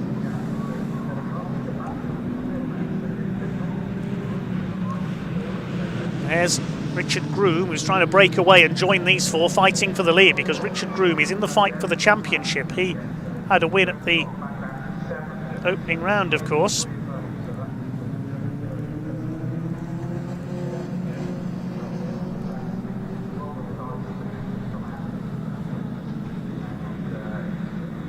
Down the Bentley straight they go once again.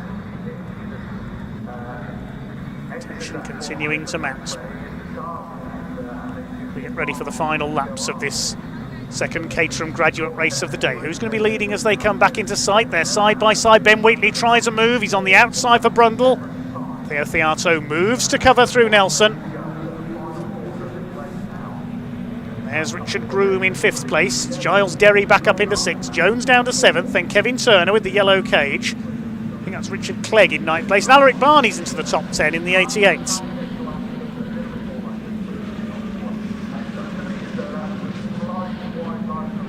Here they come then to complete another lap. This will be 7 laps in the book, 4.5 minutes to go.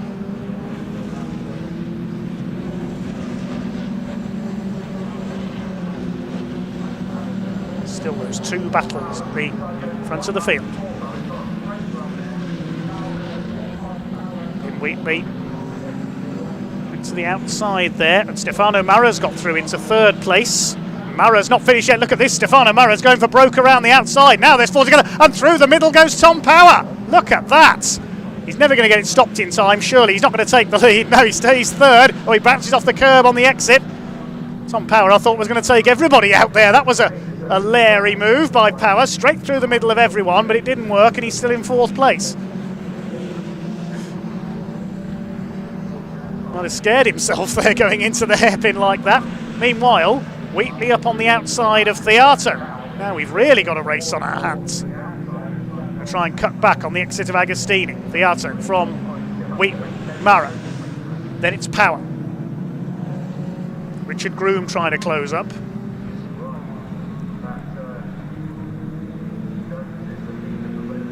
Still Theo Theato hanging on. Less than a second still covers the top four. They're about 4 seconds clear of Richard Groom in 5th position. We'll see if that gap is coming down as well, because he's broken away slightly from Jones, Derry and Turner behind them. Down towards Brundle once again. Will we see Ben Wheatley try another move into Brundle and Nelson? This is where Theo Theato retook the lead earlier on. Just about held it that time through. Stefano Mara starting to have a go now at Ben Wheatley for 2nd place. There's Groom in 5th. Giles Derry all over the back of Gwyn Jones for 6th.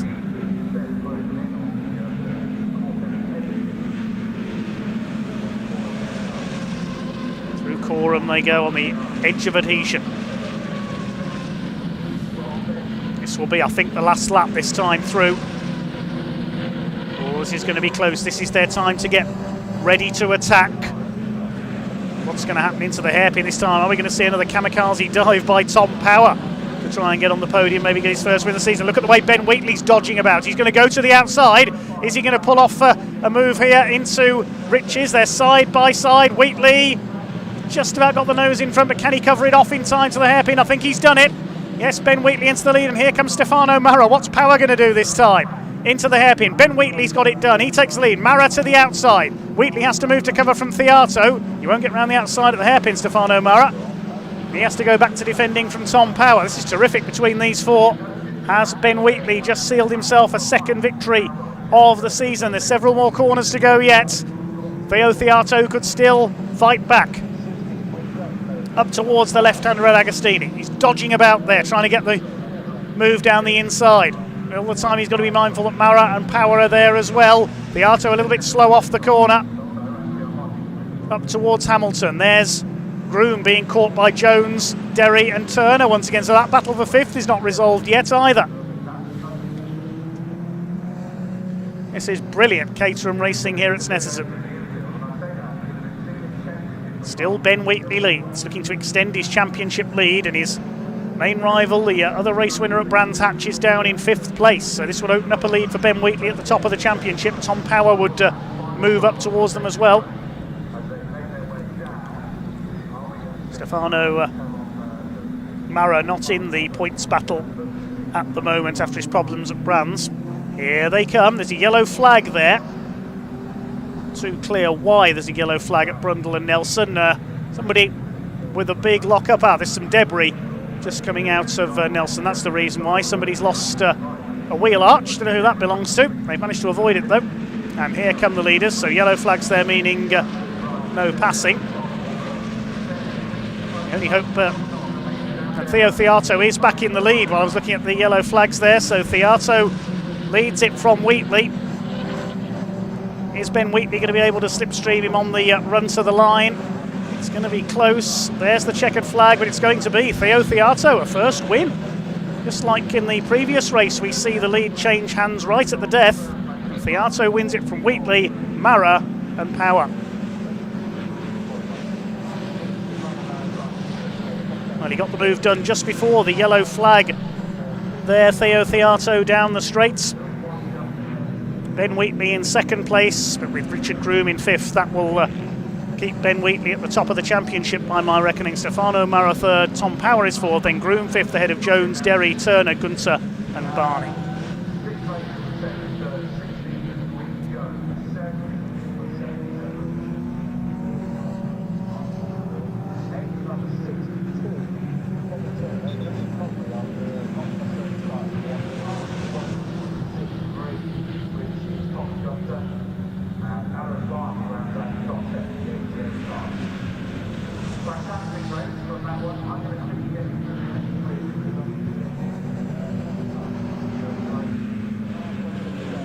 There's a replay of an incident on the final lap. Oh, that's Fraser Riddington. That's what happened. He got spun aside with a bit of contact with a couple of cars, so that's why we had the yellow flag for that bit of debris. Before they reached the yellow flag, Theo Theato able to pull back ahead and take the victory, winning margin of 0.37 of a second. In the end, Stefano Mara in third ahead of Tom Power. The second group headed up by Richard Groom, just ahead of Gwyn Jones, Giles Derry and Kevin Turner. Tom Gunter and Alaric Barney rounding up the top 10 ahead of Richard Clegg, then Paul Armitage, Duncan McCall and Luke Waitman.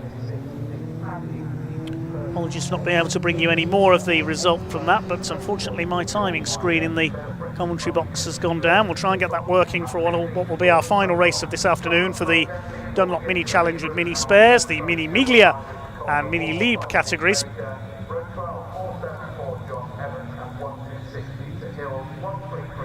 So it'll be down to you and shortly to hear from our race winner in Park Ferme.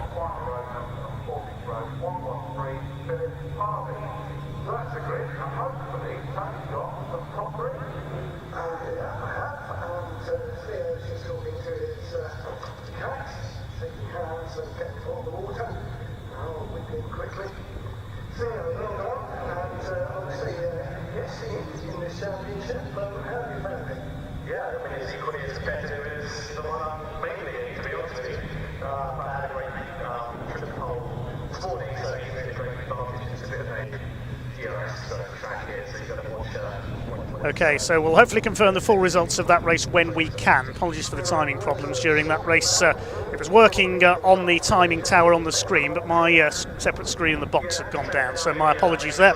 Let's head down to Ewan in Park Ferme.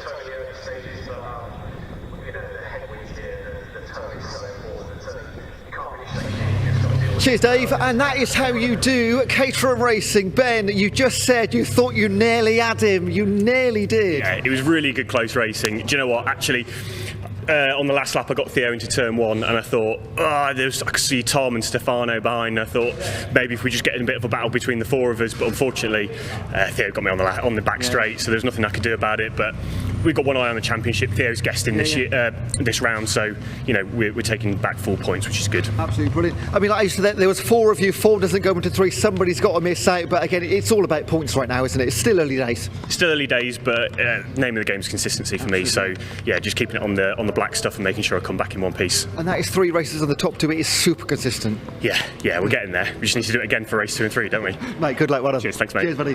We might have to move out of here, and I'll tell you what, it is cold, but we'll do it anyway. Oh no, it's coming in. Fantastic. Theo, congratulations. Come in. It's slightly warmer just in these couple of metres here. Well, I'm hot as hell. Well done. Thank you very much. How was that for you? It looked intense. It was pretty intense. I led quite a lot of the way, but the toe is so good here. So you've got 2 DRS zones on each straight, and you've got to defend when you can. And Ben was pretty quick in the toe, but as soon as you pull out the toe, you meet the brick wall of air, so you just got to cut them off in the corners. You know what, when we usually speak to Caterham drivers, with a couple of laps to go, they want to be second, third or fourth, but you held it together in first the entire way pretty much. Yeah, it depends on the wind. I think what I could see from the main straight, there was not much of an advantage coming this way. There could have been on this way, but I got a good exit out of the final corner, whatever that's called, and managed to get it to the line. So, more races to come tomorrow. Looking forward to those. Yeah, always looking forward to races. How do you celebrate tonight? Go home to the family and unload the dishwasher like I normally do. Well done, congrats. Thanks very much. This isn't Formula One, folks. This is true, proper British racing right now. Let's get Stefano in. Stefano, I love that race suit, by the way. That is fantastic, Martini man. Congrats. Thank you very much. How was that race for you? There was 4 of you in that race, really, for the second half of it. One of you had to miss out. Of course, you grabbed that 3rd spot right near the end. In fact, talk us through the race from your point of view. Well, I started 6th. I had a good start, and then I went into 4th position. I tried to stay behind number 3, just to understand the way they were driving. And then I just settled in 4th until an opportunity came about. And you took it? I took it, yes, indeed. I mean, we know in Caterham racing there is often tenths or hundredths of a second. What is that tiny key to being in those top 3 spaces? Well, it's a bit like karting. I've been doing 25 years of karting. So it's understanding about the tires, how they are going to be worn out over the race, and understand the circuit, what the best tool to overtake a person. So. Now, it's colder than we expected today. How are track conditions? They were quite good. Towards the end, the tyre pressure I came out with were working much better than before, so I didn't have any problems. Look forward to tomorrow. Well done. Okay, thank you Thank very you much. so much. That is our last Caterham race of the day. We've got one more mini race to come, and Dave Goddard is going to talk you through it.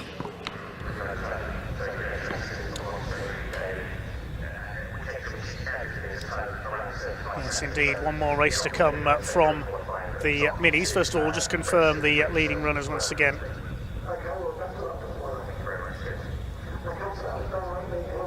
Or not, from our previous Caterham race. Let's move on to the grid, shall we, for our final race of the day, the Dunlop Mini Challenge, supported by Mini Spares, the Mini Miglias, the more powerful, slightly more modified machinery in the Mini Libra category as well out in this one. This is going to be very close indeed. 1 second covered the top 6 in qualifying, so it's going to be as close as you'd expect. Let's have a look at the grid then. Pole position is the number 21 of former champion Aaron Smith, alongside number 11 Kane Astin. Second row, former British touring car racer Jeff Smith and number 23 Rupert Death. And on row 3 we've got 55 Ben Colburn, the noted historic racer, alongside number 9 Phil Bullen-Brown. Now watch for his driving style, he can drive a Mini superbly sideways. The fourth row is number 7 Colin Peacock and 72 Rob Howard. And then completing the top 10, number 20 Mini veteran Mark Sims and 89 Sean King. On row 6 we have number 69, which is Tony LeMay, and 37 James Cuthbertson. Lee Roberts on row 7 alongside number 86 Nick Paddy, also coming up from the world of historic racing. Steve Ewell number 24 and 15 Gordon Pocock round out the Miglia grid. Then there's a gap and we have the Mini Libra cars, which are slightly more modified machines, a bit more modification allowed in that division. 219 Richard Colburn in his Westbourne Motorsport run car is the quickest there, father of Ben Colburn. He starts alongside 115 of Steve Baker. Second row is 474 Josh Evans alongside 126 Peter Hills. Then we've got 133, which is Les Stanton, and 595 Julian Proctor. And finally on the grid, 113 Phil Harvey. So that's your lineup for what will be a 20-minute race for the Dunlop Mini Spares Mini Challenge Miglias. It's the more powerful of the classes we'll see here this weekend. In the Miglias, we have had 4 different race winners so far in 2023. The opening rounds at Silverstone, Jeff Smith and a certain Andrew Jordan took the wins, but Andrew not out this weekend. It's just his father Mike racing for the family this weekend. And at Donington it was Kane Astin and Aaron Smith who took the victories. We move into position on the grid then. Look out also for Rupert Death, the former champion. I believe it's his first appearance of the season this weekend. Yes, he was racing at Goodwood when the series went to Donington. Yeah, he raced at the opening round at Silverstone, but not at Donington. So Rupert Death was down at Goodwood doing some racing at the members' meeting last time out. He's in the car with the Union flag on its boot lid. You can see on the left of the picture there. They're about to set off for their green flag lap then. In the Libra class, Libra being more free to modify the cars, Richard Colburn was a double winner at Silverstone, and it was Josh Evans who took the 2 wins at Donington Park. Josh Evans is an 8-port equipped engine, that bright luminous green car you can see towards the back of the lineup there. It's Les Stanton who currently leads the points in the Extreme Minis car, the man from the West Midlands, who leads their points. Pole position then to Aaron Smith, number 21, a former champion. Kane Astin has won titles for the Mini 7 Racing Club as well in the past. Aaron Smith not in his usual pink livery for this year, I notice. There's Jeff Smith, no relation to Aaron, former British touring car man. His car liveried similarly to the General Lee. When he won the title a couple of years ago, he was number 01 as well. Listen for the Dixie horn. Mark Sims in there, Mini Racing veterans, the Sims family. Many of these racers have been with this club for many, many years now. They're just so much fun, they can't keep away.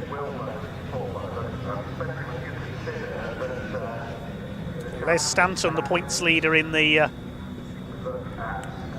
Lieb division with his 1293cc machine. They're all 1300cc, the Miglias. Look out for Peter Hills, number 126. He's in the Libra category. His car's got the cylinder head from a B&W Superbike, giving him a bit of extra power. So Aaron Smith, the black and pink car, in pole position alongside Kane Astin. I know that car's been down as Owens Motorsports. Welshman Endaf Owens has been helping him set up that car ahead of this weekend. Rupert Death looking for his first win of the season. And, as we say, 4 different winners so far this year. Kane Astin and Aaron Smith won at Donington. Silverstone, it was Jeff Smith and Andrew Jordan. Former British Touring Car teammates, no less.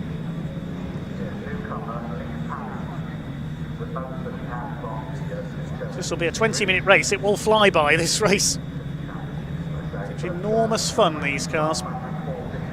As we say, we live by the mantra, motorsport should be fun. With the Mini 7 Racing Club, it certainly is. Back of the field there, Phil Harvey, number 113, the man from Birmingham.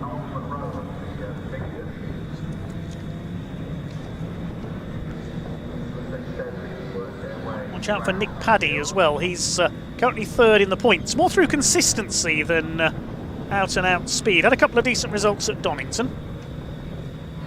This championship supported by Piper Cams, Spacks, Curley Specialised Mouldings. Ian Curley, of course, a former champion in the Mini Miglias several years ago. And their main sponsors, Dunlop Tyres and Mini Spares. So there's no cars needing any mini spares after this race to be put right.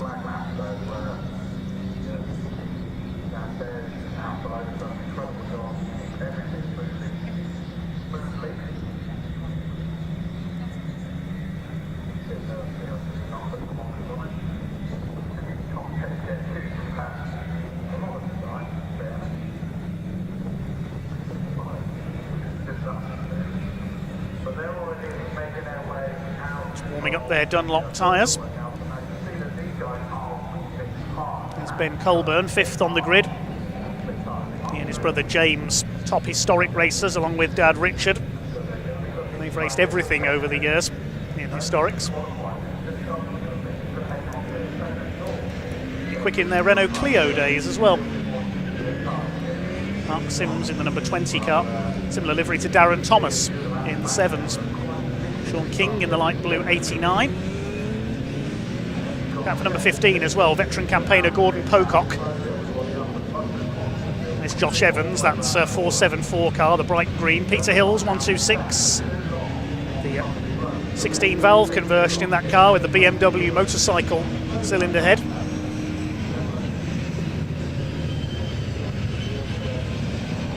Scott Redding is the leading rider for BMW, of course, in the World Superbike Championship. I wonder if you could tempt him to have a go at mini racing.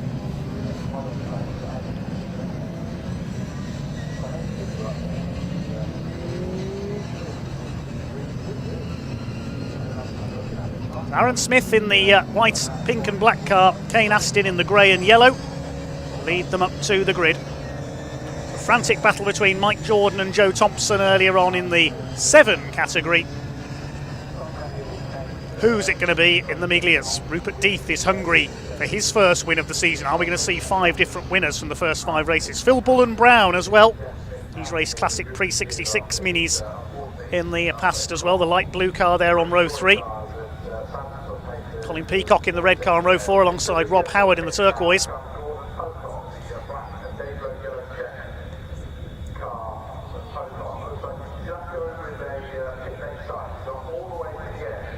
Hearing in the background there from the circuit PA, Colin Pocock, I think has headed into the pit lane, unfortunately, so hopefully we'll see him back out. Last car of 113, Phil Harvey into light at the back, the green flag is waved. Time for our final race of the day here at Snetterton, the Dunlop Mini Challenge with mini spares, mini Miglias. Waiting for the red lights to come on. 5-second board has been displayed. The revs are up and away they go.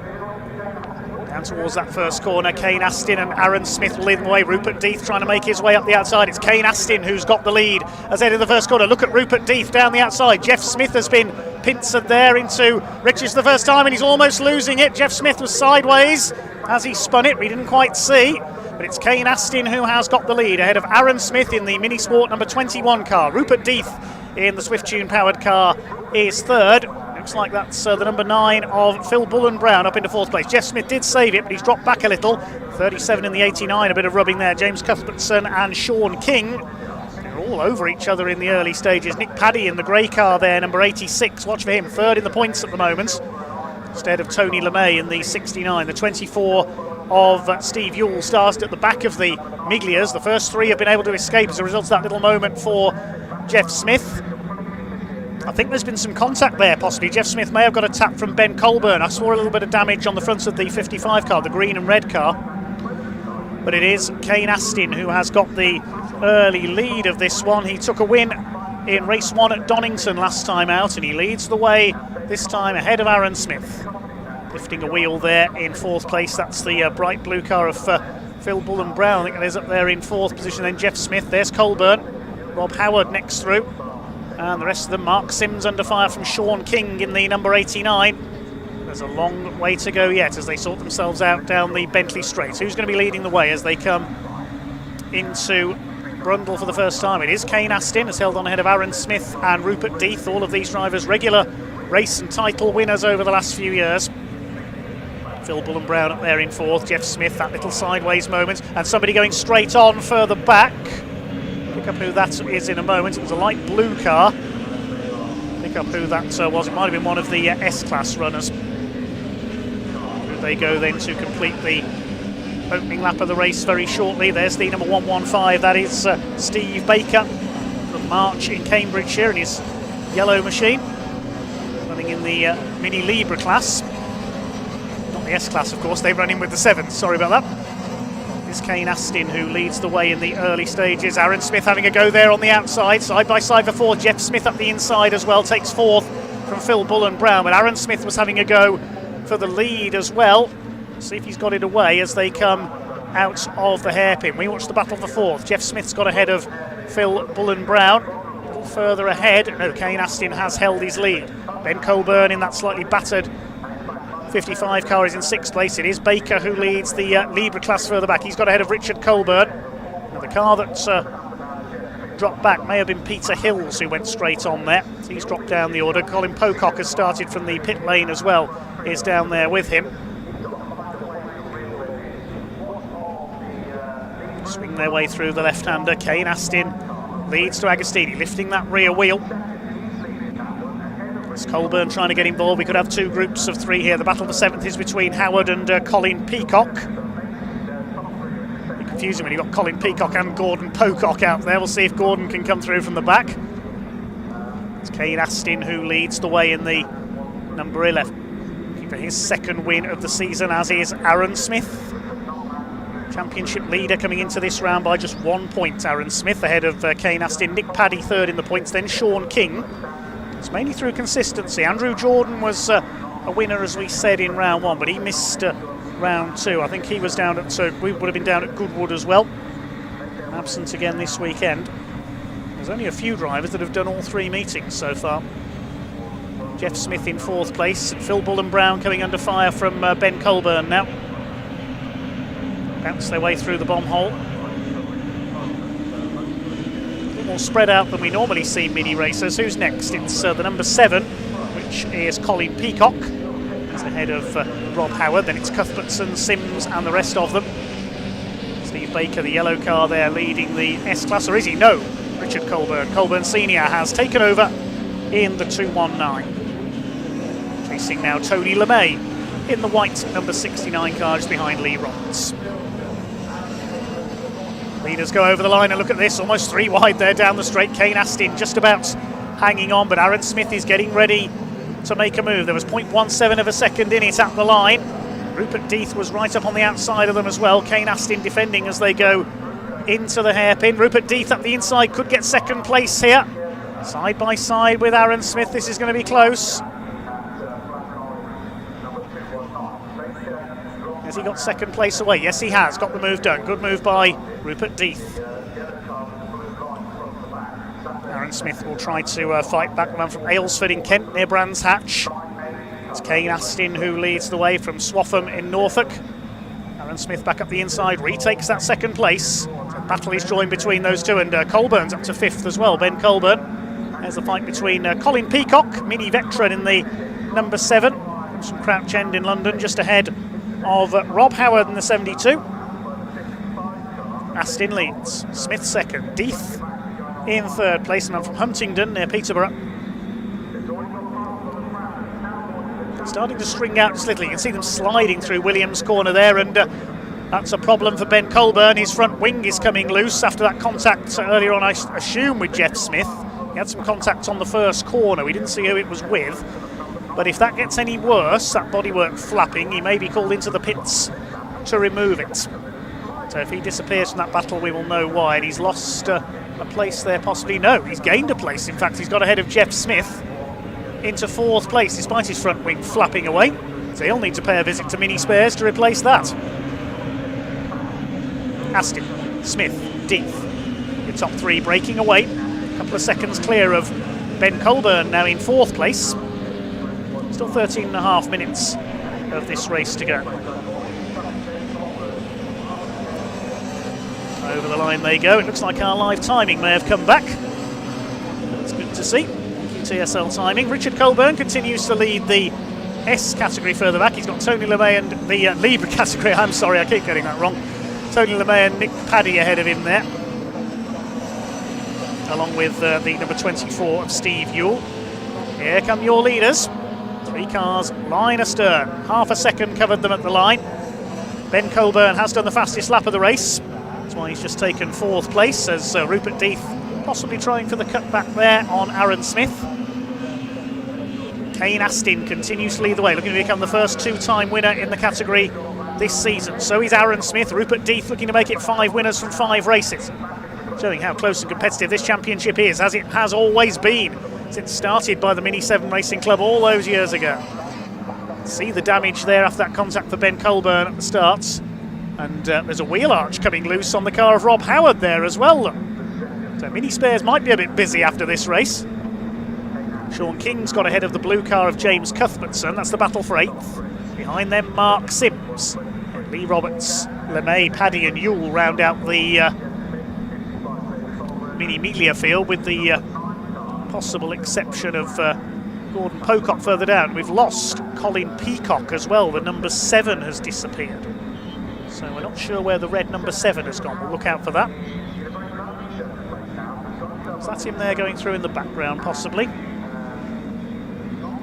Now, he's not shown as having gone into the pits. Shown as his last lap took 2:59, which is about 40 seconds off the pace. Anyway, here come the leaders. Still Kane Astin. Rupert Deeth's got back through into second place ahead of Aaron Smith, and then the next three, are they closing in? Looks like Jeff Smith has got through again into fourth place. You can't take your eyes off this battle for a second.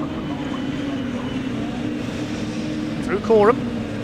Still Kane Astin leads, coming up towards half distance. It's final race of the day here at Snetterton. We do it all again tomorrow. We go from 9:50 AM when we start the action with the Mini 7s. Jeff Smith running a bit wide there, coming out of Murray's. Over the line they go. Rupert Deeth now starting to attack for the lead of the race. Kane Astin weaving about a bit there. Deeth's going to go to the outside. Is he going to get round the outside at Riches? I don't think so. Onto the brakes. Kane Astin just about holding it. He's got to be mindful that Aaron Smith is there as well. Rupert Deeth's never going to go round the outside at the hairpin, surely. Side by side. One of the few cars you might be able to do that in is a Mini. Kane Astin does hang on in the number 11. One Broker Insurance and SAB Limited sponsored car, as Richard Colburn throws one up the inside on Steve Ewell and Nick Paddy and gets through. Richard Colburn leading the Libra class, and he's up in among the Melias. Leader ran a little bit wide there, coming out of the left-hander at Palmer. And up the inside, look at Aaron Smith, slides up the inside, he's tagged the race leader. Oh, disaster, they've tangled. That was a bit optimistic by Aaron Smith there. He tried to go from third to first. He's hit the back of Kane Astin, and that's given Rupert Deeth the lead. Jeff Smith is up into second place, and the battered car of Ben Colburn is in third place. Well, we said we hoped that Mini Spares wouldn't be too busy after this one. I think they are, unfortunately. There's going to be a few bits of bodywork need replacing. Let's have a look at that again. Aaron Smith up the inside, too late on the brakes. Wallop into the back of Kane Astin as he turned in. That was over-optimistic, in my opinion, by Aaron Smith.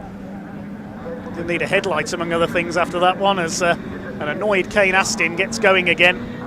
It's now Rupert Deeth into the lead. Meanwhile, Richard Colburn continuing to lead the mini lead splits, having a go at Tony LeMay's cream number 69 machine.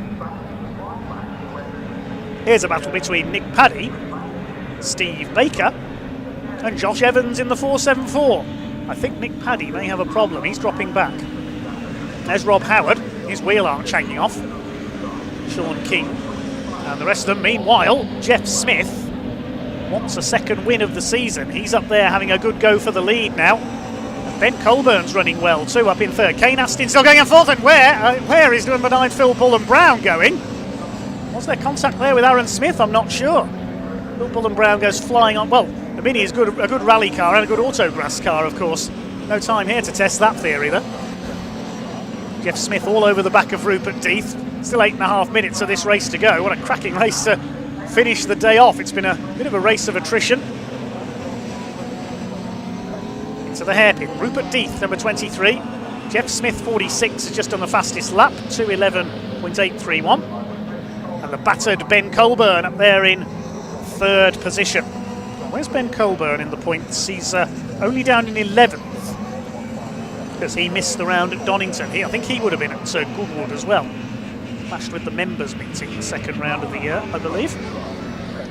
Kane Astin's catching back up as well. Red mist would have come down for him, and Aaron Smith's not far away either. Could we have a 5-way battle to the flag? Here comes Ben Colburn. I don't think he's ever won in this category, so he wants a first win here. Took a podium in the second race at Silverstone. He was third behind Andrew Jordan and Aaron Smith, Ben Colburn. There's his dad, Richard, leading the lead category still, ahead of Steve Baker further back, and it's Josh Evans third. Nick Paddy, I thought he had a problem, has pulled into the pits. We've lost Colin Peacock into the pits too, so he had mechanical issues. Rupert Death continues to lead. Is it going to be 5 different winners from 5 different races in the Dunlop Mini Miglia Challenge, supported by Mini Spares so far this season? Well, it could soon be 4 for the lead, because Kane Astin's catching back up. You can see there the grey and yellow car. And can Aaron Smith catch up as well in his Cyclops Mini, missing a headlight after that earlier contact? Death a little bit wide there, out of the bomb hole. Now, could this be Jeff Smith's opportunity? He's going for it. He'll be on the outside for Murray's, but he might get the cut back onto the straight. Through the left-hander they go. Now this race coming alive with just over 6.5 minutes left to go here at Snetterton. Along the straight they go. Jeff Smith all over the back of Rupert Death, who runs the pit wall. He's hugging the inside line. Here comes Kane Astin. He's onto level terms now with Ben Colburn. He's going around, more than on level terms, he's going around the outside, up into third place. A doubtlessly angry Kane Astin, channeling his aggression into his recovery drive. This is a great recovery drive. Look, he's up with the leaders now, Kane Astin. Fantastic recovery after contact with Aaron Smith, saw him spin at Agostini earlier on. He's back to third, and he's on the tail of Jeff Smith for second place. Of course, the harder this lot battle, the easier it is for Aaron Smith to recover and close back in as well. We could soon have 5 for the lead. Leading the way it is Rupert Death in the Mini Spares and Swift Tune sponsored car. Wouldn't it be great to have Nick Swift, Mr. Sideways in a Mini, back out in this championship again someday? I remember him racing in the old ICS Historic Touring Car Championship in the 90s, supporting BTCC, when him and Graham Churchill in their Minis used to beat the big Chevy Camaros and Mustangs. Simon Crompton used to win the title nearly every year in his BMW because there were less cars in his class. Anyway, enough of the 90s nostalgia trip, because Jeff Smith is all over the back of Rupert Death. He has a look there, he nearly got onto the grass coming through Oggy. He's up towards Williams. Sling it through the right-hander. Look, Aaron Smith's not far away either. Into the straights. Now, are we going to see some slipstreaming? Kane Astin's ready to attack. His rear wheel arch is flapping in the breeze as well after that bit of contact earlier on. Down the straight they come. Absolutely loving this, these drivers, and I'm sure all of us are as well. As at the inside, Jeff Smith has taken the lead. Smith has taken the lead from Rupert Death. Finally, the pressure pays off for Jeff Smith, the former touring car racer. He quit British touring cars after a heavy accident at Croft and suffered a serious arm injury. He was able to rebuild his career in classic mini racing. Rupert Death is now down to second. Now here comes Kane Astin. Can he complete the comeback? Ben Colburn under fire. Now Aaron Smith's involved in this battle as well. Oh yes, 4.5 minutes to go. This is going to be a cracking last couple of laps. Over the line they come. Jeff Smith leads. He moves to the outside. Now which side they're going to go? Kane Astin's going to go to the outside of Rupert Death. Is he going to slingshot it round the outside of the brakes? No, I don't think he is. Death was later on the brakes, holds second place. Has Aaron Smith got through? Yes, he has. He's up into 4th place, and he's renewing his rivalry with Kane Astin as they come down into the hairpin. Jeff Smith has the lead. Smith all the way around the outside of Kane Astin. It doesn't work. Kane Astin holds him off. Rupert Death trying to retake the lead. Lifting a wheel through Palmer. Well, his most famous convoy of minis was 3 of them, red, white and blue. This time we got 5 of them. This is more than the Self-Preservation Society. This is every man for himself. Aaron Smith's going to try that move again. This is what he was trying to do a few laps ago, and he's made it work this time. That's what he was trying to do to take the lead, but he's taken 3rd place from Kane Astin, and Kane perhaps left him a bit more room that time. Jeff Smith, look how far off the ground that rear wheel is. That's how hard Jeff Smith is pushing. It's like watching John Rhodes or Sir John Whitmore or John Love in the 60s in British Saloon Car Championship in their minis. This is fantastic. Bit of debris there as they come through Williams. They've avoided that. Meantime, here's the battle further back, and it looks as though Baker has retaken the lead in the Libre category. Yes, indeed, Steve Baker in the number 115 car, the Cambridgeshire driver, back ahead of Richard Colburn. The Libre category, it is Les Stanton, the current points leader, as Richard Colburn up the inside into Oggies retakes the lead of the class. They are fighting for 12th overall. Pick up our overall race leaders again in a moment. Josh Evans not far away either behind them, got ahead of a couple of the Miglias. Les Stanton's down in 6th in class, so could well lose his points lead here. Here are your leaders meanwhile. I imagine they'll be going on to their last lap this time. Be on the cusp as they cross the line. Over the line, yes, it's confirmed. This is the last lap. Rupert Death to the outside, Aaron Smith to the outside. Look at this, he's going to throw one up the outside. Smith on the inside. Oh, there's contact between Smith and Death. Death sideways. I don't know how he saved that, just kept his foot in, and that's allowed Aaron Smith round the outside into the lead. That's how quickly it can happen in Mini Miglia racing, and Aaron Smith says, well, I've recovered after my misdemeanor earlier on. He's gone from 5th to 1st. Cheerio, lads, I'm off. My goodness. Rupert Death into 2nd. How he saved that. He was absolutely on the lock stops through Richie's there. He's still sliding about. Jeff Smith's not finished yet. He wants to make it a Smith 1-2. Onto the inside into Agostini. Kane Astin's tucked in behind them, and Ben Colburn as well. But Aaron Smith is now trying to push as hard as he can and make good his escape. Jeff Smith up the inside. He's into 2nd place. Kane Astin could make it 3rd as well. Rupert Death's been shuffled back. That loss of momentum, you can see how it's costing him. But he's fighting back against Kane Astin. Still side by side to Hamilton. Astin goes through. This is amazing. On the last lap of the day here at Snetterton. What a race to finish with. Ben Colburn's in there as well. But it's Aaron Smith in the one headlighted, one wheel arched Mini after that contact earlier on. Has he got home free here for his 2nd win of the season? The championship leader, there was a bit of smoke there. Is that from Rupert Death's car? Keep an eye on that because Ben Colburn was up alongside him.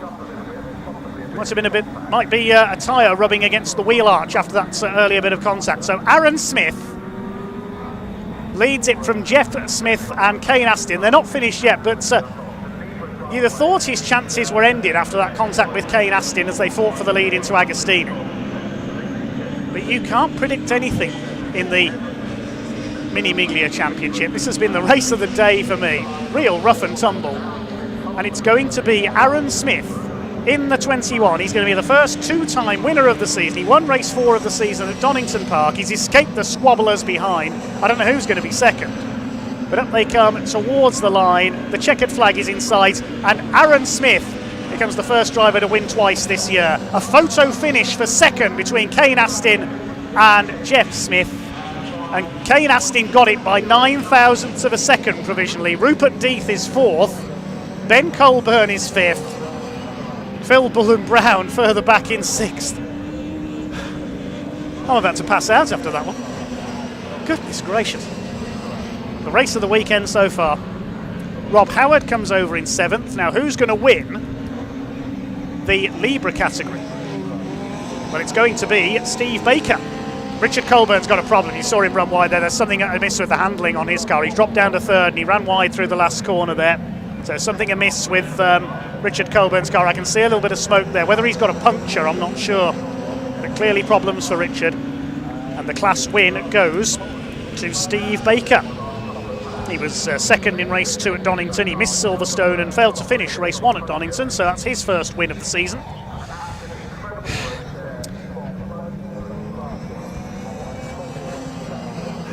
What a cracking race. And I think a few drivers are going to be paying mini spares a visit after that one for some replacement body panels. That was a real rough and tumble race. That was superb. Provisional results then. Aaron Smith taking the win by nearly 3 seconds in the end after breaking away on the last lap. Kane Astin beating Jeff Smith by 9 thousandths of a second, recovering for 2nd. Well done to those two recovering after their collision at Agostini. Rupert Death, who led for a time, ended up in 4th. Ben Colburn completing the top 5, and a bit further back, Phil Bullen-Brown was 6th. Rob Howard in 7th. Sean King, James Cuthbertson, and Mark Sims completing the top 10. Lee Robertson 11th, and then we had the Libra category. Steve Baker with his first win of the season ahead of Josh Evans. Richard Colburn with problems on the last lap, dropping down into 3rd place. Behind them, we had Tony LeMay in the Miglia class, then Peter Hills, Steve Yule, Julian Proctor, Phil Harvey. Les Stanton only 7th in the Libra class. That could harm his points lead. And then after starting from the pits, it was Gordon Pocock who completed the finishes. We lost Nick Paddy and Colin Peacock into the pits with problems. Well, I'm definitely out of breath after that race, and I'm sure all of you are too. Thank you everyone for watching. And we'll sign off very shortly. We must say thank you to all the volunteer marshals here at Snetterton as well. But we'll head down to Ewan Dunlop in a few moments down there to hear from... it'd be nice if we could hear from all 5 of the drivers involved in that lead battle in Parc Ferme.